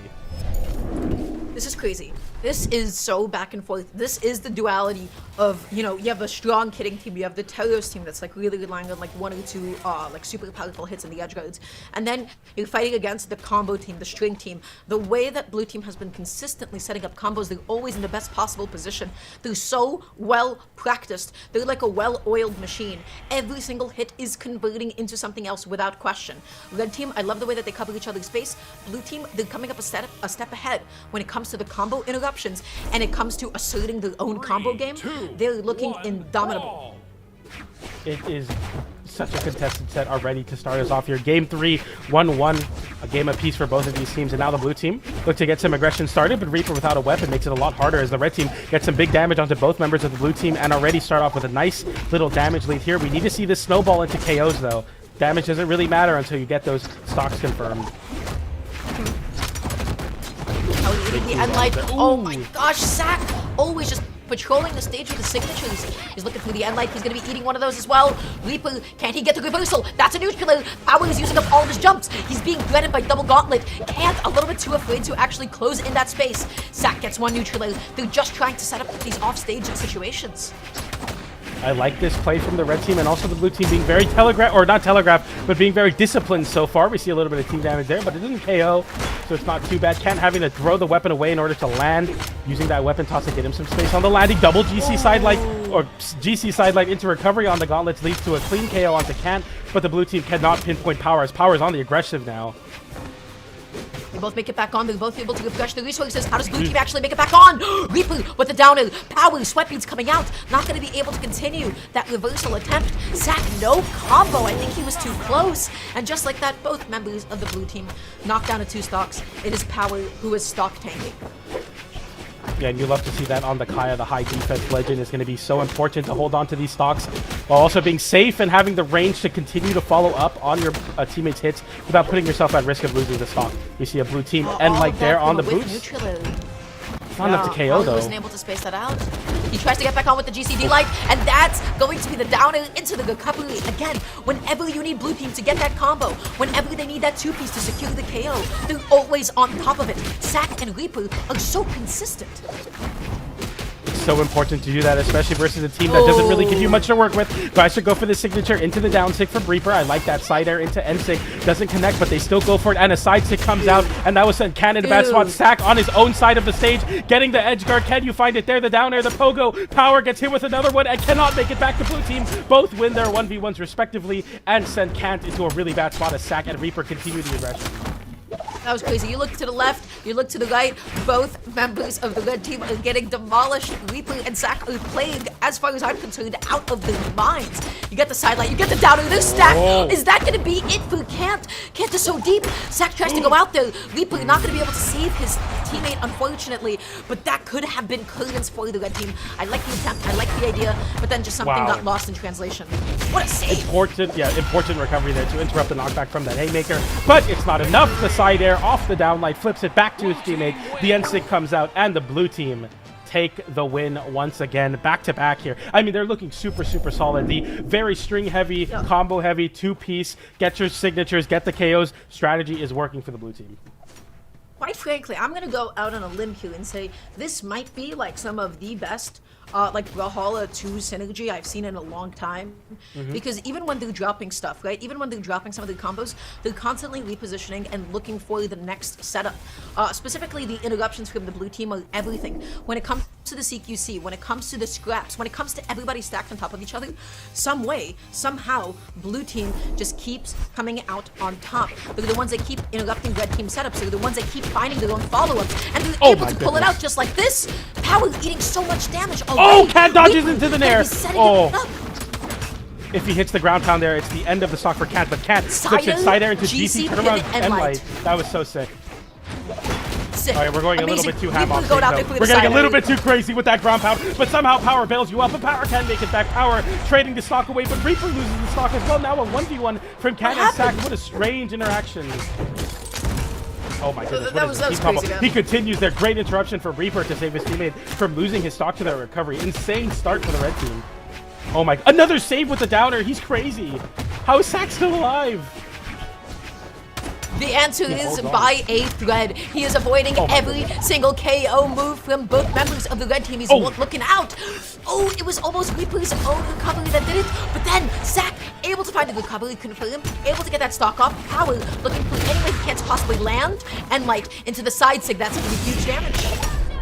Okay, we run up to down sig, just a Hail Mary to get some damage. It works, but you get punished adequately, and now the red team with an opportunity onto Reaper, looking to hover there, but Sack punishes Can, hovering above, but Sack somehow making it back. That's so scary, setting yourself off stage versus Axe and Spear, but no one capitalizes, and a double signature connection on that N-Sig on the Spear leads to some nice damage for the blue team.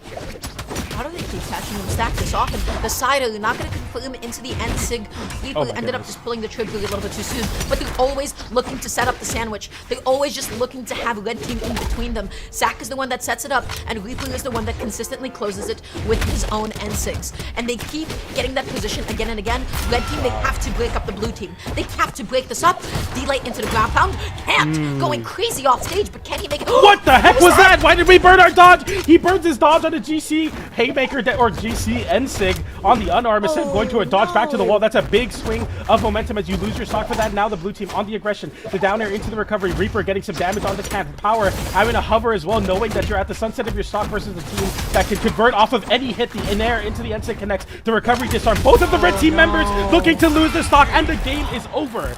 Oh my goodness, it all faded away as Kant was unable to make it back to the stage. The blue team take the momentum and win. Oh my goodness. Sack and Reaper have given us an exhibition of some of the best Brawlhalla 2s that I feel like that we've seen in quite some time. They were lethal. They were aggressive. Their offstage presence was indomitable. They kept on pushing their advantage again and again. They kept setting up their ideal position, be it vertically or be it horizontally. They kept getting all the different combo starters. They found all of the, Boots Sailors, all of, Wu Shang's N-Sig, be it on either weapon. Every single time, they found all of their combo starters. They set up the sandwich, and the red team was just not able to contest with that kind of damage. They're playing out of their minds, and you can tell why they're in this part of the bracket. You can tell with how well they are playing.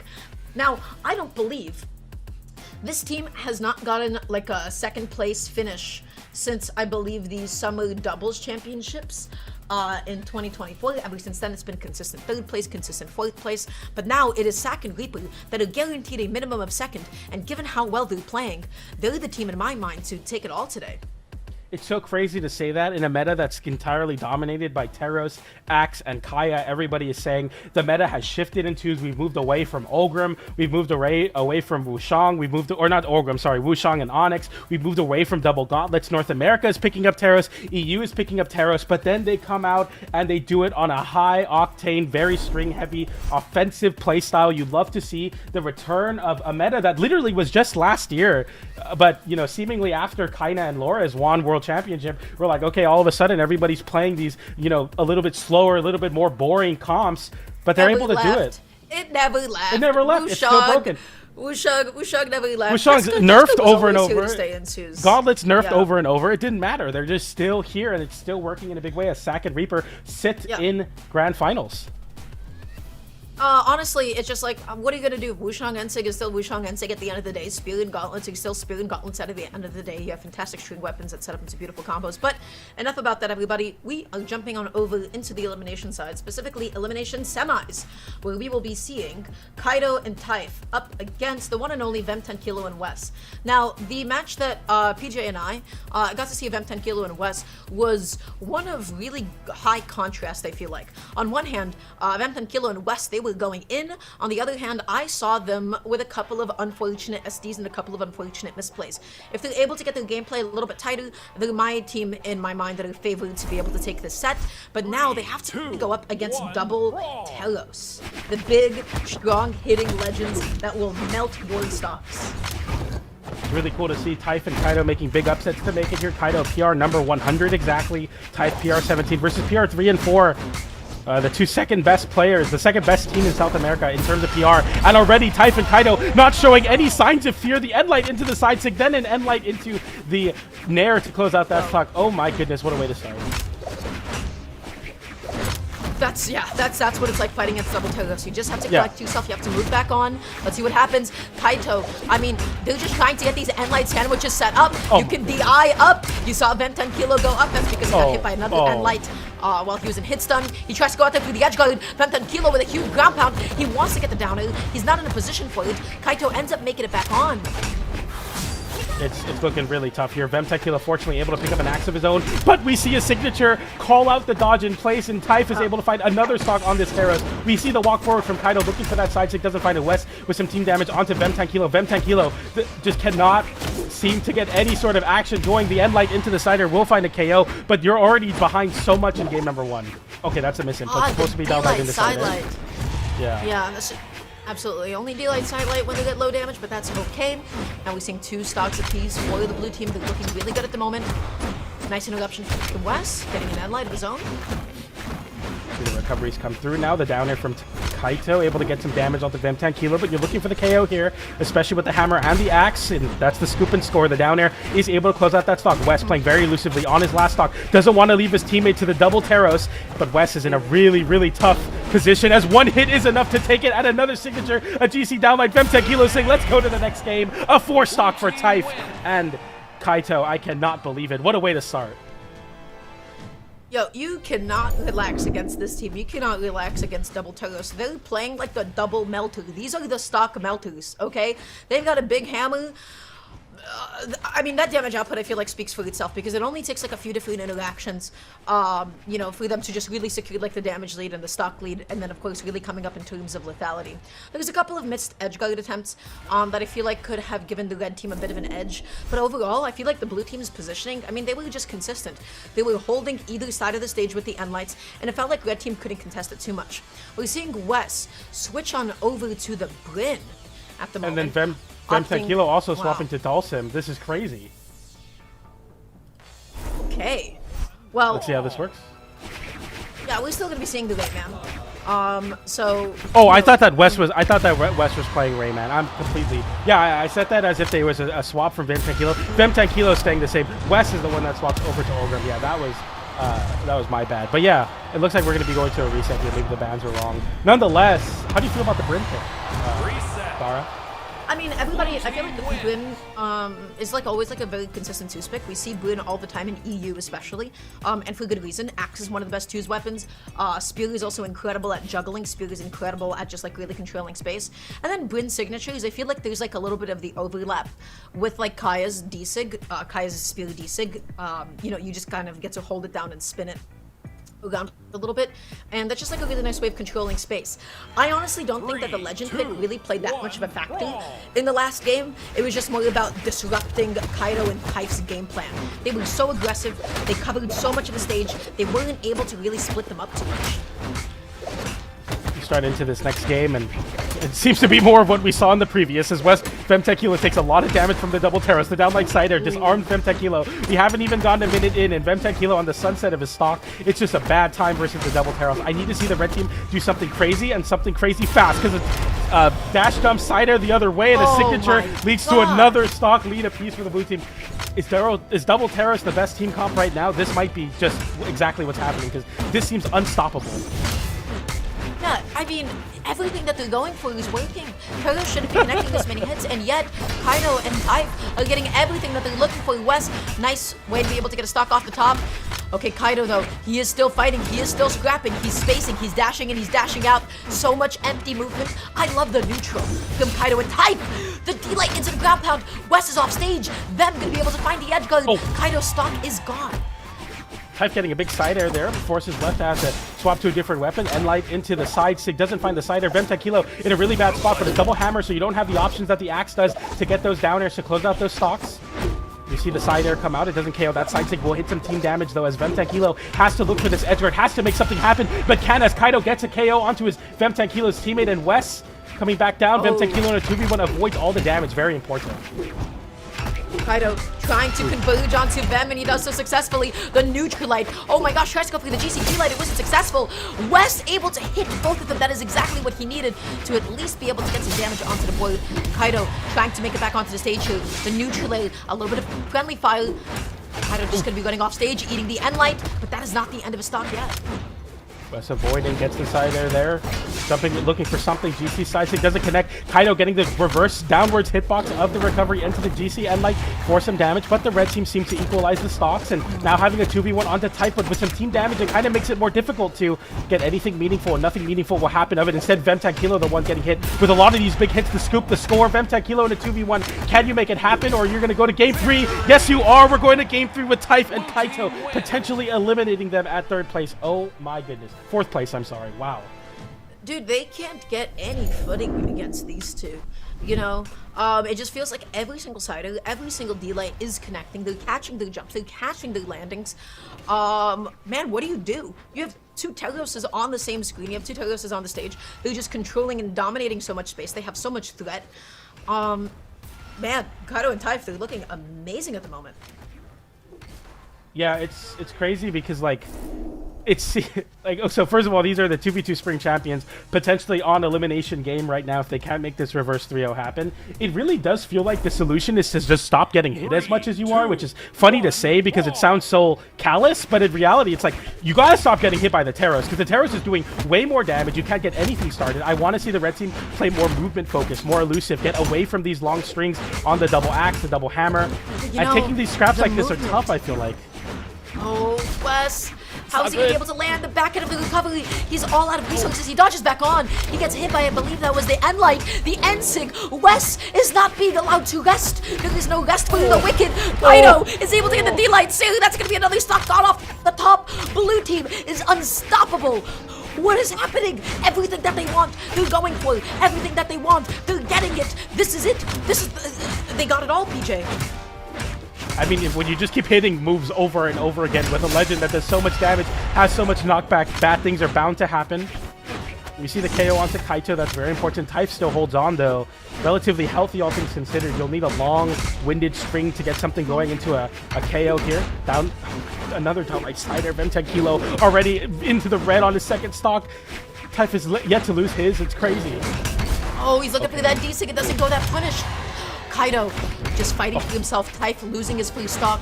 Kaido playing nice and slow. Wes going out there through the down air. He holds onto the ground pound from the fast fall. That was beautifully done. But Wes gets punished. Typh ends up making him lose his stock for his troubles. Them can't make it back on either. Both members of the red team on the last stock. And this is where it all boils down to. Can the spring champions make it happen here? PR 3 and 4 South America. Can they make it happen? Can they stop the upset? It's not going to be so easy, though. The blue team continue to scour out for these hitboxes, landing with the side air there. They know that one big hit onto West or Vemtech Hilo can lead to so much momentum, and they start to juggle there with the downlight into there. The blue team getting some juggles. West fighting back, but getting hit by Kaido's unarmed end light. And the juggle, West going high with the recovery. Doesn't connect, though. Nice dodge from Kaido. That could have been a crazy way to steal the advantage, but they don't get it there. Okay, West Oh, is we playing dropped as the elusive punish! as he can, but Kaido, he's catching all these landings. Type missing his side stick. He's fishing for the D-light. He wants to stop Sailor. West, I don't think he can make it back on. He is down too deep. Vem is on tournament stock at the moment. Kaido and Type, 2 Teloses, 2 hammers. Side stick is not going to save you. It is not going to allow you to escape as Type and Kaido take this game 3. They dominated. They destroyed them, PJ. I don't even know. Did that just happen? This is seed number 16, 3-0ing seed number 2, PR 3 and 4, winners of the Winter Championship 2v2, second place at max mode. They are seed 16. Kaido is PR number 100. Typh is PR number 17. An incredible upset, and the Cinderella run continues with the double terrors. I cannot believe it. What a ridiculous upset for the blue team there. Congratulations to them. They just made top 3. That's crazy. And you're seeing why, they've made it this far. You're seeing why they've made it up until this point. The way that they're covering each other's space is genuinely phenomenal, right? You always have somebody that's not actively pressing a button. You always have somebody like making sure that they're sitting on the back line. They're ready to cover with end light. They're ready to cover with side light. They're ready to follow up off of their teammate. And the way that they keep pushing their advantage and separating the red team, right? You saw, I believe, it was West. He kept trying to make it back on. All they did, they just took West, they shoved him back out. Be it with the NSYNC, be it with the Axe and Light, be it with the Cider. They just made sure that the red team was as separated as possible. Whenever one of the members of the red team went off stage to edgeguard one of the members of the blue team, what happened? The other member of the blue team was there ready to punish them for it. So it felt like the red team couldn't get a lead, they couldn't get an advantage, they couldn't get an edgeguard, everything felt punished, and they were constantly separated. This double Teros team is pretty menacing.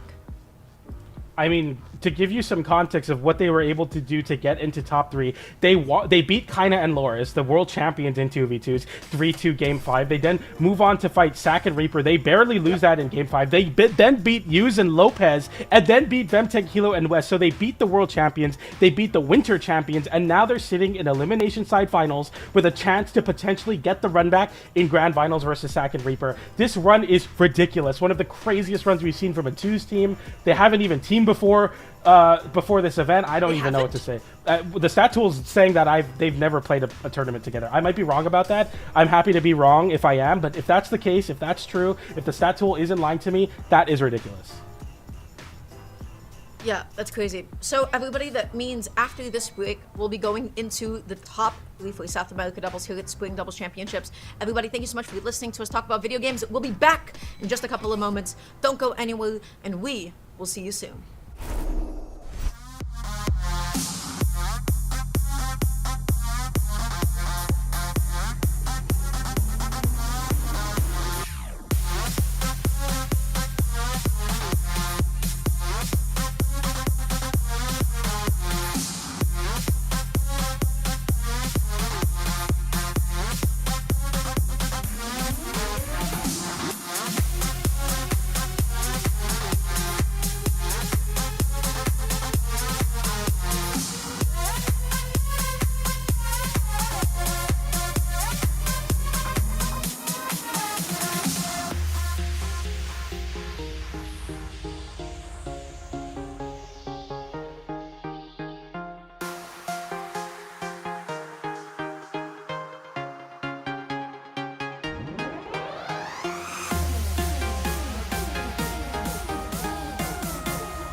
Welcome back, everybody, to South America Double Spring Championships. I am Dara, joined by PG, and we have the honor, we have the privilege of bringing to you the top 4. We have solidified the rest of our top 8. A lot of teams have fallen up until this point. This is going to be the final block for the day. We have 2, potentially 3 sets coming on up, and we'll be starting off with, of course, elimination finals, where our teams are going to be Typh and Kaito up against the one and only Kant and Power. Yeah, it's going to be an exciting matchup for sure, especially off the back of Kaito and Typh having one of the most insane runs I've ever seen. Seed number 16, guaranteed third place, and looking to get a run back versus the only team that's been able to beat them in a Game 5 on the winner in Grand Finals, which is Sack and Reaper. Of course, we have the other side of the bracket, Kant and Power, seed number 6 of the tournament. So everyone kind of upsetting the expectations for the bracket, seed 4s in Grand Finals. All things considered, very excited about for this next match coming up. And we may very well be seeing 3 separate terraces on the screen. This team of Kaito and Typh, honestly, they have just come so far together. This double Teros team, they have made upset after upset after upset. They're melting stocks. They're absolutely demolishing them. Power and Kant have also had quite a bracket run themselves. I feel like Kant and Power, they're coming up a little bit in terms of the edge guarding. But honestly, Typh and Kaito have like such an X factor to them. It feels like they're able to take stocks whenever they please. They're just able to separate the opposing team whenever they so feel like it. So I want to see how Red Team is able to solve this. You know, if there's ever a team that was like a problem to solve, this is the problem, and Kant and Power have to solve it. They're the ones that have to figure them out. Yeah, because I don't know if you can stop this machine once it's in motion, and in motion it is already. We're going to see if they're going to be able to do it on the Kaya and the Teros. We could potentially even see Power swapping over to a Teros, which would be really funny because that'd be 4 Teros. I mean, funny for us, maybe not funny for everybody else. But we get into game number 1, Kaya Teros versus Teros. Typh and Kaito looking so solid here. I mean, I feel like it's hard not to root for them in this point. I mean, they're on this incredible run, but Kant and Power, I mean, clearly projected to win this set and definitely want that run back in Grand Finals. We'll see for sure, though. There's gonna be 3 Teroses on the screen, so, you know, the sound effects today, they're gonna be going. We're gonna be hearing, like, the baseball bat swings of the axe and the hammer just going all day. The damage output is going to be ridiculous. So it's interesting. Both Typh and Kaito are opting for the 4 stance, taking themselves over to 9. But Kant is opting for the extra dexterity. So I just feel like that's really interesting. But that just like shows you, Typh and Kaito, they're here to take stocks. They're here to deal a lot of damage. If that's what they can do, and they can make your stocks melt, they have executed upon their game plan. Absolutely. We get into game number 1 here on Most Icely, a pick that we've seen a lot of South Americans enjoy in the 2v2 space, and already the red team kind of coming out on top around this soft platform that's moving its way over to the center of the stage now. A lot of Teros movement for sure. Right now, Kant is getting extremely... Yeah, that was crazy. That's already 1 stock gone. Nicely placed. Typh was just not ready for it. Kant just gonna be mixing him up. And now it is Kaito, who is off stage. Kant going out there, finding the down air. Typh gonna be looking for the GCD light. The stomp into the recovery is not enough to do it. Kant touches Kaito, looking for the end sync. He wasn't able to get it. Now he lands back down. He eats a down air, and that is enough to take the stock off the top. My goodness, Power and Kant seem to have the answer already as they're getting stocks left and right. The bow is going to be such a great tool to not only whiff punish, but also cover so much space. We see the whiff punish there on the down attempt from Kaito, but the backwards hitbox of it does connect. We get a recovery into side air from Kaito, trying to close out that stock. Doesn't find it, though. Power ended up missing his true combo. I think it's because his D-Light was spaced a little bit too close, and then he ended up drifting with his side a little bit too much. You do have like a slight blind spot there, but Kaito just able to pick up the stock off of his teammate's setup. That was beautifully done. And just like that, the blue team has even upped the stock count, is what I would say, until Power was able to take out Typh second. So looking for the recovery there, the Nair into the GC and light. I like to see that for the red team, looking to continue to get that damage built up and never really, you know, getting lazy. The D-Sig's too broken. You gotta nerf that signature or something. That axe D-Sig for the blue team, it has just been working all day. Anti-heal, covering cross-ups, catching somebody behind, just catching somebody trying to react to your startup, dashing in a lot of empty movement, but all of those D-Sigs have been going either unpunished or just connecting outright. The sidelight, catching them stacked, that could have been a big follow-up. We see the signature attempt there, a big side sig into the side air, goes for the downer. Power, the king of getting the downer, is off stage, doesn't find it there. The recovery does send him back to the stage with the chase dodge, and so does Typh, who makes it back, but the down signature is able to hit both of the blue team members. The dodge is burned, and Ken is able to capitalize with a side light into down light. No KO, but nice damage there. Now Typh, one hit away from losing. Nice follow-up off of his teammate. Kaito was able to get the unarmed recovery, the sidelight interruption, but then Kant said, hey, you hit my teammate. He had the optimal punish, the Ensig, and now the GCD light into the downer. Kaito not going to be losing his stock off the top, but this game may as well be over. Stomps here. Kaito, no weapon on hand. Is he going to be able to make it back on? I think this game is going to be going to the red team.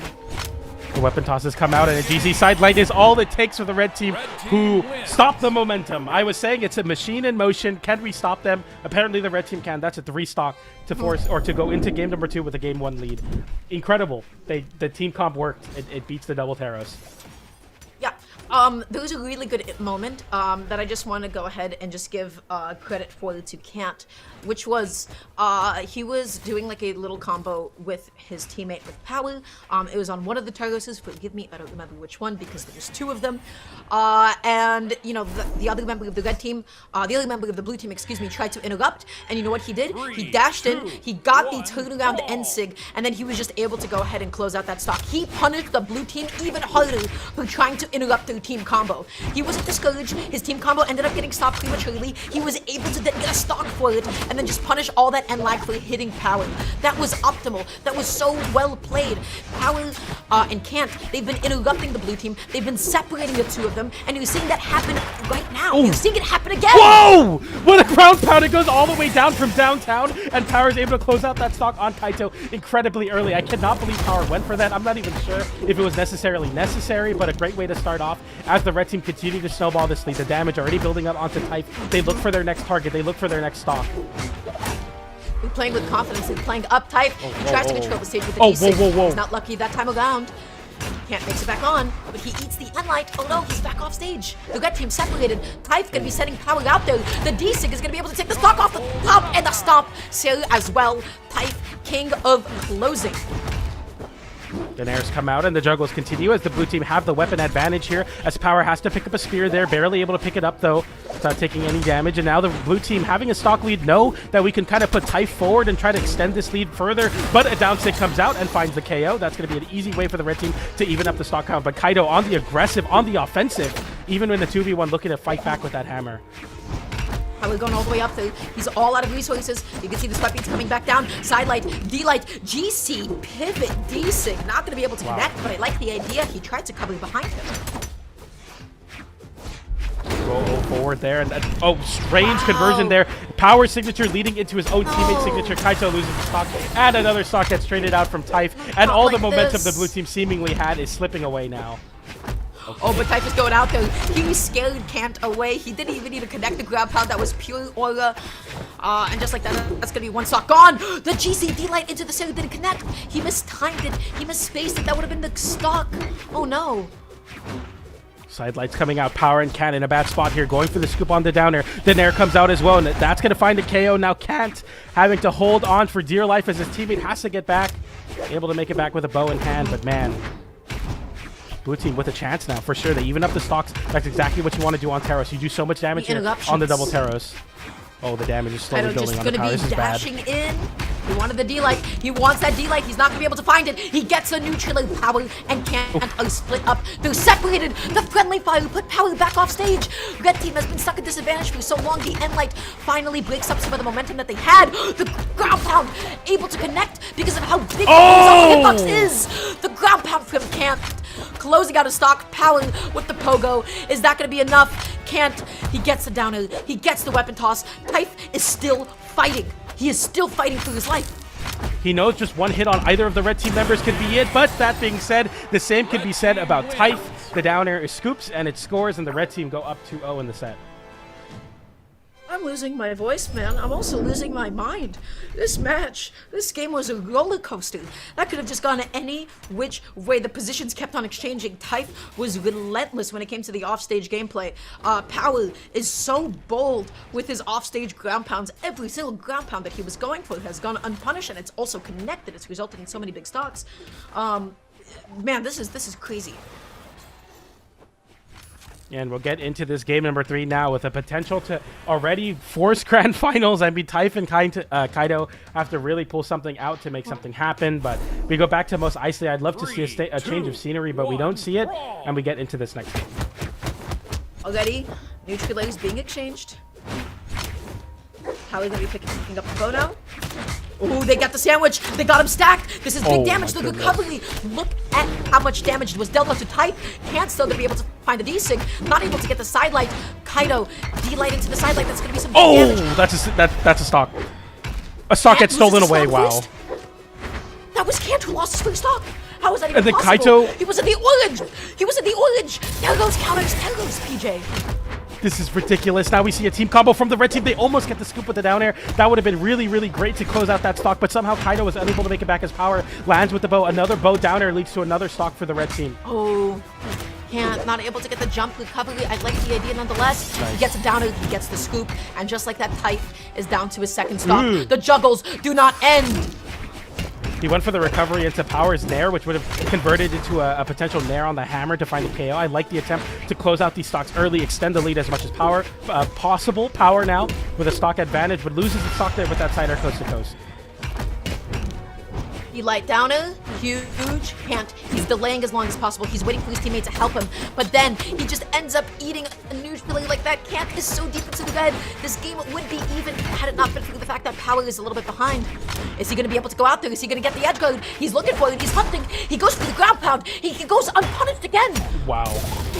Power somehow finds a side air and all of the chaos. Typh makes it back, but not for long. But we see a GC Sig, and that's going to be able to find a KO. Oh my goodness. What a way to seal a stock away. Now it's even up in the stocks. A thief for sure.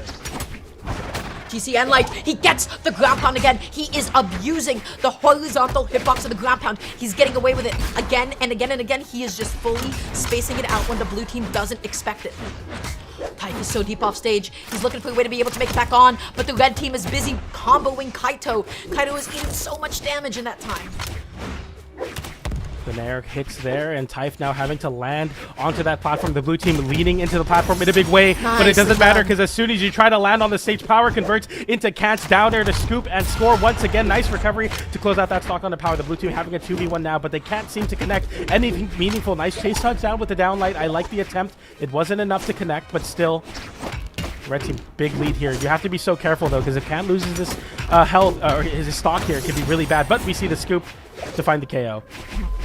And just like that, we have another 2v1. Typh is looking to cheat. Typh is looking to steal. He wants to get that Sig off the stage, but the red team, they're not going to fall for it. They know exactly what Tyros is looking for. They know what Hammer is capable of. The sidelight, the jump call out with the neutral. Typh dodging in, able to get a neutral, but I don't know how he's going to be able to do this. He is so behind, PJ. He needs to get the stock off of Kant, but he's being denied any control of the stage. D-Light Sail, the true combo. He's holding on to center, powering over, shooting with the sidelight. The stop Sail comes out, and Kant closing out the game, closing out the set, and winning it all for the red team. And the Cinderella run is over for seed number 16 in Typh and Kaito, but Power and Kant are undeniable, forcing their way into grand finals in a 3-0, very dominating win. Congratulations to them for moving forward, but I want to give a congratulations to Typh and Kaito who make a podium placement. That's a top 3 for them. Seed number 16, no one expected them to be here. And good for them, but they're not able to make it into grand finals because Power and Kant look really, really good versus that double Taros. Yeah, exactly. Again, I will just have to continuously applaud Power's edge-guarding attempts. You know, he is fully spacing and fully taking advantage of spear ground pound hitbox, right? That thing is long. That thing is super, super wide. He's almost using it like a side a lot of people would in like the same position instead of like doing like a fastball sail. He's just like really holding onto the ground pound, and he is consistently landing it. So good stuff to him. Good stuff to him to be able to close out those stocks. Kant, I love just how evasive he is whenever he has to fight the 1v2. He's always delaying as much as possible. He's always waiting for his teammate to help him out. But yeah, what an incredible exhibition from Typh and Kaito. They have shown the power of double Taros. They have shown just how lethal it can be. Excited to see how this grand finals will shake up. Of course, to remind you, this is the run back of winners finals, but in winners finals, Sack and Reaper were able to 3-1 Kant and Power. We'll see how this one plays out as Sack and Reaper lock in on the Chun-Li and the Tesca. The Kaya Taros the shade of the past. I say past, but it was only like a couple months ago, and the present in the Kaya and the Teros. We'll see who's able to take it. And this is a big deal. This is seed number 4 and 6. They were both not projected to make it here, but they are here in grand finals looking to win it all and win that spring championship in South America. So this would be huge for Sak and Reaper. These two have never, ever actually placed first place in doubles. So there's a lot on the line for them. They want to be able to take gold. They want to be able to take it home for themselves. They got 4th place. They got a 3rd place at a community tournament. 3rd place at the autumn doubles championships. They got 2nd at the summer doubles. So they came close. They got that 2nd placement, but they want to go for it all. They dominated in winners finals. Reaper and Sak, they had the combo game. They had the strings. They had the edge guarding. They had the synergy. Kant and Power. Have they figured something else out? We're going to have to find out here, and we don't see any Mos Eisley. We see Small Fortress of Lions and already the double gauntlets working out in a big way for the blue team as they're able to isolate targets, both by either taking it horizontally or vertically to split up the red team. Very important to split the Kaya and the Teros. But the red team looking pretty poised right now. They have a big damage lead on Sak, who's, I mean, looking to lose his stock soon if he's not playing carefully.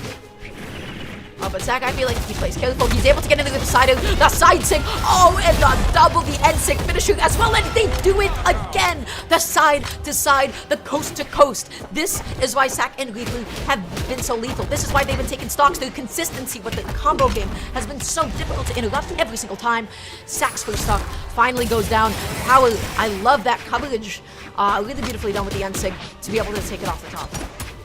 I like that interruption from Power there, seeing that Sak had an opportunity to get some big damage on his teammate, but he then takes quite a big of a juggle there as we see the recovery as well. The side air into the end sig, but Kant is able to interrupt it. A Power down air attempt there gets reversaled in a big way by that side air, and we see the recovery on his own teammate. The weapon toss to interrupt him, trying to save his teammate with that hit, and the blue team now with a 2v1 combo, unarmed and battle boots. They don't get much, but they get something.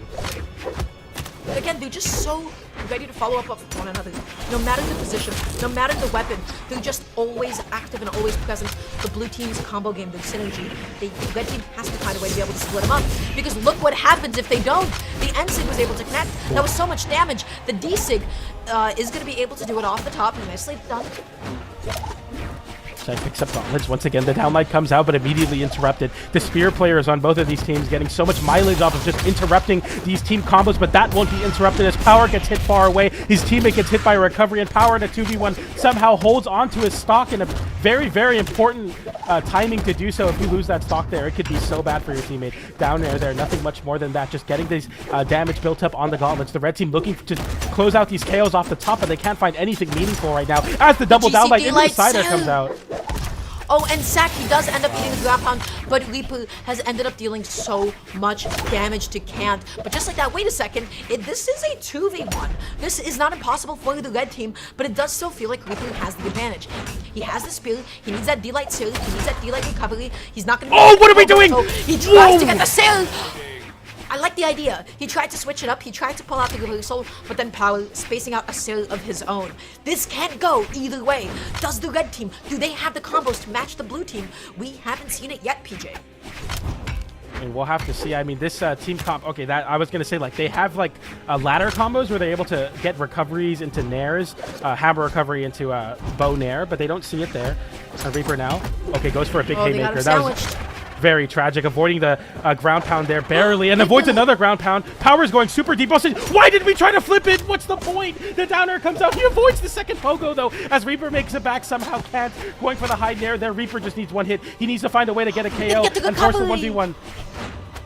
Oh, the Sider is able to come out. Reaper, he's just poised to hold onto the stage here. Power goes in for the recovery. Reaper, this is it. This is the 1v1. You don't have a weapon. You, he drops down like He drops it! He drops it again! What are we doing? The weapon toss comes out. Reaper with an opportunity. Goes for the end light there. Yeah, you gotta clutch. You gotta make it up, man. Another sider whiff. You can't go a out side like light. He waits for the dodge. He doesn't get the recovery, though. Reaper, with one hit away, knows he needs an end light. Cat throws the weapon away. Why are we throwing the weapon away? They both do. It's unarmed, and Reaper picks up a sphere. He knows one hit is all it takes. The weapon toss comes out. He's gonna go through the jump call out. Another weapon. How my goodness. The gauntlets before him. He wants the recovery. He wants a D-Light. Oh, he's going to continue to deny him of a weapon. He's spacing out the siders. He's backing up. He is continuing to weapon stun. Then he gets the call out. He gets the recovery. He makes the comeback in the 1v2. Can't, you sold. Can't sold. Can't, the two pivotal D-lights. He didn't get the GC D-light there. He didn't get the GC D-light down, both of which were in a position to KO. Can't, I'm so sorry, buddy, but you sold. You gotta hit that. You gotta hit that. You hit 2 downlights on Hammer. There's 100 ways to confirm, but you don't find any, and somehow the game gets stolen away. Oh my goodness, I'm losing my mind. Ridiculous way for that game to end. Wow.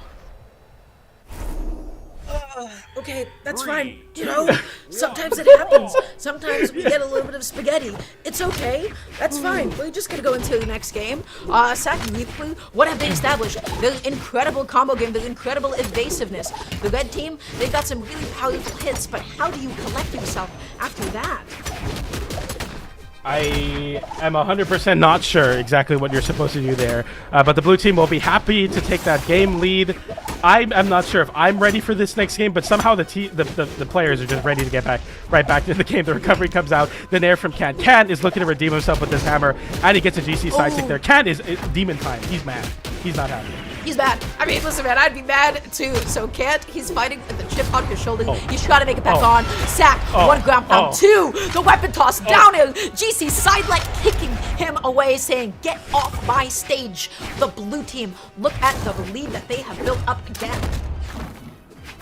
I mean, that's like such a big, like, because Ken and Power, they come out of the gate swinging. They're like, you know what, we're going to just shake that one off. But then the blue team gets such a big, like, opening there. We find the double KO going over to Sack.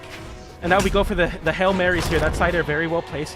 I will give credit where credit is due. Ken having to go underneath to save the downside connects as well. The red team even up the stock count. Oh my goodness. Okay, can they get this combo? But oh no, the D-Light that was on your own teammate. Again, the red team. Oh, the synchronized neutral is coming out at the same time. The red team is falling behind in the lack of team combos. The fact that the blue team, they're able to get so much more. They're getting so many more interruptions. They're able to get lethal combos, the side to side, and they get it consistently. Red team has to match it.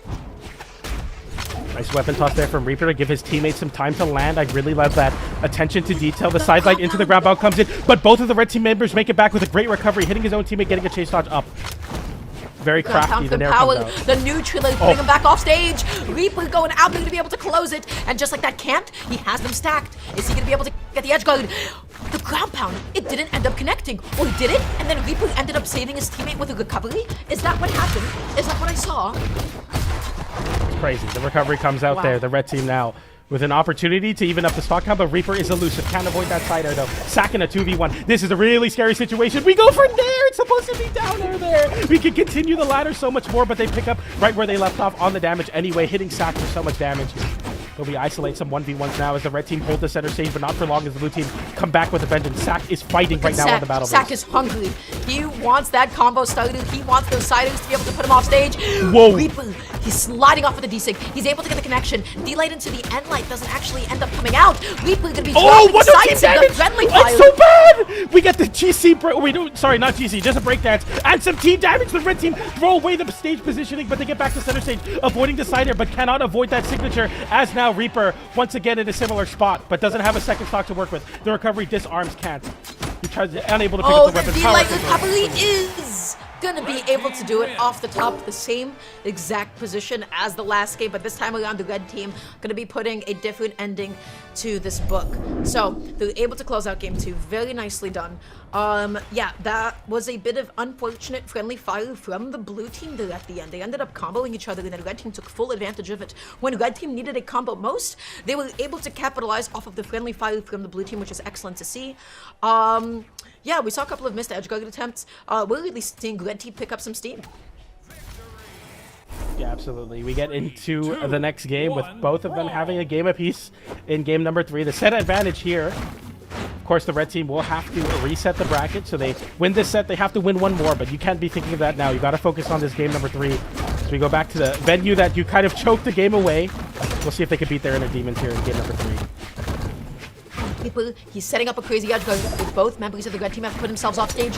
He wanted to get that slide off D-Sig. He wasn't so lucky this time around. Kant patrolling the ground, probably looking for his combo starter, but he's got to look out for his teammate because Kant was getting comboed off the top. That's it. The double. They keep on finding the side sig into the We're off the weapon toss into again, nair. and again. He's so clean. Sack getting so many signatures on the Tesca, the grappler of Brawlhalla with these signatures, and it works out in a big way. We see the hit land onto Sack, though, getting hit with the Cider. Comes back with the unarmed recovery. Reaper in a 1v1, gets flipped with the GC downlight into Cider. Cat with the awareness, realizing that Reaper would go for the Cider, whiff it, and getting the whiff punish, and lands back down, picks up an X, gets the down stick, covers both sides of him. Very, very smart. Oh my gosh, he gets the recovery just like that. Blue team with a very gentle, with a very subtle lead. Reaper going to be holding on the stock lead for the blue team. How is he going to be able to play back? Let's find out. Rising with these side airs, the blue team now looking for the KO onto Cat, but Cat, even with the sweat beads, using that dodge at the perfect time to avoid getting KO'd. Able to scoop Sack up and then get the side air onto Reaper. Reaper trying to flip it on the Cat, though. Cat can't make it back. He does gets caught. so successfully. He flipped it onto him. Power is the one that's in the corner. You saw those sweat beads coming out, but he's not going to be able to get the D-Sig. What? Power optics are playing it safe.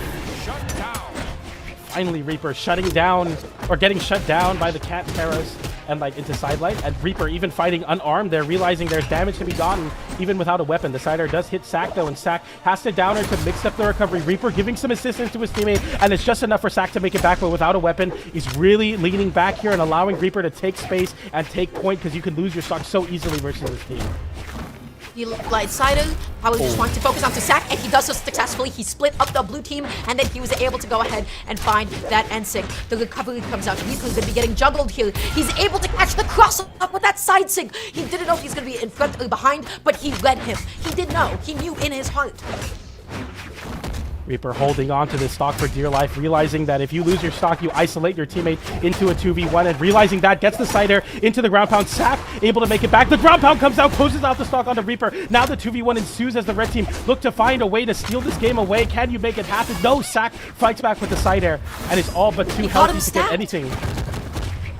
That could have been so big. Sack is off stage. He ate the pogo. Power goes out there through the edge guard. Sack not going to be able to reverse it, but Reaper was busy finding an end sig on Power's teammate. Cant is knocked out of the game. That's going to be the side sig. That's going to be the stock and the game. And just like that, Sack and Reaper coming out on top because of the combo game. Again and again and again. They're so optimized. They're so lethal. They keep finding them exactly when they need it. And the red team, they're just not able to match them. And this is kind of the shade of what happened in the previous set in winners finals. It's now 2-1 in the favor of Sack and Reaper. They won the previous set 3-1. Power and Cant not only need to win this game, win the next game, then need to win 3 more, win another best of 5 set in the reset. They have a lot cut out for them, but you can't think of that. You have to win this game. You have to force game 5. Name of the game for Cant and Power. We'll see if they can do it. They have to keep on finding ways to split up this blue team, because the way that they're covering space, the way that they just keep on finding, I don't know how blue team does it, but they keep finding the golden egg. They keep finding red team on top of each other, stacked on top of one another, and then they get these free 2v1 combos. I don't know how they keep finding red team in those positions, and yet they do. Red team, they've got to get further apart from one another and break up the synergy of the blue team. The blue team, they seem to be very good at covering this vertical space, but yeah, as you said, Cat gets a downlight reversal there. It gets scary, but a great interruption. They're trying to go for a recovery on his teammate. Says, none of that. I'm going to go for the signature to interrupt you for it. And that's a very easy KO conversion. And a Cider as well, because we see Reaper punishing Cat, trying to interrupt the signature. Absolutely insane play from Reaper. Great awareness to get even more out of an already winning position. That's called, hey, you think you're going to interrupt me? I'm going to interrupt you instead. It's just counter hits on top of counter hits. Sack tried to save his teammate. Is he going to end up losing a stock for it? Yes, he will. And ends up happening sometimes. It's really unfortunate. Sometimes you have to let your teammate go. You have to pull the plug. You don't want to get shocked with him. Absolutely. The side air into the other direction. Cat is able to interrupt it, but then gets caught in Sack Cider. The second one nonetheless. You see them find a lot of advantage state right now around this moving platform. They realize the side light. They realize that their condition of controlling that horizontal space is working out really well. Okay, Power. Oh my gosh, he's backing up a little bit here. He's able to make it back on. Can't. Just playing as patient as he can without a weapon. Sack not able to get the Cider. The N-Sig is not able to come out. Can't is using that as an opening to be able to get back on. But he is deep into the red. He has yet to pick up a weapon in what feels like so long. Yeah, this is looking tougher and tougher as the red team both now potentially losing their stock. Great pickup with Reaper using that soft platform to set up perfectly, and a signature sending downwards. Can you close out the edge guard? Yes, you can, because Power forces himself off stage, tries to flip the situation, avoiding that GC down like very crucial, because that's a way to set up a 0 to KO, so we avoid it. But the red team leading out here in a very big way. We need to see them see some control. We need to see them even up the stock counts, and they will do just that. Good coverage with that dash and desync. One of the best ways to be able to close out that stock. Reaper, he gets the neutral. He's looking for the sider. He goes for the recovery before Power could find a pogo. That was critical. You already know Spear's ability to steal stocks off stage. You know that Power wanted it, and yet he didn't pull the trigger. Side light there, Kant looking to hold on to the wall there for dear life. As you know, you're on your last stock, and basically the entire tournament relies on it. That's the conversion. One stock away, Power. Can he make this 2v1 happen? Can he clutch it out? Can he force game 5? Can you keep the dream alive? Or Sack and Reaper able to close it out here. They just need that one big team combo, and you know they're ready for it. The Spear, the Battle Boots, they're ready to get it. The side air into the N6. Is that enough? Yes, it is. And Reaper and Sack are your spring doubles champions for South America. Congratulations to them. Winning in the same way they won Winners Finals. A 3-1 victory for them. GG's. They win the tournament. Wow. Cannot believe it. I can believe it, given that gameplay that we saw. They put on a clinic. Again, I'm sorry to keep on repeating myself, but everybody, combos, combos, combos. It is not just the length of the combos. It is not just the fact that they're able to find KOs off of them. It is how consistent they were in actually connecting it. And then they went a step further. They got the extra credit. What is the extra credit? You're doing a team combo. You're getting one of the members of the red team. Then the other person who set up into the finishing move, he's there. He's out there. He's protecting you. Whenever one of the other members of the red team, they try to go in, they try to interrupt you, they think that they can get in, he is still there, ready to cover your back. And that is exactly what Reaper did. When they had like that crazy stock off the side in the beginning of the game, Reaper was still behind Sack. He was still ready to cover whenever Kant went in there, and then he was able to find a sider, interrupting Kant's own interruption. I know that sounds like a lot. Just watch that last game that we just got to cast, and then you'll see exactly what I mean. They kept finding the right positions to be in. They kept playing around each other. They kept just putting themselves in the right places to be able to get the combos, and they did not drop them when they needed most. The red team, they could not contest with that kind of damage output. They could not contest with that consistency, especially with the consistency to find those KOs. Blue team, man, they looked amazing today. Yeah, I mean, you know, I said I don't believe it because both of these teams, I mean, if you asked me who I thought was going to win this tournament, I thought it was going to be any of the top 3 seeds, but neither of the top 3 seeds made it here. Sack and Reaper, seed number 4, able to win the tournament. Kant and Power, seed number 6. South America showing that we can shake up not only the meta game, but also who's going to be winning. And congratulations to Sack and Reaper, who I believe this is their first win as a team in twos and official. I might not be. Yeah, it is. So congratulations to them for their first crown. They get an awesome gold title. It's a really big deal to win an official, and congratulations to them doing it. In spite of a lot of acts, a lot of Taros, they said, we don't care, we're going to stick to our picks, and they made it happen. Big congratulations to Sack and Reaper. Very proud of them for winning this tournament. You know, guys, some things about doubles never change. You want Wushang? Guess what? We got plenty of it. You want double gauntlets? Guess what? We got plenty of it. You want Kaya? Guess what? There's a whole lot of it as well. So some things never change, everybody. We're seeing a lot of Telos. We're seeing a lot of gauntlets. We're seeing a lot of Wushang. We're seeing a lot of Kaya at the end of the day. So South America, I feel like just kind of like keeping up like the 2024 meta of twos alive and well. But yeah, PJ, as you mentioned, this is a really big deal for them because they've gotten nothing but like second place, fourth place finishes, third place finishes, fifth place finishes as a team. This is their first time ever taking gold, not just together, but in all of Brawlhalla official doubles. So congratulations to them. That's a lot of money on the line. That's a really, really huge win, and they took it over some really big names. And just like that, that is going to end up concluding all the doubles action for the Spring Championships. Yeah, I'm happy to say that we had unfortunate we had to postpone into this Sunday, but I feel like South America showed up and had the day to themselves and really performed. I mean, Sundays for North America, South America saying, hey, we got some really awesome action. Make sure to follow along on the Twitter accounts as well, because there were some crazy clips if you missed them. All things considered, though, congratulations to Sack and Reaper Black for winning South American doubles for the Spring Championships. I've been PJ, that's been Dara. Dara, anything you want to say before we head out here? Yeah, nope. I just want to say, guys, thank you so much for having us. If you'd like to follow us online, you can type in !casters in the chat. I just want to say thank you to Brawlhalla, of course, for allowing us to lend our voices for some of these really incredible matches. And yeah, everybody, take care. I hope you all have a lovely rest of your night. Have a lovely rest of your evening. This has been Darla and PJ. Thank you guys so much for having us, and we will see you another time. Take care, be well, and be safe. Against 2 axes, I have no idea how you land. Oh, the team damage! He gets the side The side six! Reaper six! with an opportunity. He has to close out the edge. Kaido can't make it back. The red team throw it all the way with the team. Spring doubles alongside his teammate of Khan.